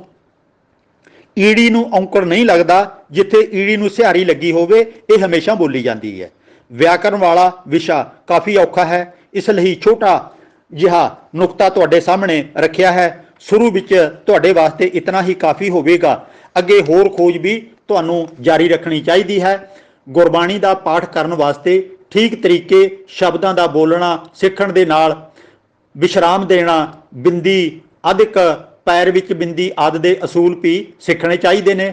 ਜਿਵੇਂ ਸੱਸੇ ਪੈਰ ਬਿੰਦੀ ਤੇ ਰਾਰਾ, ਤੇ ਉੱਪਰ ਲਾਂ ਲੱਗੀ ਹੋਵੇ ਸੱਸੇ ਦੇ, ਉਹਨੂੰ ਸ਼ੇਰ ਕਹਿੰਦੇ ਨੇ। ਪਰ ਸੱਸੇ ਨੂੰ ਲਾਂ ਤੇ ਰਾਰਾ, ਉਹਨੂੰ ਸ਼ੇਰ, ਤੋਲਣ ਵਾਲਾ ਸ਼ੇਰ ਕਹਿੰਦੇ ਨੇ। ਇਸ ਤਰ੍ਹਾਂ ਦੇ ਬਿੰਦੀ ਨਾਲ ਵੀ ਬਹੁਤ ਸਾਰੇ ਫਰਕ ਪੈ ਜਾਂਦੇ ਨੇ। ਜਿਵੇਂ ਹੋਰ ਪੜ੍ਹਾਈ ਬੱਚੇ ਵੱਧ ਤੋਂ ਵੱਧ ਕਰਦੇ ਹਨ, ਪੜ੍ਹਾਈ ਨਾਲ ਚੰਗੀਆਂ ਨੌਕਰੀਆਂ ਤੇ ਵੱਡੇ ਕਾਰੋਬਾਰ ਕਰਕੇ ਕਾਮਯਾਬ ਮਨੁੱਖ ਬਣਿਆ ਜਾ ਸਕਦਾ ਹੈ। ਜੋ ਗੁਰੂ ਸਾਹਿਬ ਸਾਨੂੰ ਹੁਕਮ ਗੁਰਬਾਣੀ 'ਚ ਲਿਖ ਕੇ ਗਏ ਨੇ, ਉਸ ਮੁਤਾਬਕ ਸਾਰੇ ਕੰਮ ਕਰਨੇ ਹੁੰਦੇ ਨੇ ਅਸੀਂ, ਤੇ ਇਹ ਕੰਮ ਅਸੀਂ ਸਾਰੇ ਤਾਂ ਹੀ ਕਰ ਸਕਾਂਗੇ ਜੇ ਗੁਰਬਾਣੀ ਦਾ ਸਾਨੂੰ ਗਿਆਨ ਹੋਵੇਗਾ, ਸ਼ੁੱਧ ਉਚਾਰਨ ਸਿੱਖਾਂਗੇ, ਵਿਆਕਰਨ ਦੇ ਨੇਮ ਸਿੱਖਾਂਗੇ, ਫਿਰ ਅਸੀਂ ਇਹਨੂੰ ਚੰਗੇ ਤਰੀਕੇ ਸਮਝ ਕੇ ਵਿਚਾਰ ਕੇ ਅਰਥਾਂ ਸਮੇਤ ਪੜ੍ਹ ਸਕਾਂਗੇ ਤੇ ਉਚਾਰਨ ਦਾ ਕੋਈ ਝਮੇਲਾ ਨਹੀਂ ਰਹੇਗਾ। ਤੇ ਸਾਰੇ ਸਾਨੂੰ ਇਹ ਨਹੀਂ ਕਹਿਣਗੇ ਕਿ ਇਹਦਾ ਪੜ੍ਹਨਾ ਵੀ ਨਹੀਂ ਆਉਂਦਾ, ਇਹ ਤਾਂ ਹੋਰ ਹੀ ਗਲਤ ਮਲਤ ਕਰੀ ਜਾਂਦਾ ਹੈ। ਜਿਵੇਂ ਕਿ ਪਾਠੀਆਂ ਦੇ ਪ੍ਰਤੀ ਸਾਡੇ ਮਨਾਂ 'ਚ ਕਈ ਵਾਰੀ ਅਜਿਹੇ ਸ਼ੰਕੇ ਉਤਪੰਨ ਹੋ ਜਾਂਦੇ ਨੇ। ਇਹਨਾਂ ਸਾਰੀਆਂ ਗੱਲਾਂ ਦਾ ਬਹੁਤ ਸਾਰਾ ਧਿਆਨ ਰੱਖਣਾ ਜ਼ਰੂਰੀ ਹੈ। ਸਵਾਲ ਨੰਬਰ 137 ਭਾਈ ਸੁਦਾਗਰ ਸਿੰਘ ਇਟਲੀ ਤੋਂ ਸਵਾਲ ਕਰਦੇ ਨੇ, ਜਦੋਂ ਬੱਚਾ ਮਾਂ ਦੇ ਪੇਟ ਵਿੱਚ ਹੁੰਦਾ ਹੈ ਉਦੋਂ ਉਸ ਦੀ ਲਿਵ ਰੱਬ ਨਾਲ ਜੁੜੀ ਹੁੰਦੀ ਹੈ, ਕੀ ਇਹ ਸੱਚ ਹੈ? ਕਿਉਂਕਿ ਸਟੇਜਾਂ ਦੇ ਉੱਤੇ ਸਾਨੂੰ ਇਹੋ ਹੀ ਸੁਣਾਇਆ ਜਾਂਦਾ ਹੈ। ਗੁਰੂ ਪਿਆਰ ਵਾਲਿਓ, ਜਰਾ ਕੁ ਗਹਿਰਾਈ ਨਾਲ ਸੋਚੋ ਕਿ ਬੱਚਾ ਕੋਈ ਬੋਲੀ ਨਹੀਂ ਜਾਣਦਾ, ਬੱਚੇ ਦਾ ਮਾਨਸਿਕ ਵਿਕਾਸ ਅਜੇ ਨਹੀਂ ਹੋਇਆ, ਤੇ ਉਹ ਤਾਂ ਲਿਵ ਤਾਂ ਜੇ ਜੁੜਨੀ ਵੀ ਹੈ ਤਾਂ ਜਦੋਂ ਹੋਸ਼ ਹਵਾਸ਼ ਉਹਦੇ ਕਾਇਮ ਹੋ ਜਾਂਦੇ ਨੇ, ਉਹਨੂੰ ਅਕਲ ਆ ਜਾਂਦੀ ਹੈ, ਗਿਆਨ 'ਚ ਵਾਧਾ ਹੋ ਜਾਂਦਾ ਹੈ, ਉਦੋਂ ਤਾਂ ਲਿਵ ਜੁੜਨ ਵਾਲੀ ਗੱਲ ਜੇ ਕੋਈ ਆਖੇ ਤਾਂ ਕੁਝ ਹੱਦ ਤੱਕ ਆਪਾਂ ਮੰਨ ਲਈਏ। ਪਰ ਜਿਹੜੀ ਅਵਸਥਾ ਬੱਚੇ ਦੀ ਮਾਂ ਦੇ ਗਰਭ ਵਿੱਚ ਹੁੰਦੀ ਹੈ ਉਦੋਂ ਤਾਂ ਹਾਲੀ ਉਹਦਾ ਮਾਨਸਿਕ ਵਿਕਾਸ ਉੱਕਾ ਹੀ ਨਹੀਂ ਹੋਇਆ ਹੁੰਦਾ।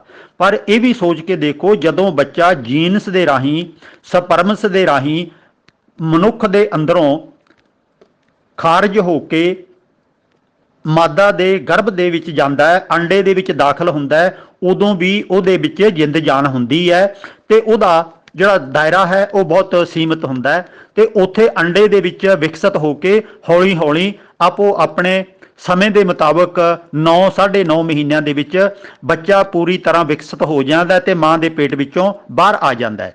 ਤੇ ਬੋਲੀ ਬੋਲਣੀ ਅਤੇ ਦੁਨੀਆ ਦੇ ਕਾਰੋ ਵਿਹਾਰ ਉਹ ਤਾਂ ਜਨਮ ਲੈਣ ਤੋਂ ਬਾਅਦ ਹੌਲੀ ਹੌਲੀ ਜਿਵੇਂ ਬੁੱਧੀ ਵਿਕਸਿਤ ਹੁੰਦੀ ਹੈ ਉਦੋਂ ਸਿੱਖਦਾ ਹੈ। ਇੱਧਰ ਤਾਂ ਆਪਾਂ ਇਹ ਗੱਲ ਜੋੜ ਲਈ ਹੈ, ਸਾਡੀ ਮਜਬੂਰੀ ਇਹ ਬਣ ਗਈ ਹੈ ਕਿ ਸਾਡੇ ਮਹਾਂਪੁਰਖਾਂ ਨੇ ਜਦੋਂ ਇਹ ਗੱਲ ਸਾਨੂੰ ਸਮਝਾਈ ਹੈ, ਉਦੋਂ ਕਿਉਂਕਿ ਲੋਕੀ ਸਵਾਲ ਕਰਦੇ ਸੀ ਕਿ ਤੁਸੀਂ ਇਉਂ ਕਹਿੰਦੇ ਹੋ, ਇਹਦਾ ਕੀ ਜਵਾਬ ਹੈ? ਉਦੋਂ ਹਾਲੇ ਪੇਟ ਦੇ ਵਿੱਚ ਕੀ ਘਟਨਾ ਵਾਪਰਦੀ ਹੈ, ਕਿਵੇਂ ਕਿਵੇਂ ਬੱਚਾ ਵਿਕਸਿਤ ਹੁੰਦਾ ਹੈ, ਉਦੋਂ ਹਾਲੀ ਐਕਸ-ਰੇ ਮਸ਼ੀਨਾਂ ਇਜਾਦ ਨਹੀਂ ਹੋਈਆਂ ਸੀ, ਲੋਕਾਂ ਨੂੰ ਵਿਖਾਇਆ ਨਹੀਂ ਜਾ ਸਕਦਾ ਸੀ ਕਿ ਬੱਚਾ ਇਸ ਤਰ੍ਹਾਂ ਵਿਕਾਸ ਕਰਦਾ ਹੈ। ਤੇ ਉਹਦੇ ਵਾਸਤੇ ਇਹੋ ਹੀ ਕਹਿਣਾ ਬਣਦਾ ਸੀ ਕਿ ਜਿਵੇਂ ਭਾਈ ਪ੍ਰਮਾਤਮਾ ਨੇ ਤੁਹਾਨੂੰ ਬਣਾਇਆ, ਇਸੇ ਤਰ੍ਹਾਂ ਮਾਂ ਦੇ ਗਰਭ ਦੇ ਵਿੱਚ ਵੀ ਬੱਚਾ ਪ੍ਰਮਾਤਮਾ ਦੀ ਕਿਰਪਾ ਦੇ ਨਾਲ ਬਣਦਾ ਹੈ, ਵੱਧਦਾ ਫੁੱਲਦਾ ਹੈ, ਤੇ ਉਹ ਉੱਥੇ ਇਹ ਪ੍ਰਮਾਤਮਾ ਦੀ ਕਿਰਪਾ ਨਾਲ ਹੀ ਵੱਡਾ ਹੋ ਕੇ ਸਮੇਂ ਸਿਰ ਉਹ ਗਰਭ ਚੋਂ ਬਾਹਰ ਆਉਂਦਾ ਹੈ। ਪਰ ਦੂਜਾ ਪੱਖ ਇਹ ਵੀ ਸੋਚੋ, ਪਸ਼ੂ ਪੰਛੀਆਂ ਦੇ ਬੱਚੇ ਵੀ ਇਸੇ ਤਰ੍ਹਾਂ ਵਿਕਸਿਤ ਹੁੰਦੇ ਨੇ। ਉਹ ਤਾਂ ਕੋਈ ਬੋਲੀ ਨਹੀਂ ਜਾਣਦੇ, ਉਹਨਾਂ ਨੂੰ ਵੱਡੇ ਹੋ ਕੇ ਵੀ ਦਿਮਾਗ ਉਹਨਾਂ ਦਾ ਕੰਮ ਨਹੀਂ ਕਰਦਾ, ਬਾਅਦ ਦੇ ਵਿੱਚ ਵੀ ਉਹ ਸਿਮਰਨ ਨਹੀਂ ਕਰਦੇ, ਉਹਨਾਂ ਦੇ ਮਾਤਾ ਪਿਤਾ ਨੂੰ ਵੀ ਸਿਮਰਨ ਦਾ ਕੋਈ ਪਤਾ ਨਹੀਂ ਹੈ। ਪਰ ਬੱਚੇ ਤਾਂ ਪਸ਼ੂਆਂ ਪੰਛੀਆਂ ਦੇ ਵੀ ਜਨਮ ਲੈਂਦੇ ਨੇ, ਗਰਭ ਦੇ ਵਿੱਚ ਵੀ ਰਹਿੰਦੇ ਨੇ। ਜਿਹੜੇ ਖੰਭਾਂ ਵਾਲੇ ਪੰਛੀ ਨੇ ਜਾਂ ਹੋਰ ਅੰਡੇ ਦਿੰਦੇ ਨੇ ਜੀਵ ਜੰਤੂ, ਉਹਨਾਂ ਦੇ ਬੱਚੇ ਅੰਡੇ ਦੇ ਵਿੱਚ ਹੀ ਆਪਣਾ ਸਮਾਂ ਪੂਰਾ ਹੋਣ ਤੇ ਆਪੇ ਸਰੀਰ ਵੱਡਾ ਹੋ ਜਾਂਦਾ ਹੈ, ਅੰਡਾ ਫਟ ਜਾਂਦਾ ਹੈ, ਅੰਡੇ ਤੋਂ ਬਾਹਰ ਆ ਜਾਂਦੇ ਨੇ। ਅੰਡਿਆਂ ਦੇ ਵਿੱਚ ਵੀ ਮੰਨਣਾ ਪਵੇਗਾ ਕਿ ਉਹ ਰੱਬ ਦੇ ਨਾਲ ਲਿਵ ਜੁੜੀ ਹੋਈ ਹੈ।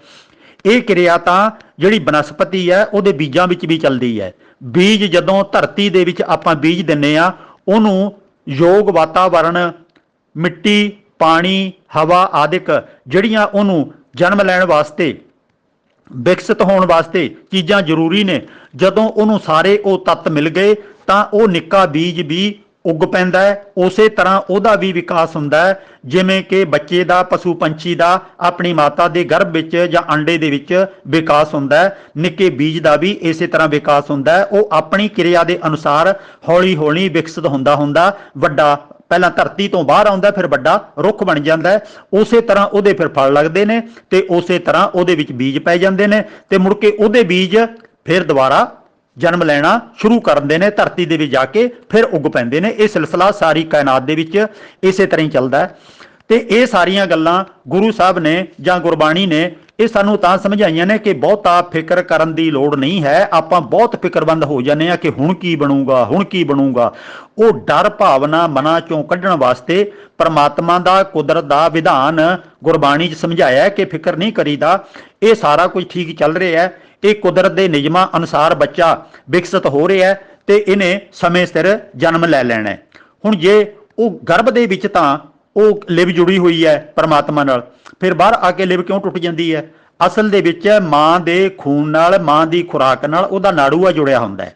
ਉਹ ਨਾੜੂਏ ਦੇ ਰਾਹੀਂ ਉਹਨੂੰ ਸਾਰੀ ਖੁਰਾਕ ਮਿਲ ਰਹੀ ਹੁੰਦੀ ਹੈ, ਖੂਨ ਮਿਲ ਰਿਹਾ ਹੁੰਦਾ ਹੈ। ਤੇ ਜਦੋਂ ਬੱਚਾ ਜਨਮ ਲੈਂਦਾ ਹੈ, ਸਾਰੇ ਹੀ ਪਸ਼ੂਆਂ ਦਾ ਅਤੇ ਇਨਸਾਨਾਂ ਦਾ ਜਿਹੜਾ ਬੱਚਾ ਜਨਮ ਲੈਂਦਾ ਹੈ, ਉਦੋਂ ਉਹਦਾ ਨਾੜੂਆ ਟੁੱਟ ਜਾਂਦਾ ਹੈ ਜਾਂ ਕੱਟਣਾ ਪੈ ਜਾਂਦਾ ਹੈ ਤੇ ਫਿਰ ਉਹਦਾ ਆਪਣਾ ਸਾਹ ਚੱਲ ਪੈਂਦਾ ਹੈ, ਆਪਣਾ ਦਿਲ ਧੜਕਣ ਲੱਗ ਪੈਂਦਾ ਹੈ ਤੇ ਉਹਦੀ ਜਿਹੜੀ ਹੈ ਸਾਰੀ ਕਿਰਿਆ ਸਾਡੇ ਸਰੀਰ ਵਾਲੀ ਉਹ ਚੱਲ ਪੈਂਦੀ ਹੈ। ਤੋ ਇਹ ਸਾਡੇ ਅੰਦਰੋਂ ਡਰ ਭੈ ਕੱਢਣ ਵਾਸਤੇ ਪ੍ਰਮਾਤਮਾ ਦਾ ਨਾਮ ਵਰਤਿਆ ਜਾਂਦਾ ਹੈ। ਹੋਰ ਕੋਈ ਸਾਧਨ ਉਹਨਾਂ ਜ਼ਮਾਨਿਆਂ 'ਚ ਮਨ ਨੂੰ ਤਸੱਲੀ ਦੇਣ ਵਾਸਤੇ ਹੈ ਨਹੀਂ ਸੀ। ਰੱਬ ਕਰਦਾ ਹੈ, ਪ੍ਰਮਾਤਮਾ ਕਰਦਾ ਹੈ, ਜੇ ਇਹਦੇ ਪਿੱਛੇ ਚਲੇ ਜਾਵਾਂਗੇ ਆਪਾਂ, ਸਾਡੇ ਕੋਲੇ ਇਹਨਾਂ ਗੱਲਾਂ ਦਾ ਕੋਈ ਜਵਾਬ ਨਹੀਂ ਹੈ।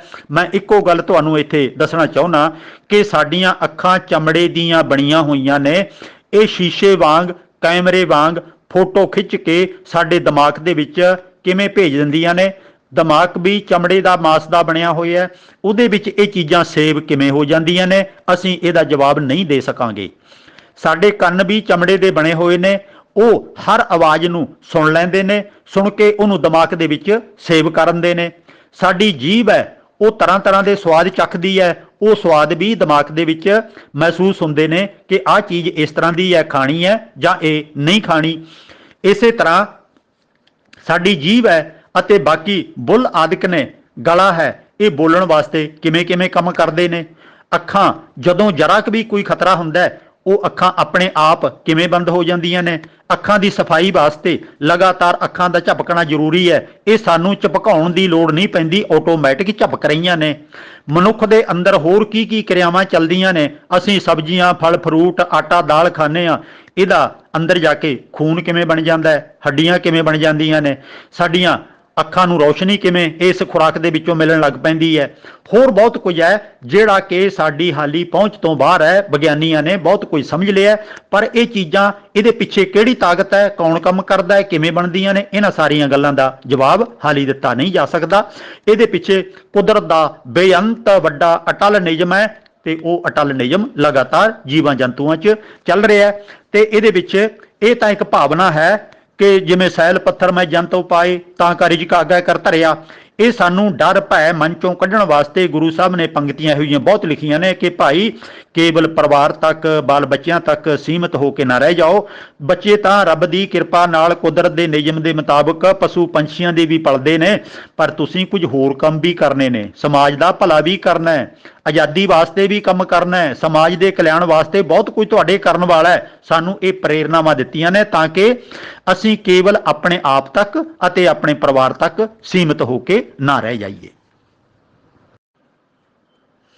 ਸਵਾਲ ਨੰਬਰ 138 ਭਾਈ ਸੁਰਿੰਦਰ ਸਿੰਘ ਆਗਰਾ ਯੂਪੀ ਤੋਂ ਸਵਾਲ ਕਰਦੇ ਨੇ, ਗੁਰੂ ਗੋਬਿੰਦ ਸਿੰਘ ਜੀ ਨੇ ਨੰਦੇੜ ਵੱਲ ਜਾਣਾ ਕਿਉਂ ਜ਼ਰੂਰੀ ਸਮਝਿਆ? ਉਹ ਪੰਜਾਬ ਦੇ ਵਿੱਚ ਹੀ ਕਿਉਂ ਨਾ ਠਹਿਰੇ? ਇਹਦਾ ਹੋਰ ਬਹੁਤ ਕਾਰਨ ਵੀ ਹੋ ਸਕਦੇ ਨੇ, ਜਿਹੜਾ ਕਿ ਹੁਣ ਤੱਕ ਮੈਂ ਪੜ੍ਹ ਸਕਿਆ, ਸਮਝ ਸਕਿਆ। ਉਹਦਾ ਕਾਰਨ ਇਹ ਹੈ ਕਿ ਔਰੰਗਜ਼ੇਬ ਦੀ ਮੌਤ ਹੋ ਗਈ ਸੀ। ਬਹੁਤ ਸਾਰੇ ਜੰਗ ਯੁੱਧ ਪਹਿਲਾਂ ਹੋ ਚੁੱਕੇ ਸਨ, ਸਿੱਖਾਂ ਦਾ ਬਹੁਤ ਸਾਰਾ ਨੁਕਸਾਨ, ਸ਼ਹੀਦੀਆਂ ਹੋ ਚੁੱਕੀਆਂ ਸਨ ਤੇ ਔਰੰਗਜ਼ੇਬ ਦੀ ਮੌਤ ਤੋਂ ਬਾਅਦ ਉਹਦੇ ਦੋ ਬੇਟੇ ਸੀ, ਜਿਹੜੇ ਬਹਾਦਰ ਸ਼ਾਹ ਤੇ ਇੱਕ ਦੂਜਾ ਬੇਟਾ, ਇਹਨਾਂ ਦੋਵਾਂ ਦੀ ਆਪਸ ਦੇ ਵਿੱਚ ਬਣਦੀ ਨਹੀਂ ਸੀ। ਦੋਵੇਂ ਦਿੱਲੀ ਦੇ ਤਖਤ ਤੇ ਕਬਜ਼ਾ ਕਰਨ ਵਾਸਤੇ ਲੜਨ ਮਰਨ ਨੂੰ ਤਿਆਰ ਸਨ।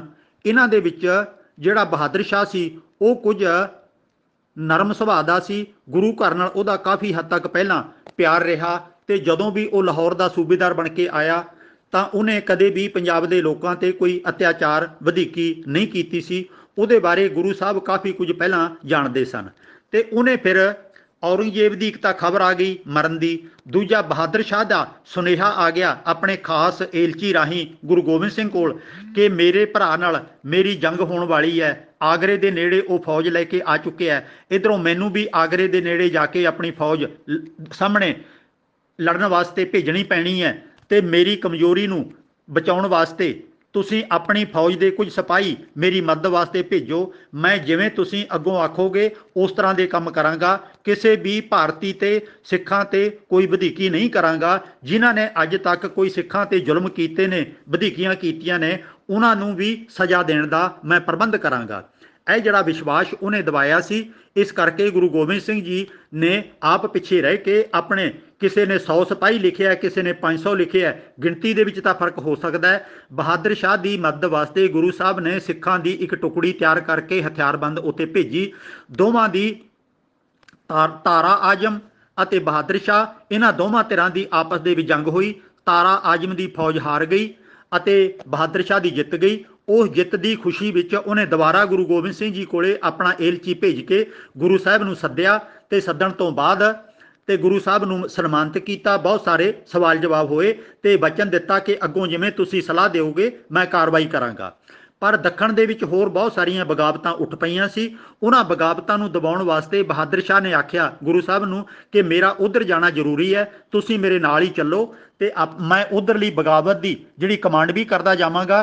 ਤੁਹਾਡੇ ਨਾਲ ਲੰਮੀ ਵਿਚਾਰ ਚਰਚਾ ਵੀ ਆਪਾਂ ਰਸਤੇ ਵਿੱਚ ਕਰਦੇ ਜਾਵਾਂਗੇ ਤੇ ਇਸ ਤਰ੍ਹਾਂ ਉਧਰ ਚੱਲਦੇ ਗਏ। ਪਰ ਨਾਲ ਇਹ ਵੀ ਯਾਦ ਰਵੇ ਕਿ ਗੁਰੂ ਗੋਬਿੰਦ ਸਿੰਘ ਜੀ ਦੇ ਨਾਲ ਬੰਦਾ ਸਿੰਘ ਬਹਾਦਰ ਦੀਆਂ ਪਹਿਲਾਂ ਕਈ ਸਾਰੀਆਂ ਮੁਲਾਕਾਤਾਂ ਹੋ ਚੁੱਕੀਆਂ ਹੋਈਆਂ ਸਨ।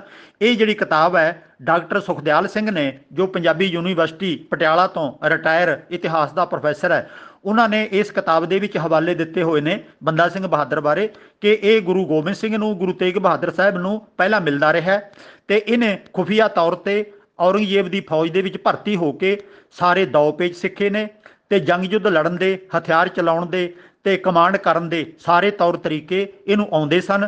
ਤੇ ਜਦੋਂ ਗੁਰੂ ਗੋਬਿੰਦ ਸਿੰਘ ਜੀ ਉਧਰ ਗਏ ਨੇ ਤੇ ਉਸ ਤੋਂ ਬਾਅਦ ਇਹਦੇ ਨਾਲ ਮੁਲਾਕਾਤ ਹੋਈ ਹੈ ਬਹਾਦਰ ਸ਼ਾਹ ਦੇ ਨਾਲ। ਸਾਰੀ ਜਿਹੜਾ ਸਮਝੌਤਾ ਹੈ ਉਹ ਸਿਰੇ ਨਹੀਂ ਲੱਗਿਆ, ਕਈਆਂ ਕਾਰਨਾਂ ਕਰਕੇ ਬਹਾਦਰ ਸ਼ਾਹ ਅਤੇ ਗੁਰੂ ਗੋਬਿੰਦ ਸਿੰਘ ਦੀ ਸਹਿਮਤੀ ਨਾ ਹੋ ਸਕੀ। ਉਸ ਤੋਂ ਬਾਅਦ ਗੁਰੂ ਗੋਬਿੰਦ ਸਿੰਘ ਨੇ ਬੰਦਾ ਸਿੰਘ ਬਹਾਦਰ ਨੂੰ ਨੰਦੇੜ ਜਾ ਕੇ ਮਿਲੇ ਤੇ ਉਹਨਾਂ ਨੂੰ ਸਾਰੇ ਕਮਾਂਡ ਦਿੱਤੀ। ਆਪਣਾ ਸਮਾਂ ਜੇ ਕਿਉਂਕਿ ਵਾਰ ਹੋ ਗਿਆ ਸੀ, ਗੁਰੂ ਗੋਬਿੰਦ ਸਿੰਘ ਤੇ ਹਮਲਾ ਹੋ ਗਿਆ ਸੀ, ਉਹਦੇ ਕਾਰਨ ਕਰਕੇ ਗੁਰੂ ਗੋਬਿੰਦ ਸਿੰਘ ਨੇ ਆਪਣਾ ਸਮਾਂ ਨੇੜੇ ਜਾਣ ਕੇ ਬੰਦਾ ਸਿੰਘ ਬਹਾਦਰ ਨੂੰ ਸਿੱਖ ਪੰਥ ਦੀ ਕਮਾਂਡ ਦੇ ਦਿੱਤੀ। ਜਰਨੈਲ ਥਾਪ ਦਿੱਤਾ, ਗੁਰੂ ਨਹੀਂ ਥਾਪਿਆ, ਜਰਨੈਲ ਥਾਪ ਦਿੱਤਾ ਤੇ ਸਾਰੇ ਸਿੱਖਾਂ ਨੂੰ ਹੁਕਮ ਦਿੱਤਾ ਕਿ ਤੁਸੀਂ ਇਸ ਜਰਨੈਲ ਦੀ ਕਮਾਂਡ ਦੇ ਵਿੱਚ ਤੇ ਤੁਸੀਂ ਪੰਜਾਬ ਦੇ ਵਿੱਚ ਜਾ ਕੇ ਜੋ ਸਿੱਖਾਂ ਤੇ ਜ਼ੁਲਮ ਹੁੰਦਾ ਹੈ ਉਹਨੂੰ ਰੋਕਣ ਦਾ ਉਪਰਾਲਾ ਕਰਨਾ ਹੈ। ਜੇ ਕੋਈ ਤੁਹਾਡੇ ਨਾਲ ਟੱਕਰ ਲੈਂਦਾ ਹੈ ਤਾਂ ਤਕੜੇ ਹੋ ਕੇ ਉਹਦਾ ਮੁਕਾਬਲਾ ਕਰਨਾ ਹੈ। ਜਿਹੜੀ ਗੁਲਾਮੀ ਪੰਜਾਬ ਦੇ ਲੋਕਾਂ ਦੇ ਗਲ ਪਈ ਹੋਈ ਹੈ ਉਸ ਗੁਲਾਮੀ ਨੂੰ ਤੋੜਨ ਦਾ ਉਪਰਾਲਾ ਕਰਨਾ ਹੈ। ਉਹ ਇੱਕ ਤਾਂ ਔਰ ਬਹਾਦਰ ਸ਼ਾਹ ਦੇ ਨਾਲ ਗੱਲਬਾਤ ਕਰਨ ਵਾਸਤੇ ਨਾਲ ਜਾਣਾ ਪਿਆ ਨੰਦੇੜ ਵੱਲ। ਦੂਜਾ ਬੰਦਾ ਸਿੰਘ ਬਹਾਦਰ ਨੰਦੇੜ ਦੇ ਵਿੱਚ ਸੀ, ਇਸ ਕਰਕੇ ਗੁਰੂ ਗੋਬਿੰਦ ਸਿੰਘ ਨੇ ਉਧਰਲੇ ਪਾਸੇ ਕੂਚ ਕੀਤਾ ਤੇ ਇਹ ਜਦੋਂ ਬਹਾਦਰ ਸ਼ਾਹ ਦੇ ਨਾਲ ਗੱਲ ਸਿਰੇ ਨਾ ਚੜੀ ਤਾਂ ਬੰਦਾ ਸਿੰਘ ਬਹਾਦਰ ਨੂੰ ਆਪਣੇ ਅਧਿਕਾਰ ਦੇ ਕੇ ਪੰਜਾਬ ਵੱਲ ਨੂੰ ਭੇਜ ਦਿੱਤਾ। ਜ਼ਿਆਦਾ ਕਾਰਨ ਇਹ ਮਹਿਸੂਸ ਕੀਤੇ ਜਾ ਰਹੇ ਨੇ ਤੇ ਹੋਰ ਕੋਈ ਇਦੋਂ ਇਲਾਵਾ ਸਾਨੂੰ ਵੱਡੀ ਘਟਨਾ ਜਿਹੜੀ ਕਿ ਪੜ੍ਹਨ ਨੂੰ ਸੁਣਨ ਨੂੰ ਅਜੇ ਨਹੀਂ ਮਿਲਦੀ। ਸਵਾਲ ਨੰਬਰ 139 ਭਾਈ ਲਖਬੀਰ ਸਿੰਘ ਮੋਗਾ ਤੋਂ ਸਵਾਲ ਕਰਦੇ ਨੇ ਕਿ ਭੂਤ ਪ੍ਰੇਤ ਹੁੰਦੇ ਨੇ? ਗੁਰਬਾਣੀ ਦੇ ਵਿੱਚ ਇਹਨਾਂ ਦਾ ਬਹੁਤ ਵਾਰੀ ਜ਼ਿਕਰ ਆਉਂਦਾ ਹੈ। ਜੇ ਭੂਤ ਪ੍ਰੇਤ ਨਹੀਂ ਹੁੰਦੇ ਤਾਂ ਗੁਰਬਾਣੀ ਦੇ ਵਿੱਚ ਇਹਨਾਂ ਦਾ ਹਵਾਲੇ ਕਿਉਂ ਆਏ ਨੇ? ਗੁਰੂ ਪਿਆਰ ਵਾਲਿਓ, ਜਿਸ ਸਮਾਜ ਦੇ ਵਿੱਚ ਮਨੁੱਖ ਜਨਮ ਲੈਂਦਾ ਹੈ, ਪਲਦਾ ਹੈ, ਵੱਡਾ ਹੁੰਦਾ ਹੈ, ਉਹਨੇ ਜੋ ਪੜ੍ਹਨਾ ਹੈ, ਜੋ ਸਮਾਜ ਦੇ ਲੋਕਾਂ ਤੋਂ ਸੁਣਨਾ ਹੈ, ਘਰ ਦੇ ਵਿੱਚ ਵੀ ਜੋ ਮਾਤਾ ਪਿਤਾ ਤੋਂ ਉਹਨੇ ਸਿੱਖਣਾ ਹੈ, ਉਹ ਸਾਰਾ ਕੁਝ ਚੱਲ ਰਹੇ ਮਾਹੌਲ ਦੇ ਅਨੁਸਾਰ ਹੁੰਦਾ ਹੈ। ਇਹ ਤਾਂ ਕੋਈ ਲੱਖਾਂ ਚੋਂ ਵਿਰਲੇ ਮਨੁੱਖ ਹੁੰਦੇ ਨੇ ਜਿਹੜੇ ਉਸ ਮਾਹੌਲ ਦੇ ਵਿੱਚ ਰਹਿ ਕੇ ਹੀ ਨਵੇਕਲੀ ਵੱਖਰੀ ਗੱਲ ਕਰ ਜਾਂਦੇ ਨੇ, ਲੋਕਾਂ ਨੂੰ ਕਿਸੇ ਨਵੇਂ ਰਾਹ ਪਾ ਜਾਂਦੇ ਨੇ, ਪੁਰਾਣੀਆਂ ਪਰੰਪਰਾਵਾਂ ਨੂੰ ਤੋੜ ਕੇ ਪਰੇ ਵਗਾਹ ਮਾਰਦੇ ਨੇ। ਇਹ ਬਹੁਤ ਵਿਰਲੇ ਟਾਮੇ ਮਨੁੱਖਾਂ ਦਾ ਕੰਮ ਹੁੰਦਾ। ਅਸੀਂ ਤਾਂ ਲਗਭਗ 99.9% ਲੋਕ ਕੇਵਲ ਪੁਰਾਤਨ ਪਰੰਪਰਾ ਦੇ ਵਿੱਚ ਜ਼ਿੰਦਗੀ ਨੂੰ ਧੱਕੇ ਦੇ ਰਹੇ ਹੁੰਦੇ ਆ। ਗੁਰੂ ਨਾਨਕ ਸਾਹਿਬ ਸੱਚੇ ਪਾਤਸ਼ਾਹ ਵਰਗੇ ਮਹਾਂਪੁਰਖਾਂ ਨੇ ਉਹ ਇਨਕਲਾਬੀ ਕੰਮ ਕੀਤਾ ਜਿਹੜਾ ਅਸੀਂ ਅੱਜ ਸੋਚ ਵੀ ਨਹੀਂ ਸਕਦੇ। ਜੇ ਸੋਚਦੇ ਹਾਂ ਤਾਂ ਹੱਕੇ ਬੱਕੇ ਰਹਿ ਜਾਂਦੇ ਹਾਂ ਕਿ ਹੈ ਐਡਾ ਵੱਡਾ ਇਸ ਤਰ੍ਹਾਂ ਦਾ ਨਵਾਂ ਕੰਮ ਇੰਨੀਆਂ ਮੁਸ਼ਕਲਾਂ ਦੇ ਬਾਵਜੂਦ ਉਹਨਾਂ ਨੇ ਕਿਵੇਂ ਕਰ ਦਿੱਤਾ। ਹੁਣ ਭੂਤ ਪ੍ਰੇਤ ਸ਼ਬਦ ਗੁਰਬਾਣੀ 'ਚ ਬਹੁਤ ਵਾਰੀ ਆਇਆ ਹੈ। ਹੁਣ ਜਿਹੜੀਆਂ ਚੀਜ਼ਾਂ ਸਮਾਜ 'ਚ ਪ੍ਰਚਲਿਤ ਨੇ ਉਹਨਾਂ ਦਾ ਹਵਾਲਾ ਜੇ ਨਹੀਂ ਦੇਵਾਂਗੇ ਤਾਂ ਫਿਰ ਲੋਕਾਂ ਨੂੰ ਗੱਲ ਸਮਝ ਕਿਵੇਂ ਆਵੇਗੀ। ਗੁਰਬਾਣੀ ਵਿੱਚ ਤਾਂ ਅਮਲੀਆਂ ਦੀਆਂ ਉਦਾਹਰਣਾਂ ਵੀ ਨੇ, ਕੁੱਤਿਆਂ, ਕਾਵਾਂ, ਉੱਲੂਆਂ, ਪਸ਼ੂਆਂ, ਮੱਛੀਆਂ ਅਤੇ ਹੋਰ ਅਨੇਕਾਂ ਜੀਵਾਂ ਦੀਆਂ, ਰੁੱਖਾਂ ਬਿਰਖਾਂ ਦੀਆਂ, ਚੰਦ ਸੂਰਜ ਦੀਆਂ ਜਿਹੜੀਆਂ ਵੀ ਚੀਜ਼ਾਂ ਪ੍ਰਚਲਿਤ ਨੇ ਉਹਨਾਂ ਦੀਆਂ ਉਦਾਹਰਣਾਂ ਨੇ। ਤੇ ਕਦੀ ਤੁਸੀਂ ਆਪ ਚੈੱਕ ਕਰਕੇ ਵੇਖਿਓ, ਜਿਹੜੇ ਵਿਦੇਸ਼ ਦੇ ਵਿੱਚ ਰਹਿਣ ਵਾਲੇ ਨੌਜਵਾਨ ਨੇ, ਪੜ੍ਹੇ ਲਿਖੇ ਨੇ, ਗੱਲ ਨੂੰ ਤਰਕ ਨਾਲ ਸਮਝਾ ਸਕਦੇ ਨੇ। ਜਿਹੜੀਆਂ ਭਾਰਤ ਦੇ ਵਿੱਚ ਉਦਾਹਰਣਾਂ ਪ੍ਰਚਲਿਤ ਨੇ, ਜਿਵੇਂ ਅੰਮ੍ਰਿਤ ਵੇਲਾ, ਝਿਮ ਝਿਮ ਬਰਸੈ, ਅੰਮ੍ਰਿਤ ਧਾਰਾ, ਤਾਰਾ ਚੜ੍ਹਿਆ ਲੰਮਾ, ਇਹ ਜਿਹੜੇ ਇੱਧਰ ਗੱਲਾਂ ਪ੍ਰਚਲਿਤ ਨੇ ਲਿਖਤ ਦੇ ਵਿੱਚ ਅਤੇ ਬੋਲਣ ਦੇ ਵਿੱਚ, ਇਹ ਪੱਛਮੀ ਮੁਲਕਾਂ ਦੇ ਵਿੱਚ ਨਹੀਂ ਹੈਗੀਆਂ। ਕਿਉਂਕਿ ਉੱਧਰ ਝਿਮ ਝਿਮ ਵਰਸੈ ਅੰਮ੍ਰਿਤ ਧਾਰਾ, ਮੀਂਹ ਪੈਣ ਦੀ ਅੱਜ ਸਾਡੇ ਵਰਗੀ ਖੁਸ਼ੀ ਨਹੀਂ ਹੁੰਦੀ, ਕਿਉਂ ਉੱਧਰ ਪਹਿਲਾਂ ਹੀ ਠੰਡ ਵਾਲਾ ਮਾਹੌਲ ਹੈ। ਉਹਨਾਂ ਨੂੰ ਤੇ ਸਗੋਂ ਮੀਂਹ ਦਾ ਅਜੀਬ ਲੱਗਦਾ ਹੈ। ਨਾ ਉੱਥੇ ਤਾਰਾ ਚੜ੍ਹਿਆ ਲੰਮਾ, ਤਾਂ ਨਾ ਬਬੀਹਾ ਅੰਮ੍ਰਿਤ ਵੇਲੇ ਬੋਲਿਆ, ਨਾ ਉੱਥੇ ਬਬੀਹੇ ਬੋਲਦੇ ਨੇ। ਗੱਲ ਕੀ, ਜਿਹੜੀਆਂ ਚੀਜ਼ਾਂ ਉੱਧਰ ਸਮਾਜ ਦੇ ਵਿੱਚ ਉਹਨਾਂ ਦੀ ਜ਼ਿੰਦਗੀ ਨਾਲ ਸੰਬੰਧਿਤ ਨੇ ਉਹਨਾਂ ਦੀਆਂ ਹੀ ਉਦਾਹਰਣਾਂ ਉਹ ਦੇਣਗੇ, ਕਿਉਂਕਿ ਉਹ ਸਮਾਜ 'ਚ ਪਲੇ ਨੇ। ਭਾਰਤੀ ਲੋਕ, ਪੰਜਾਬੀ ਲੋਕ ਆਪਣੇ ਮੁਹਾਵਰੇ ਦੇ ਅਨੁਸਾਰ ਆਪਣੇ ਢੰਗ ਨਾਲ ਗੱਲ ਕਰਨਗੇ ਜਿਹੜੀ ਉਹਨਾਂ ਨੇ ਸਿੱਖੀ ਹੈ, ਪਰ ਉਹਦੇ ਅਰਥ ਭਾਵ ਨਵੇਂ ਹੋ ਸਕਦੇ ਨੇ, ਜਿਵੇਂ ਕਿ ਗੁਰੂ ਸਾਹਿਬ ਨੇ ਇਹ ਕਾਰਜ ਕੀਤਾ ਹੈ। ਹੁਣ ਆਪਾਂ ਇੱਥੇ ਇਹ ਵੀ ਦੇਖਦੇ ਹਾਂ ਕਿ ਗੁਰਬਾਣੀ 'ਚ ਤਾਂ ਕਾਮਧੇਨ ਸ਼ਬਦ ਆਇਆ, ਉਹ ਗਊ ਜਿਹਦੇ ਅੱਗੇ ਮੰਨਤ ਮੰਨਣ ਦੇ ਨਾਲ ਸਾਰੀਆਂ ਲੋੜਾਂ ਪੂਰੀਆਂ ਹੋ ਜਾਣਗੀਆਂ ਬ੍ਰਾਹਮਣੀ ਵਿਚਾਰਧਾਰਾ ਦੇ ਮੁਤਾਬਕ। ਹੁਣ ਇੱਥੇ ਗੁਲਾਮੀ ਨਹੀਂ ਟੁੱਟੀ, ਇੱਥੇ ਅਕਲ ਨਹੀਂ ਆਈ, ਇੱਥੇ ਗਰੀਬੀ ਨਹੀਂ ਖਤਮ ਹੋਈ, ਕਿੰਨਾ ਕੁਝ ਵਾਧੂ ਚੱਲ ਰਿਹਾ ਹੈ। ਤੇ ਉਸ ਕਾਮਧੇਨ ਨੇ ਸਾਡੇ ਕਦੇ ਦੁੱਖ ਦੂਰ ਨਹੀਂ ਕੀਤੇ, ਬਿਮਾਰੀਆਂ ਵੀ ਬੇਅੰਤ ਆ ਗਈਆਂ, ਤਬਾਹੀ ਮਚ ਗਈ ਹੈ, ਦੇਸ਼ ਉਜੜ ਗਏ ਨੇ, ਪਰ ਕਾਮਧੇਨ ਕਿਤੇ ਪ੍ਰਗਟ ਨਹੀਂ ਹੋਈ। ਪਰ ਕਾਮਧੇਨ ਚੱਲ ਰਹੀ ਹੈ ਅਜੇ ਤੱਕ ਵੀ। ਪਾਰਜਾਤ ਰੁੱਖ ਸਾਰੀਆਂ ਮੁਰਾਦਾਂ ਪੂਰੀਆਂ ਕਰਦਾ ਹੈ, ਤੇ ਉਹ ਪਾਰਜਾਤ ਰੁੱਖ ਅੱਜ ਕਿਤੇ ਨਹੀਂ ਲੱਭਦਾ, ਨਾ ਉਹਨੇ ਕਿਸੇ ਦੀ ਕੋਈ ਮੁਰਾਦ ਪੂਰੀ ਕਰੀ। ਪਰ ਪੁਜਾਰੀ ਦੇ ਜ਼ੋਰਦਾਰ ਪ੍ਰਚਾਰ ਦੇ ਨਾਲ ਲੋਕਾਂ ਨੂੰ ਹੱਥ ਬੰਨ੍ਹ ਕੇ ਕਦੀ ਕਿਸੇ ਚੀਜ਼ ਅੱਗੇ, ਕਦੇ ਕਿਸੇ ਚੀਜ਼ ਅੱਗੇ ਹੱਥ ਬੰਨ੍ਹ ਕੇ ਬਿਠਾ ਦਿੱਤਾ, ਤਾਂ ਕਿ ਤੁਸੀਂ ਅਕਲ ਦੀ ਵਰਤੋਂ ਨਾ ਕਰਿਓ, ਮਿਹਨਤ ਤੁਸੀਂ ਨਾ ਕਰਿਓ, ਇੱਥੇ ਬੈਠ ਕੇ ਅਰਦਾਸਾਂ ਕਰੋ ਤੇ ਜਿਵੇਂ ਪੁਜਾਰੀ ਚਾਹੁੰਦਾ ਹੈ ਉਹੀ ਕੰਮ ਕਰੋ। ਆਪਣੀ ਕਿਰਤ ਕਮਾਈ, ਆਪਣਾ ਸਾਰਾ ਕੁਝ ਪੁਜਾਰੀ ਦੇ ਹਵਾਲੇ ਕਰ ਦਿਓ ਤੇ ਆਪਣੇ ਆਪ ਬਾਰੇ ਕਦੀ ਨਾ ਸੋਚਿਓ। ਜਿਹੜਾ ਕੁਝ ਪੁਜਾਰੀ ਤੁਹਾਨੂੰ ਆਖੇਗਾ ਤੁਸੀਂ ਉਹੀ ਕੰਮ ਕਰਿਓ। ਸਾਡੇ ਸਿੱਖਾਂ ਦੇ ਵਿੱਚ ਵੀ ਇਹੋ ਹੀ ਕੋਈ ਚੱਲ ਰਿਹਾ ਹੈ। ਜਿਹੜਾ ਸਟੇਜ ਦੇ ਉੱਤੇ ਮੂਰਖ ਤੋਂ ਮੂਰਖ, ਲਟੇਰੇ ਤੋਂ ਲਟੇਰਾ, ਬਦਦਮਾਗ, ਬਦਮਿਜਾਜ ਕਿਹੋ ਜਿਹਾ ਵੀ ਪੁਜਾਰੀ ਸਟੇਜ ਤੇ ਬੋਲ ਰਿਹਾ ਹੋਵੇ, ਉਹ ਜੋ ਮਰਜ਼ੀ ਬੋਲ ਕੇ ਚਲਾ ਜਾਵੇ ਤੇ ਅਸੀਂ ਕਦੇ ਕਿਉਂ ਚਰਾਂ ਕਰਨ ਦੀ ਹਿੰਮਤ ਵੀ ਨਹੀਂ ਕਰਦੇ। ਭਾਵੇਂ ਕਿ ਹੋਰ ਤਾਂ ਜਿਹੜਾ ਸਾਨੂੰ ਕੁਰਾਹੇ ਪਾਉਣਾ ਹੈ, ਉਹ ਤੇ ਗੁਰੂ ਸਾਹਿਬ ਦਾ ਬੇਸ਼ੱਕ ਅਪਮਾਨ ਵੀ ਕਰਕੇ ਚਲਾ ਜਾਵੇ, ਸਾਡੇ 'ਚ ਇੰਨੀ ਹਿੰਮਤ ਨਹੀਂ ਕਿ ਅਸੀਂ ਉਹਦੇ ਅੱਗੇ ਬੋਲ ਸਕੀਏ। ਪਰ ਹਿੰਮਤ ਤੇ ਤਾਂ ਪੈਦਾ ਹੋਵੇਗੀ ਜੇ ਪਹਿਲਾਂ ਠੀਕ ਅਤੇ ਗਲਤ ਦੀ ਸਾਨੂੰ ਪਛਾਣ ਆ ਜਾਵੇ। ਇੱਥੇ ਬਹੁਤ ਤਰ੍ਹਾਂ ਦੀਆਂ ਉਦਾਹਰਣਾਂ ਨੇ ਜਿਹੜੀਆਂ ਕੇਵਲ ਕੋਈ ਸਮਝਾਉਣ ਵਾਸਤੇ ਨੇ। ਆਓ ਹੁਣ ਆਪਾਂ ਭੂਤਾਂ ਪ੍ਰੇਤਾਂ ਬਾਰੇ ਗੁਰਬਾਣੀ ਕੀ ਕਹਿੰਦੀ ਹੈ, ਇਹ ਕੁਝ ਪ੍ਰਮਾਣ ਮੈਂ ਤੁਹਾਡੇ ਸਾਹਮਣੇ ਰੱਖਣ ਲੱਗਿਆ ਹਾਂ। ਕਈ ਸਾਰੇ ਪਦਾਰਥਾਂ ਵਾਸਤੇ ਭੂਤ ਸ਼ਬਦ ਵਰਤਿਆ ਗਿਆ ਹੈ। ਮੈਂ ਇੱਕ ਦੋ ਉਦਾਹਰਣਾਂ ਹੀ ਦੇਵਾਂਗਾ। ਉਦਾਹਰਣਾਂ ਤੇ ਬਹੁਤ ਨੇ ਗੁਰਬਾਣੀ ਦੇ ਵਿੱਚ। ਸਾਰ ਭੂਤ ਸਤ ਹਰ ਕੋ ਨਾਉ, ਸਹਿਜ ਸੁਭਾਏ ਨਾਨਕ ਗੁਣ ਗਾਉ।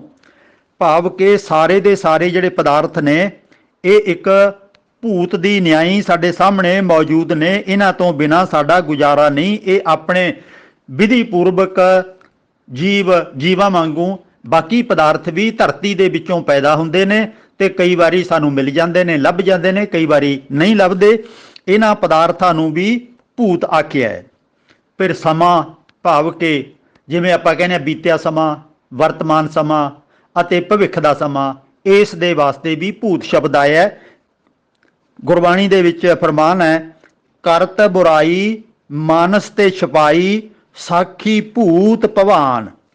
ਭਾਵ ਕਿ ਮਨੁੱਖ ਬੁਰਾਈਆਂ ਤੇ ਕਰਦਾ ਹੈ, ਆਮ ਲੋਕਾਂ ਤੋਂ ਤਾਂ ਛਪਾਉਂਦਾ ਹੈ, ਪਰ ਉਹਨੂੰ ਬੀਤੇ ਸਮੇਂ 'ਚ ਅਤੇ ਆਉਣ ਵਾਲੇ ਸਮੇਂ 'ਚ ਉਹਦਾ ਲੇਖਾ ਜੋਖਾ ਦੇਣਾ ਪੈਂਦਾ ਹੈ। ਭਾਵ ਕਿ ਜੇ ਉਹਨੇ ਗਲਤੀਆਂ ਕੀਤੀਆਂ ਨੇ ਉਹਦਾ ਆਪਾ ਬਦਨਾਮ ਹੋਵੇਗਾ, ਭਵਿੱਖ ਉਹਦਾ ਬਰਬਾਦ ਹੋਵੇਗਾ। ਅੱਜ ਭਾਵੇਂ ਕੀਤੇ ਦੀ ਸਜ਼ਾ ਨਹੀਂ ਮਿਲੀ, ਪਰ ਆਉਣ ਵਾਲੇ ਸਮੇਂ 'ਚ ਉਹਨੂੰ ਆਪ ਜਾਂ ਉਹਦੇ ਖਾਨਦਾਨ ਨੂੰ, ਉਹਦੀ ਕੌਮ ਨੂੰ ਉਹ ਸਜ਼ਾ ਭੁਗਤਣੀ ਪੈ ਸਕਦੀ ਹੈ। ਸਾਡੇ ਕੰਮਾਂ ਦਾ ਸਾਖੀ ਹੈ ਜਿਹੜਾ ਉਹ ਸਮਾਂ ਬਣ ਜਾਂਦਾ ਹੈ। ਹੋਰ ਭਾਵੇਂ ਕੋਈ ਸਾਡਾ ਸਾਖੀ ਗਵਾਹ ਨਾ ਵੀ ਹੋਵੇ, ਸਮਾਂ ਹੀ ਸਾਡਾ ਗਵਾਹ ਬਣ ਜਾਂਦਾ ਹੈ। ਲੋਕੀ ਯਾਦ ਕਰਦੇ ਨੇ ਕਿ ਜੇ ਉਦੋਂ ਉਹ ਗਲਤੀ ਨਾ ਕਰਦਾ ਤਾਂ ਇੰਨੀ ਤਬਾਹੀ ਕਦੇ ਨਹੀਂ ਹੋਣੀ ਸੀ। ਸਾਖੀ, ਭੂਤ, ਭਵਾਨ, ਬੀਤਿਆ ਅਤੇ ਭਵਿੱਖ ਦੋਵੇਂ ਸਾਡੇ ਗਵਾਹ ਬਣਦੇ ਨੇ, ਤੇ ਵਰਤਮਾਨ ਦੇ ਵਿੱਚ ਵੀ ਇਸੇ ਤਰ੍ਹਾਂ ਗਲਤੀਆਂ ਵਗੈਰਾ ਮਨੁੱਖ ਕਰਦਾ ਹੈ। ਜੇ ਚੰਗੇ ਕੰਮ ਕਰਦਾ ਫਲ ਉਹਦਾ ਚੰਗਾ ਪ੍ਰਾਪਤ ਹੋਣਾ ਹੈ।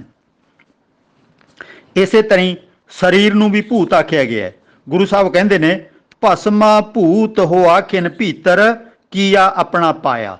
ਭਾਈ ਬੰਦਾ ਜਦੋਂ ਮਰ ਜਾਂਦਾ ਹੈ ਉਹ ਭਸਮ ਹੋ ਜਾਂਦਾ ਹੈ, ਸੁਆਹ ਹੋ ਜਾਂਦਾ ਹੈ। ਲੋਕੀ ਕਹਿੰਦੇ ਨੇ ਭੂਤ ਬਣ ਕੇ ਉੱਡ ਗਿਆ, ਤੇ ਜਿਹੜਾ ਕੁਝ ਉਹਨੇ ਚੰਗਾ ਮਾੜਾ ਕੀਤਾ ਉਹੀ ਜੀ ਸਮਾਜ ਦੇ ਵਿੱਚ ਉਹਦੀ ਇੱਜ਼ਤ ਆਦਰ ਹੁੰਦੀ ਹੈ। ਉਦੋਂ ਵੱਧ ਹੋਰ ਕੁਝ ਵੀ ਨਹੀਂ ਹੁੰਦਾ। ਪੰਜ ਤੱਤ ਵੀ ਭੂਤ ਹੁੰਦੇ ਨੇ ਗੁਰਬਾਣੀ ਮੁਤਾਬਕ। ਪੰਚਮੀ ਪੰਚ ਭੂਤ ਬੇਤਾਲਾ, ਆਪ ਅਗੋਚਰ ਪੁਰਖ ਨਿਰਾਲਾ। ਭਾਈ ਇਹ ਜਿਹੜਾ ਸਰੀਰ ਹੈ ਇਹ ਪੰਜਾਂ ਤੱਤਾਂ ਦਾ ਬਣਿਆ ਹੋਇਆ ਹੈ, ਤੇ ਪਰਮਾਤਮਾ ਦੀ ਜੋਤ ਇਹਦੇ ਅੰਦਰ ਹੀ ਵਸੀ ਹੋਈ ਹੈ। ਬਾਹਰ ਪਰਮਾਤਮਾ ਨੂੰ ਲੱਭਣ ਜਾਣ ਦੀ ਕਿਤੇ ਲੋੜ ਨਹੀਂ ਹੈ। ਇਸੇ ਤਰ੍ਹਾਂ ਵਿਸ਼ੇ ਵਿਕਾਰਾਂ ਨੂੰ ਵੀ ਭੂਤ ਆਖਿਆ ਗਿਆ।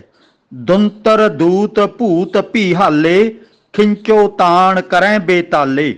ਇਹ ਜਿਹੜੇ ਬੜੇ ਖਤਰਨਾਕ ਨੇ ਪੰਜ ਵਿਕਾਰ ਨੇ, ਕਾਮ, ਕ੍ਰੋਧ, ਲੋਭ, ਮੋਹ, ਹੰਕਾਰ ਆਦਿਕ। ਇਹ ਭਾਈ ਬੰਦੇ ਤੋਂ ਬੇਕਾਬੂ ਹੋ ਜਾਂਦੇ ਨੇ, ਕਦੀ ਕਿਧਰੇ ਨੂੰ ਖਿੱਚ ਕੇ ਲੈ ਜਾਂਦੇ ਨੇ, ਕਦੇ ਕੋਈ ਬੁਰਾ ਕੰਮ ਕਰਵਾ ਦਿੰਦੇ ਨੇ। ਬੰਦਾ ਹੱਥ ਮਲਦਾ ਰਹਿ ਜਾਂਦਾ ਹੈ ਤੇ ਮਗਰੋਂ ਵਿਲਕਦਾ ਹੈ ਕਿ ਮੈਨੂੰ ਤਾਂ ਪਤਾ ਹੀ ਨਹੀਂ ਲੱਗਿਆ ਇਹ ਗਲਤੀ ਮੇਰੇ ਤੋਂ ਕਿਵੇਂ ਹੋ ਗਈ। ਇਸੇ ਤਰ੍ਹਾਂ ਮਾਇਆ ਨੂੰ ਵੀ ਭੂਤ ਆਖਿਆ। ਮਾਇਆ ਮੋਹ ਪ੍ਰੇਤ ਹੈ, ਕਾਮ, ਕ੍ਰੋਧ, ਅਹੰਕਾਰਾ। ਇੱਥੇ ਭੂਤ ਦੀ ਥਾਂ ਤੇ ਸ਼ਬਦ ਪ੍ਰੇਤ ਵਰਤਿਆ, ਭਾਵ ਮਾਇਆ ਦੇ ਨਾਲ ਅੰਨਾ ਪਿਆਰ ਹੈ ਜਿਹੜਾ ਉਹ ਵੀ ਭੂਤ ਦੀ ਨਿਆਈ ਹੈ। ਕਾਮ, ਕ੍ਰੋਧ ਤੇ ਹੰਕਾਰ ਵੀ ਭੂਤ ਦੀ ਨਿਆਈ ਨੇ। ਅੱਗੇ ਦੇਹੀ ਨੂੰ ਵੀ ਭੂਤ ਆਖਿਆ। ਪਸ਼ੂ ਪ੍ਰੇਤ ਮੁਗਧ ਤੇ ਬੁਰੀ। ਇਹ ਭਾਈ ਇਹ ਜਿਹੜੀ ਦੇਹੀ ਹੈ ਨਾ ਇਹ ਵੀ ਪਸ਼ੂਆਂ ਵਰਗੀ ਹੈ, ਭੂਤਾਂ ਪ੍ਰੇਤਾਂ ਵਰਗੀ ਹੈ। ਇਹਨੂੰ ਸਮਝਣ ਦਾ ਯਤਨ ਕਰੋ। ਜੇ ਚੰਗੇ ਗੁਣ ਨਹੀਂ ਹੈਗੇ ਤੁਹਾਡੇ ਵਿੱਚ ਫਿਰ ਇਹ ਦੇਹੀ ਵੀ ਤਾਂ ਭੂਤਨਾ ਹੀ ਹੈ, ਹੋਰ ਕੀ ਹੈ। ਪਸ਼ੂ ਪ੍ਰੇਤ ਮੁਗਧ ਤੇ ਬੁਰੀ, ਬਲਕਿ ਭੂਤਾਂ ਪ੍ਰੇਤਾਂ ਤੋਂ ਵੀ ਇਹ ਦੇਹੀ ਬੁਰੀ ਹੈ। ਤਿਸੈ ਨ ਬੂਝੈ ਜਿਨ ਇਹ ਸ੍ਰੀ। ਉਸ ਅਕਾਲ ਪੁਰਖ ਨੂੰ, ਉਸ ਕੁਦਰਤ ਦੇ ਨਿਯਮ ਨੂੰ ਸਮਝਣ ਦਾ ਮਨੁੱਖ ਯਤਨ ਨਹੀਂ ਕਰਦਾ ਜਿਨੇ ਇਸ ਦੇਹੀ ਨੂੰ ਸਿਰਜ ਕੇ ਮਨੁੱਖਾ ਦੇਹੀ ਦੇ ਵਿੱਚ ਲਿਆਂਦਾ। ਅੱਗੇ ਗਿਆਨਹੀਨ ਮਨੁੱਖ ਨੂੰ ਵੀ ਭੂਤ ਕਿਹਾ ਜਾਂਦਾ ਹੈ। ਕਰ ਕਿਰਪਾ ਰਾਖੋ ਰਖਵਾਲੇ, ਬਿਨ ਬੂਝੇ ਪਸ਼ੂ ਭਏ ਬੇਤਾਲੇ। ਹੇ ਨਿਰੰਕਾਰ ਸਾਨੂੰ ਕਿਰਪਾ ਕਰਕੇ ਰੱਖ ਲਓ। ਮਨੁੱਖ ਬਿਨਾਂ ਸਮਝ ਤੋਂ ਪਸ਼ੂ ਹੈ, ਬੇਤਾਲੇ ਮੈਨੇ ਭੂਤ, ਭੂਤਾਂ ਪ੍ਰੇਤਾਂ ਵਰਗਾ ਹੈ ਜੇ ਉਹ ਅਕਲਬੰਦ ਨਹੀਂ ਹੈ, ਸਿਆਣਾ ਨਹੀਂ ਹੈ। ਮਨਮੁਖ ਵੀ ਭੂਤ ਹੈ।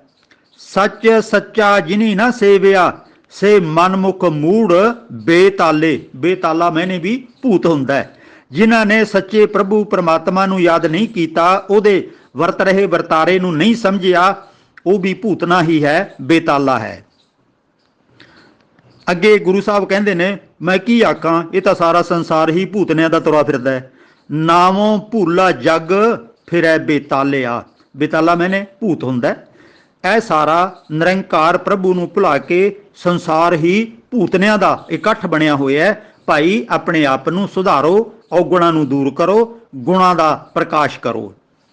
ਅੱਗੇ ਪਰਿਵਾਰ ਨੂੰ ਵੀ ਸਤਿਗੁਰੂ ਕਹਿੰਦੇ ਨੇ ਕਿ ਤੁਹਾਡਾ ਤਾਂ ਪਰਿਵਾਰ ਹੀ ਭਾਈ ਭੂਤਨਿਆਂ ਦਾ ਇਕੱਠਾ ਹੋਇਆ। ਮੈਂ ਤੁਹਾਨੂੰ ਮਨੁੱਖ ਕਿਵੇਂ ਆਖਾਂ। ਕਲੀ ਅੰਦਰ ਨਾਨਕਾ ਜਿਨ੍ਹਾਂ ਦਾ ਅਵਤਾਰ, ਪੁੱਤ ਜਨੂਰਾ ਧੀ ਜਨੂਰੀ, ਜੋਰੂ ਜਿਨ੍ਹਾਂ ਦਾ ਸਿਕਦਾਰ। ਜਿੰਨ ਕਹਿੰਦੇ ਨੇ ਭੂਤ ਨੂੰ। ਕਲੀ ਅੰਦਰ ਨਾਨਕਾ, ਇਸ ਕਲਯੁਗ ਦੇ ਵਿੱਚ ਜਿਨ੍ਹਾਂ ਦਾ ਹੀ ਅਵਤਾਰ ਨੇ, ਭਾਵ ਕਿ ਹਰੇਕ ਮਨੁੱਖ ਉਹ ਜਿੰਨ ਹੀ ਬਣਿਆ ਨਜ਼ਰ ਆਉਂਦਾ ਹੈ। ਪੁੱਤਰ ਵੀ ਜਿੰਨ, ਧੀ ਵੀ ਜਿੰਨਣੀ, ਤੇ ਔਰਤ ਜਿਹੜੀ ਇਹਨਾਂ ਬੱਚਿਆਂ ਦੀ ਮਾਂ ਹੈ ਉਹ ਵੀ ਜਿੰਨ ਦਾ ਰੂਪ ਹੈ। ਤੇ ਸਾਰੇ ਹੀ ਇੱਥੇ ਪਤੀ ਪਤਨੀ ਭੈਣ ਭਰਾ ਸਾਰੇ ਦੇ ਸਾਰੇ ਇਨਸਾਨ ਇੱਥੇ ਭੂਤ ਨੇ ਹੀ ਨਜ਼ਰ ਆਉਂਦੇ ਨੇ, ਕਿਉਂਕਿ ਚੰਗਾ ਕੰਮ ਤੇ ਕਰਦੇ ਕੋਈ ਨਹੀਂ, ਕੁਰਾਹੇ ਪਏ ਹੋਏ ਨੇ, ਭਟਕੇ ਹੋਏ ਨੇ। ਇਸੇ ਤਰ੍ਹਾਂ ਗੁਣਾਂ ਤੋਂ ਖਾਲੀ ਬੰਦੇ ਨੂੰ ਵੀ ਭੂਤ ਹੀ ਆਖਿਆ ਗਿਆ ਹੈ। ਕਬੀਰ ਜਾਂ ਘਰ ਸਾਧ ਨਾ ਸੇਵੀਐ, ਹਰ ਕੀ ਸੇਵਾ ਨਾਹੇ, ਸੇ ਘਰ ਮਰਹਟ ਸਾਰਖੇ ਭੂਤ ਵਸੈ ਤਿਨ ਮਾਹੇ। ਉਹ ਭਾਈ ਮੈਂ ਉਹਨਾਂ ਘਰਾਂ ਨੂੰ ਕੀ ਆਖਾਂ ਜਿਨ੍ਹਾਂ ਘਰਾਂ ਦੇ ਵਿੱਚ ਨੇਕ ਇਨਸਾਨ, ਸਾਧੂ ਬਿਰਤੀ ਵਾਲੇ ਭਲੇ ਇਨਸਾਨ ਜੇ ਨਹੀਂ ਰਹਿ ਰਹੇ, ਗਲਤ ਬੰਦੇ ਰਹਿ ਰਹੇ ਨੇ, ਤਾਂ ਮੈਂ ਤਾਂ ਆਖਾਂਗਾ ਇਹਨਾਂ ਘਰਾਂ 'ਚ ਬੰਦੇ ਨਹੀਂ, ਭੂਤ ਨੇ ਰਹਿੰਦੇ ਨੇ, ਕਿਉਂਕਿ ਉਹਨਾਂ ਨੇ ਚੰਗਾ ਕੰਮ ਤਾਂ ਕੀਤਾ ਕੋਈ ਨਹੀਂ। ਇਸੇ ਤਰ੍ਹਾਂ ਗੁਰੂ ਭੂਤਾਂ ਵਰਗਿਆਂ ਨੂੰ ਗੁਰਮੁਖ ਵੀ ਬਣਾ ਦਿੰਦਾ ਹੈ ਜੇ ਗੁਰੂ ਦੀ ਮੱਤ ਗਿਆਨ ਲੈ ਲਈਏ, ਗਿਆਨ ਲੈ ਕੇ ਹਿਰਦੇ 'ਚ ਵਸਾ ਕੇ ਬੁਰਾਈਆਂ ਨੂੰ ਤਿਆਗ ਦਈਏ, ਚੰਗੇ ਰਾਹ ਤੇ ਚੱਲ ਪਈਏ। ਫਿਰ ਕੀ ਹੁੰਦਾ ਹੈ? ਪਸ਼ੂ ਪ੍ਰੇਤ ਮੁਗਧ ਕੋ ਤਾਰੇ, ਪਾਹਨ ਪਾਰੇ ਉਤਾਰੈ, ਨਾਨਕ ਦਾਸ ਤੇਰੀ ਸ਼ਰਨਾਈ, ਸਦਾ ਸਦਾ ਬਲਿਹਾਰੈ। हे ਪ੍ਰਭੂ ਪਰਮਾਤਮਾ, ਤੇਰੇ ਨਿਯਮ ਨੂੰ, ਤੇਰੇ ਗਿਆਨ ਨੂੰ, ਤੇਰੇ ਗੁਣਾਂ ਨੂੰ ਅਸੀਂ ਜੇ ਸਮਝ ਲਈਏ, ਹਿਰਦੇ 'ਚ ਵਸਾ ਲਈਏ, ਤਾਂ ਫਿਰ ਅਸੀਂ ਪਸ਼ੂਆਂ ਨਾਲੋਂ, ਪ੍ਰੇਤਾਂ ਨਾਲੋਂ ਵੀ ਭੈੜੇ ਇਨਸਾਨ, ਪੱਥਰਾਂ ਵਰਗੇ ਅਸੀਂ ਭੈੜੇ ਇਨਸਾਨ, ਕਠੋਰ ਇਨਸਾਨ ਤੂੰ ਸਾਨੂੰ ਤਾਰ ਸਕਦਾ ਹੈ। ਤੂੰ ਸਾਨੂੰ ਇਸ ਭਵਜਲ ਦੇ ਵਿੱਚ ਡੁੱਬ ਰਹਿਆਂ ਨੂੰ ਪਾਰ ਲੰਘਾ ਸਕਦਾ ਹੈ, ਭਾਵ ਕਿ ਤੂੰ ਔਗਣਾਂ ਤੋਂ ਸਾਨੂੰ ਬਚਾ ਸਕਦਾ ਹੈ ਜੇ ਤੇਰੇ ਨਿਯਮ ਨੂੰ ਸਮਝ ਲਈਏ। ਨਾਨਕ ਦਾਸ ਤੇਰੀ ਸ਼ਰਨਾਈ, ਸਦਾ ਸਦਾ ਬਲਿਹਾਰੈ। ਜੇ ਤੇਰੀ ਸ਼ਰਨ ਵਿੱਚ ਆ ਜਾਈਏ ਫਿਰ ਕੁਰਬਾਨ ਆ ਤੈਥੋਂ, ਤੂੰ ਸਾਨੂੰ ਮਾਫ ਕਰ ਸਕਦਾ ਹੈ, ਨੇਕੀ ਦੇ ਰਾਹ ਤੇ ਤੋਰ ਸਕਦਾ ਹੈ। ਗੁਰੂ ਨੇ ਸਾਨੂੰ ਭੂਤ ਵਰਗੇ ਮਨੁੱਖਾਂ ਨੂੰ, ਜਿਹੜੇ ਕਿ ਬੇਅਕਲ ਸੀ, ਜਿਹੜਾ ਕਿ ਸਮਝ ਲਓ ਭੂਤਨਿਆਂ ਦੀ ਨਿਆਈ ਜ਼ਿੰਦਗੀ ਬਤੀਤ ਕਰਦੇ ਸੀ, ਉਹਨਾਂ ਨੂੰ ਚੰਗੇ ਇਨਸਾਨ ਬਣਾਉਣ ਵਾਸਤੇ ਬਹੁਤ ਕੁਝ ਪਰਉਪਕਾਰ ਕੀਤਾ ਹੈ ਤੇ ਸਾਨੂੰ ਅਕਲ, ਵਿਦਿਆ, ਗਿਆਨ ਦਿੱਤਾ ਹੈ। ਗੁਰੂ ਸਾਹਿਬ ਕਹਿ ਰਹੇ ਨੇ, ਪ੍ਰੇਤੋਂ ਕੀਤਨ ਦੇਵਤਾ ਤਿਨ ਕਰਨੈ ਹਾਰੇ, ਸਭੇ ਸਿੱਖ ਉਭਾਰੀਅਨ ਪ੍ਰਭ ਕਾਜ ਸਮਾਰੇ। ਇਹ ਪ੍ਰੇਤਾਂ ਤੋਂ, ਭੂਤਾਂ ਤੋਂ ਅਸੀਂ ਗਿਆਨ ਲੈ ਕੇ ਦੇਵਤਿਆਂ ਵਰਗੇ ਬਣ ਗਏ, ਚੰਗੇ ਇਨਸਾਨ ਬਣ ਗਏ। ਗੱਲ ਇਹ ਆਪਾਂ ਸਮਝਣੀ ਸੀ ਤੇ ਇਹਨੂੰ ਅਸੀਂ ਨਹੀਂ ਸਮਝਿਆ ਤੇ ਆਪਣੇ ਜੀਵਨ ਨੂੰ ਨਹੀਂ ਸੁਧਾਰਿਆ, ਨਹੀਂ ਸੰਵਾਰਿਆ। ਪੁਰਾਤਨ ਪੁਜਾਰੀਆਂ ਨੇ ਜੋ ਤਰ੍ਹਾਂ ਤਰ੍ਹਾਂ ਦੇ ਸਾਨੂੰ ਵਹਿਮ, ਭਰਮ, ਡਰ ਪਾਏ ਹੋਏ ਸੀ, ਉਹਨਾਂ ਦੇ ਵਿੱਚ ਆਪਾਂ ਦਬ ਕੇ ਰਹਿ ਗਏ। ਗੁਰੂ ਸਾਹਿਬ ਤਾਂ ਇੱਥੋਂ ਤੱਕ ਕਹਿ ਰਹੇ ਨੇ, ਹਰ ਕੇ ਨਾਮਹੀਨ ਬੇਤਾਲ, ਬੇਤਾਲ ਮੈਨੇ ਭੂਤਨਾ, ਜੇਤਾ ਕਰਨ ਕਰਾਵਨ ਤੇਤਾ, ਸਭ ਬੰਧਨ ਜੰਜਾਲ। ਇਹ ਜਿਹੜਾ ਕੋਈ ਤੁਸੀਂ ਕਰਦੇ ਹੋ, ਜੇ ਬੇਅਕਲੀ ਨਾਲ ਕਰਦੇ ਹੋ ਤਾਂ ਤੁਸੀਂ ਜੰਜਾਲਾਂ 'ਚ ਫਸੇ ਹੋਏ ਹੋ ਤੇ ਬੰਧਨਾਂ 'ਚ ਪਏ ਹੋਏ ਹੋ। ਇਹਦੇ ਤੋਂ ਉੱਪਰ ਉੱਠੋ, ਇਹ ਭੂਤਨਿਆਂ ਵਾਲਾ ਜੀਵਨ ਨੂੰ ਛੱਡ ਕੇ ਸਿਆਣੇ ਗੁਰਮੁਖਾਂ ਵਾਲਾ, ਚੰਗੇ ਮਨੁੱਖਾਂ ਵਾਲਾ, ਅਕਲਬੰਦਾਂ ਵਾਲਾ ਉਹ ਜੀਵਨ ਆਪਣਾ ਤਾਂ ਹਾਸਲ ਹੋਵੇਗਾ ਜੇ ਤੁਸੀਂ ਗੁਰੂ ਦੀ ਮੱਤ ਲੈ ਕੇ ਗਿਆਨਵਾਨ ਬਣ ਕੇ ਤੇ ਚੰਗੇ ਕਾਰਜ ਕਰੋਗੇ ਤੇ ਆਪਣੇ ਆਪ ਨੂੰ ਉਭਾਰੋਗੇ, ਪਰਿਵਾਰ ਨੂੰ ਸੁਧਾਰੋਗੇ, ਸਮਾਜ ਵਾਸਤੇ ਜੇ ਭਲਾ ਕੰਮ ਕਰੋਗੇ ਤਾਂ ਕੋਈ ਸੰਵਰਨਾ ਹੈ। ਐਵੇਂ ਕਹਿਣ ਮਾਤਰ ਕੁਝ ਵੀ ਨਹੀਂ ਸੰਵਰਨਾ। ਸਵਾਲ ਨੰਬਰ 140 ਭਾਈ ਮਨਪ੍ਰੀਤ ਸਿੰਘ ਸਿੱਖਾਂ ਵਾਲਾ, ਜ਼ਿਲ੍ਹਾ ਮੁਕਤਸਰ ਤੋਂ ਸਵਾਲ ਕਰਦੇ ਨੇ ਕਿ ਕੀ ਮਰੇ ਪ੍ਰਾਣੀ ਦੀਆਂ ਅਸਥੀਆਂ ਜਾਂ ਹੱਡੀਆਂ ਜਿਹਨੂੰ ਕਹਿੰਦੇ ਨੇ, ਕੀਰਤਪੁਰ ਜਾਂ ਕਿਤੇ ਹੋਰ ਪਾਣੀ ਵਿੱਚ ਪਾਉਣੀਆਂ ਚਾਹੀਦੀਆਂ ਹਨ? ਕੀ ਅਸੀਂ ਪਾਣੀ ਦੂਸ਼ਿਤ ਤਾਂ ਨਹੀਂ ਕਰ ਰਹੇ? ਰਹਿਤ ਮਰਿਆਦਾ ਇਹਦੇ ਬਾਰੇ ਕੀ ਕਹਿੰਦੀ ਹੈ? ਇਹਨਾਂ ਦਾ ਇਹ ਸਵਾਲ ਹੈ। ਗੁਰੂ ਪਿਆਰ ਵਾਲਿਓ, ਗੁਰਬਾਣੀ ਨੇ ਸਾਨੂੰ ਬੇਅੰਤ ਤਰੀਕਿਆਂ ਨਾਲ ਸਮਝਾਇਆ ਹੈ, ਪਰ ਸਿੱਖ ਅਜੇ ਤੱਕ ਸਮਝ ਨਹੀਂ ਸਕੇ। ਉਹੀ ਕੰਮ ਬਾਰ-ਬਾਰ ਕਰੀ ਜਾ ਰਹੇ ਨੇ ਜਿਨ੍ਹਾਂ ਤੋਂ ਗੁਰਬਾਣੀ ਸਾਨੂੰ ਰੋਕਦੀ ਹੈ। ਇੱਕ ਨਹੀਂ, ਇਹੋ ਜਿਹੇ ਹਜ਼ਾਰਾਂ ਕੰਮ ਨੇ ਜਿਹੜੇ ਸਾਡੀ ਜ਼ਿੰਦਗੀ 'ਚ ਹਾਵੀ ਹੋ ਚੁੱਕੇ ਨੇ, ਭਾਰੂ ਹੋ ਚੁੱਕੇ ਨੇ। ਇਹਦਾ ਕਾਰਨ ਸਭ ਤੋਂ ਵੱਡਾ ਇਹ ਹੈ ਕਿਉਂਕਿ ਆਮ ਸਿੱਖ ਗੁਰਬਾਣੀ ਨੂੰ ਪੜ੍ਹਨ ਤੋਂ ਲਗਭਗ ਅਵੇਸਲਾ ਹੈ। ਉਹ ਪੁਜਾਰੀਆਂ ਤੇ ਨਿਰਭਰ ਹੋ ਗਿਆ। ਜਿਵੇਂ ਪੁਜਾਰੀ ਤਬਕਾ ਸਿੱਖਾਂ ਦੇ ਵਿੱਚ ਜਿਹੜੇ ਆਪਾਂ ਪਾਠੀ, ਪੁਜਾਰੀ, ਕੀਰਤਨੀਏ, ਪ੍ਰਬੰਧਕ, ਕਥਾਵਾਚਕ, ਇਹ ਸਾਰਾ ਪੁਜਾਰੀਆਂ ਦੀ ਇੱਕ ਵੱਡੀ ਸ਼੍ਰੇਣੀ ਹੈ ਤੇ ਇਹ ਇੱਕ ਤਰ੍ਹਾਂ ਦਾ ਜਿਵੇਂ ਸਰਕਾਰੀ ਡਿਪਾਰਟਮੈਂਟ ਹੁੰਦੇ ਨੇ, ਉਹ ਸਾਡੇ ਤੇ ਹਾਵੀ ਨੇ। ਇਸੇ ਤਰ੍ਹਾਂ ਇਹ ਪੁਜਾਰੀ ਤਬਕਾ ਵੀ ਸਾਡੇ ਤੇ ਧਰਮ ਦਾ ਨਾਮ ਲੈ ਕੇ ਹਾਵੀ ਹੋਇਆ ਹੋਇਆ ਹੈ। ਇਹਨਾਂ ਨੇ ਜਦੋਂ ਅਸੀਂ ਅਸਥੀਆਂ ਦੀ ਗੱਲ ਕਰੀਏ, ਅਸਥੀਆਂ ਤੱਕ ਸੀਮਿਤ ਨਹੀਂ। ਜਦੋਂ ਘਰ ਦੇ ਵਿੱਚ ਮਰ ਗਏ ਪ੍ਰਾਣੀ ਚੜ੍ਹਾਈ ਕਰ ਜਾਂਦਾ, ਉਦੋਂ ਅਰਦਾਸ ਕਰੋ ਜੀ, ਭਾਈ ਜੀ ਨੂੰ ਬੁਲਾਓ ਤੇ ਫਿਰ ਉਹਦੇ ਤੇ ਚਰਨਾਂ ਦੇ ਉੱਤੇ ਮੱਥਾ ਟੇਕੋ, ਉਹਦੇ ਉੱਤੇ ਚਾਦਰਾਂ ਪਾਓ, ਲੋਈਆਂ ਪਾਓ। ਉਹ ਸਾਰਾ ਕੁਝ ਰੁਪਇਆ, ਪੈਸਾ ਜਾਂ ਭਾਈ ਜੀ ਨੂੰ ਜਾਂ ਕਿਸੇ ਹੋਰ ਨੂੰ ਦਾਨ ਕੀਤਾ ਜਾਂਦਾ ਹੈ। ਉਹ ਚਾਦਰਾਂ ਵਗੈਰਾ, ਲੋਈਆਂ ਉਤਾਰ ਕੇ ਹੋਰ ਕਿਸੇ ਨੂੰ ਦਾਨ ਕੀਤੀਆਂ ਜਾਂਦੀਆਂ ਨੇ। ਫਿਰ ਜਦੋਂ ਪ੍ਰਾਣੀ ਮੜੀਆਂ ਦੇ ਵਿੱਚ ਸੰਸਕਾਰ ਵਾਸਤੇ ਲੈ ਕੇ ਜਾਂਦੇ ਨੇ, ਉੱਥੇ ਫਿਰ ਉਹਦੇ ਘਿਓ ਮੂੰਹ 'ਚ ਪਾਉਣਾ ਹੈ ਤੇ ਉਹਦੀ ਜਿਹੜੀ ਆ ਮੜੀ ਹੈ ਲੱਕੜਾਂ ਦੇ ਉੱਤੇ ਘਿਓ ਪਾਉਣਾ ਹੈ ਤੇ ਹੋਰ ਕਿੰਨਾ ਕੁਝ ਉੱਥੇ ਕੀਤਾ ਜਾਂਦਾ ਹੈ। ਅਰਦਾਸ ਕੀਤੀ ਜਾਂਦੀ ਹੈ ਉੱਥੇ, ਜਪਜੀ ਸਾਹਿਬ ਦਾ, ਸੋਹਲੇ ਸਾਹਿਬ ਦਾ ਪਾਠ ਕੀਤਾ ਜਾਂਦਾ ਹੈ। ਇਹ ਸਾਰਾ ਕੁਝ ਮਰੇ ਪ੍ਰਾਣੀ ਵਾਸਤੇ ਨਹੀਂ ਸੀ, ਤੇ ਨਾ ਉਹਦੇ ਨਾਲ ਕੁਝ ਜਾਣਾ ਹੈ, ਤੇ ਨਾ ਕਿਤੋਂ ਕੁਝ ਆਇਆ ਉੱਪਰ ਆਕਾਸ਼ ਦੇ ਵਿੱਚੋਂ, ਤੇ ਨਾ ਕੁਝ ਵਾਪਸ ਜਾਣਾ ਹੈ। ਇਹ ਸਾਰਾ ਪੁਜਾਰੀ ਦਾ ਇੱਕ ਜਾਲ ਤਣਿਆ ਹੋਇਆ, ਜਿਹਦੇ ਵਿੱਚ ਅਸੀਂ ਸੁਚੇਤ ਜਾਂ ਅਚੇਤ ਸਮਾਜ ਦਾ ਦਬਾਅ, ਵਿੱਚੇ ਧਰਮ ਦੇ ਜਿਹੜੇ ਕਰਮ ਕਾਂਡ ਨੇ ਉਹਨਾਂ ਦਾ ਦਬਾਅ, ਉਹਨਾਂ ਦੇ ਵਿੱਚ ਫਸ ਕੇ ਅਸੀਂ ਇਹ ਸਾਰੇ ਕੰਮ ਕਰਦੇ ਜਾ ਰਹੇ ਹਾਂ, ਜਦੋਂ ਕਿ ਗੁਰਬਾਣੀ ਸਾਨੂੰ ਇਹਨਾਂ ਕੰਮਾਂ ਤੋਂ ਮੁਕਤ ਕਰਦੀ ਹੈ। ਗੁਰਬਾਣੀ ਤੇ ਕਹਿ ਰਹੀ ਹੈ, ਇੱਕ ਦੱਜੈ ਇੱਕ ਦੱਬੈ ਇੱਕ ਨਾ ਕੁੱਤੇ ਖਾਹੀ, ਇੱਕ ਪਾਣੀ ਵਿੱਚ ਸੁੱਟੀਐ ਭੀ ਫਿਰ ਹੱਸਣ ਪਾਹੀ, ਨਾਨਕ ਏਵ ਨ ਜਾਪਈ ਕਿੱਥੈ ਜਾਏ ਸਮਾਹੀ। ਉਹ ਭਾਈ ਇੱਕ ਦੱਬ ਦਿੰਦੇ ਨੇ, ਇੱਕ ਸਾੜ ਦਿੰਦੇ ਨੇ, ਇੱਕ ਪਾਣੀ 'ਚ ਬਹਾ ਦਿੰਦੇ ਨੇ, ਇੱਕ ਜਾਨਵਰਾਂ ਅੱਗੇ ਲਾਸ਼ ਨੂੰ ਸੁੱਟ ਦਿੰਦੇ ਨੇ ਜੰਗਲ ਦੇ ਵਿੱਚ, ਕਿ ਜਾਨਵਰ ਢਿੱਡ ਤਾਂ ਭਰ ਲੈਣ, ਬੰਦਾ ਮਰ ਤਾਂ ਗਿਆ ਹੀ ਹੈ, ਜਾਨਵਰ ਢਿੱਡ ਤਾਂ ਭਰ ਲੈਣ ਆਪਣਾ, ਇਹਦੀ ਲਾਸ਼ ਲੇਖੇ ਲੱਗੇ ਪਰਾਂ। ਇਸੇ ਤਰ੍ਹਾਂ ਉਹਨਾਂ ਨੂੰ ਕੋਈ ਫਰਕ ਨਹੀਂ ਪੈਂਦਾ ਬੰਦਾ ਮਰ ਕੇ ਕਿੱਥੇ ਜਾਂਦਾ ਹੈ ਕਿੱਥੇ ਨਹੀਂ ਜਾਂਦਾ। ਇੱਥੇ ਧਰਤੀ ਤੇ ਰਹਿਣ ਵਾਲੇ ਬੰਦੇ ਨਹੀਂ ਜਾਣਦੇ, ਪਰ ਗੁਰਬਾਣੀ ਸਾਨੂੰ ਦੱਸ ਰਹੀ ਹੈ ਕਿ ਇੱਥੇ 5 ਤੱਤਾਂ ਦਾ ਸਰੀਰ ਬਣਿਆ ਸੀ, ਤੇ ਹੁਣ ਮਾਟੀ ਮਾਟੀ ਹੋਈ ਏਕ, ਰੋਬਣ ਹਾਰੇ ਕੀ ਕਵਣ ਟੇਕ। ਇਹ ਸਰੀਰ ਜਦੋਂ ਜਿੰਦ ਜਾਨ ਖਤਮ ਹੋ ਗਈ, ਦਿਲ ਧੜਕਣ ਬੰਦ ਹੋ ਗਿਆ, ਤੇ ਇਹਨੇ ਮਿੱਟੀ ਬਣ ਜਾਣਾ ਹੈ। ਭਾਵੇਂ ਉਹਨੂੰ ਸਾੜ ਦਿਓ, ਭਾਵੇਂ ਪਾਣੀ 'ਚ ਸਿੱਟ ਦਿਓ, ਤੇ ਭਾਵੇਂ ਉਹਨੂੰ ਮਿੱਟੀ 'ਚ ਦੱਬ ਦਿਓ, ਉਹਨੇ ਜਿਵੇਂ ਜਿਵੇਂ ਤੱਤ ਉਹ ਪੈਦਾ ਹੋਏ ਸੀ, ਹੌਲੀ ਹੌਲੀ ਆਪਣੀ ਕਿਰਿਆ ਦੇ ਅਨੁਸਾਰ ਵਾਪਸ ਵੱਡੇ ਤੱਤਾਂ ਦੇ ਵਿੱਚ ਜਾ ਕੇ ਉਹਨੇ ਮਿਲ ਜਾਣਾ ਹੈ, ਖਤਮ ਹੋ ਜਾਣਾ ਹੈ।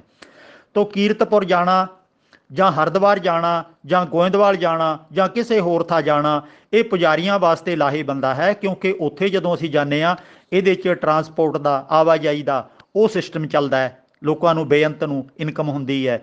ਇਸੇ ਤਰ੍ਹਾਂ ਉੱਥੇ ਜਦੋਂ ਜਾਂਦੇ ਹਾਂ ਤਾਂ ਉੱਥੇ ਅਸੀਂ ਕੁਝ ਨਾ ਕੋਈ ਦਾਨ ਪੁੰਨ ਕਰਦੇ ਹਾਂ, ਕੋਈ ਕੱਪੜਾ ਲੀੜਾ, ਕੋਈ ਹੋਰ ਯਾਦਾਂ ਆਪਣੇ ਬਜ਼ੁਰਗਾਂ ਦੀਆਂ, ਮਰ ਗਏ ਪ੍ਰਾਣੀਆਂ ਦੀਆਂ, ਸੂਟ ਵਗੈਰਾ, ਕੰਬਲ ਚਾਦਰਾਂ, ਉਹ ਸਾਰਾ ਕੁਝ ਦਿੰਦੇ ਹਾਂ।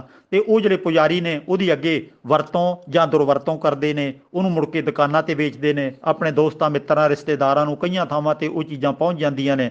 ਭਾਂਡੇ ਵਗੈਰਾ ਦਿੰਦੇ ਆ, ਉਹ ਥਾਈਂ ਥਾਈਂ ਪਹੁੰਚ ਜਾਂਦੇ ਨੇ, ਉਹਨਾਂ ਦੀ ਰੀਸਾਈਕਲਿੰਗ ਹੁੰਦੀ ਹੈ। ਇਹ ਬਹੁਤ ਕੁਝ ਮੈਂ ਵਿੱਚ ਰਹਿ ਕੇ ਆਪ ਵੇਖ ਚੁੱਕਿਆ ਹੋਇਆ। ਤੇ ਕਈ ਲੋਕ ਤਾਂ ਜਿਹੜੀ ਦੁਕਾਨ ਤੋਂ ਭਾਂਡੇ ਕੱਪੜੇ ਲੈਂਦੇ ਨੇ, ਉੱਥੋਂ ਬਿੱਲ ਕਟਾ ਕੇ ਲਿਆਉਂਦੇ ਨੇ, ਭਾਂਡਿਆਂ ਦੇ ਉੱਤੇ ਨਾਮ ਲਿਖਵਾਉਂਦੇ ਨੇ ਮਰਗੇ ਪ੍ਰਾਣੀ ਦਾ, ਤੇ ਉਹ ਬਿੱਲ ਮਰਗੇ ਪ੍ਰਾਣੀ ਦੇ ਨਾਮ ਤੇ ਕਟਵਾਉਂਦੇ ਨੇ, ਤੇ ਫਿਰ ਕੱਪੜੇ ਭਾਂਡੇ ਕੀਰਤਪੁਰ ਅਤੇ ਹੋਰਨਾਂ ਥਾਵਾਂ ਤੇ ਉਹ ਰੱਖ ਕੇ ਆਉਂਦੇ ਨੇ। ਉਹਨਾਂ ਨੂੰ ਐ ਲੱਗਦਾ ਵੀ ਇਹ ਜਿਹੜਾ ਬਿੱਲ ਕੱਟਿਆ ਹੋਇਆ ਨਾ, ਇਹ ਸਾਰਾ ਕੁਝ ਅੱਗੇ ਧਰਮਰਾਜ ਕੋਲੇ ਉੱਪਰ ਕਿਤੇ ਸਵਰਗ ਨਰਕ ਹੈ ਜਿੱਥੇ ਉੱਥੇ ਜਾਵੇਗਾ, ਤਾਂ ਕਿ ਸਾਡੇ ਬਜ਼ੁਰਗ ਨੂੰ, ਸਾਡੇ ਸੰਗੀ ਸਾਥੀ ਨੂੰ ਯਕੀਨ ਹੋ ਜਾਵੇ ਕਿ ਜਿਹੜਾ ਕੁਝ ਇਹਨਾਂ ਨੇ ਕੀਤਾ ਉਹ ਤੇਰੇ ਵਾਸਤੇ ਭਾਂਡੇ ਬਿਸਤਰੇ ਮੰਜੇ ਉੱਪਰ ਭੇਜੇ ਨੇ, ਆਪ ਉਹਨਾਂ ਦਾ ਬਿੱਲ ਇੱਥੇ ਪਿਆ। ਇੰਨਾ ਵੀ ਭਰਮ ਪਿਆ ਹੋਇਆ ਆ ਇੱਥੇ। ਕੀਰਤਪੁਰ ਤਾਂ ਕਾਫੀ ਸਾਲ ਹੋ ਗਏ ਨੇ, ਅਵਤਾਰ ਸਿੰਘ ਮੱਕੜ ਸ਼੍ਰੋਮਣੀ ਕਮੇਟੀ ਦਾ ਉਦੋਂ ਪ੍ਰਧਾਨ ਸੀ, ਉਹਨੂੰ ਪੱਤਰਕਾਰਾਂ ਨੇ ਪੁੱਛਿਆ, ਇਹ ਘਟਨਾ ਵਾਪਰੀ ਸੀ ਕੀਰਤਪੁਰ, ਕਿ ਕੋਈ ਬੰਦਾ 2 ਬੱਕਰੇ ਆਪਣੇ ਪਿਤਾ ਦੀ ਅਸਥੀਆਂ ਪਾਉਣ ਇੱਥੇ ਆਇਆ ਕੀਰਤਪੁਰ, ਤੇ 2 ਬੱਕਰੇ ਵੀ ਉੱਥੇ ਛੱਡ ਗਿਆ।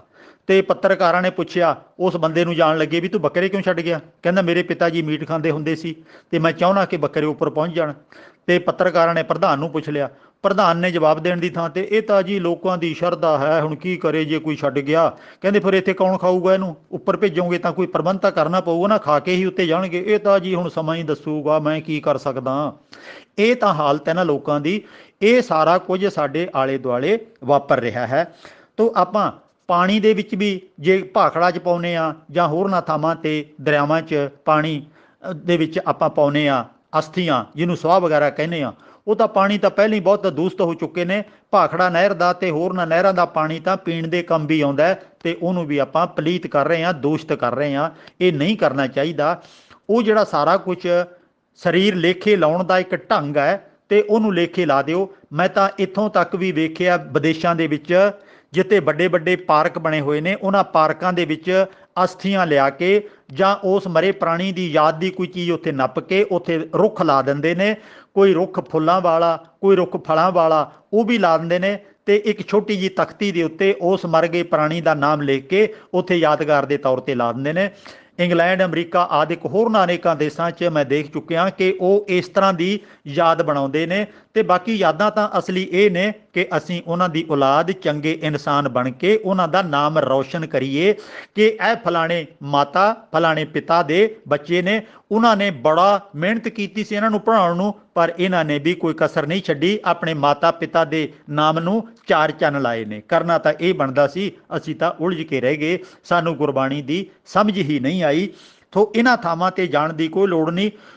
ਮਿੱਟੀ ਨੂੰ ਸਵਾਹ ਨੂੰ ਲੇਖੇ ਲਾਉਣਾ ਹੈ, ਉਹ ਲਾਉਣ ਦੇ ਬੜੇ ਢੰਗ ਨੇ। ਸੌਖਾ ਢੰਗ ਇਹੋ ਹੀ ਹੈ ਕਿ ਆਪਣੇ ਨੇੜੇ ਆਪਣੇ ਖੇਤ 'ਚ ਆਪਣੇ ਕਿਸੇ ਪਾਰਕ 'ਚ ਜੇ ਯਾਦ ਬਣਾਉਣੀ ਹੈ, ਉਹ ਸਵਾਹ ਜ਼ਮੀਨ 'ਚ ਦੱਬ ਦਿਓ, ਉੱਥੇ ਕੋਈ ਰੁੱਖ ਲਾ ਦਿਓ, ਕੋਈ ਹੋਰ ਉੱਥੇ ਯਾਦਗਾਰ ਬਣਾ ਦਿਓ, ਕੋਈ ਉਹਦੇ ਨਾਂ 'ਤੇ ਲਾਇਬ੍ਰੇਰੀ ਬਣਾ ਦਿਓ, ਉਹਦੇ ਨਾਂ 'ਤੇ ਕੋਈ ਹੋਰ ਅਜਿਹੀ ਲੋਕਾਂ ਦੇ ਭਲੇ ਵਾਲੀ ਕੋਈ ਚੀਜ਼ ਬਣਾ ਦਿਓ, ਤਾਂ ਕਿ ਅਸੀਂ ਉਸ ਨੂੰ ਯਾਦ ਵੀ ਕਰੀਏ ਤੇ ਲੋਕ ਉਹਦਾ ਲਾਹਾ ਵੀ ਲੈਣ।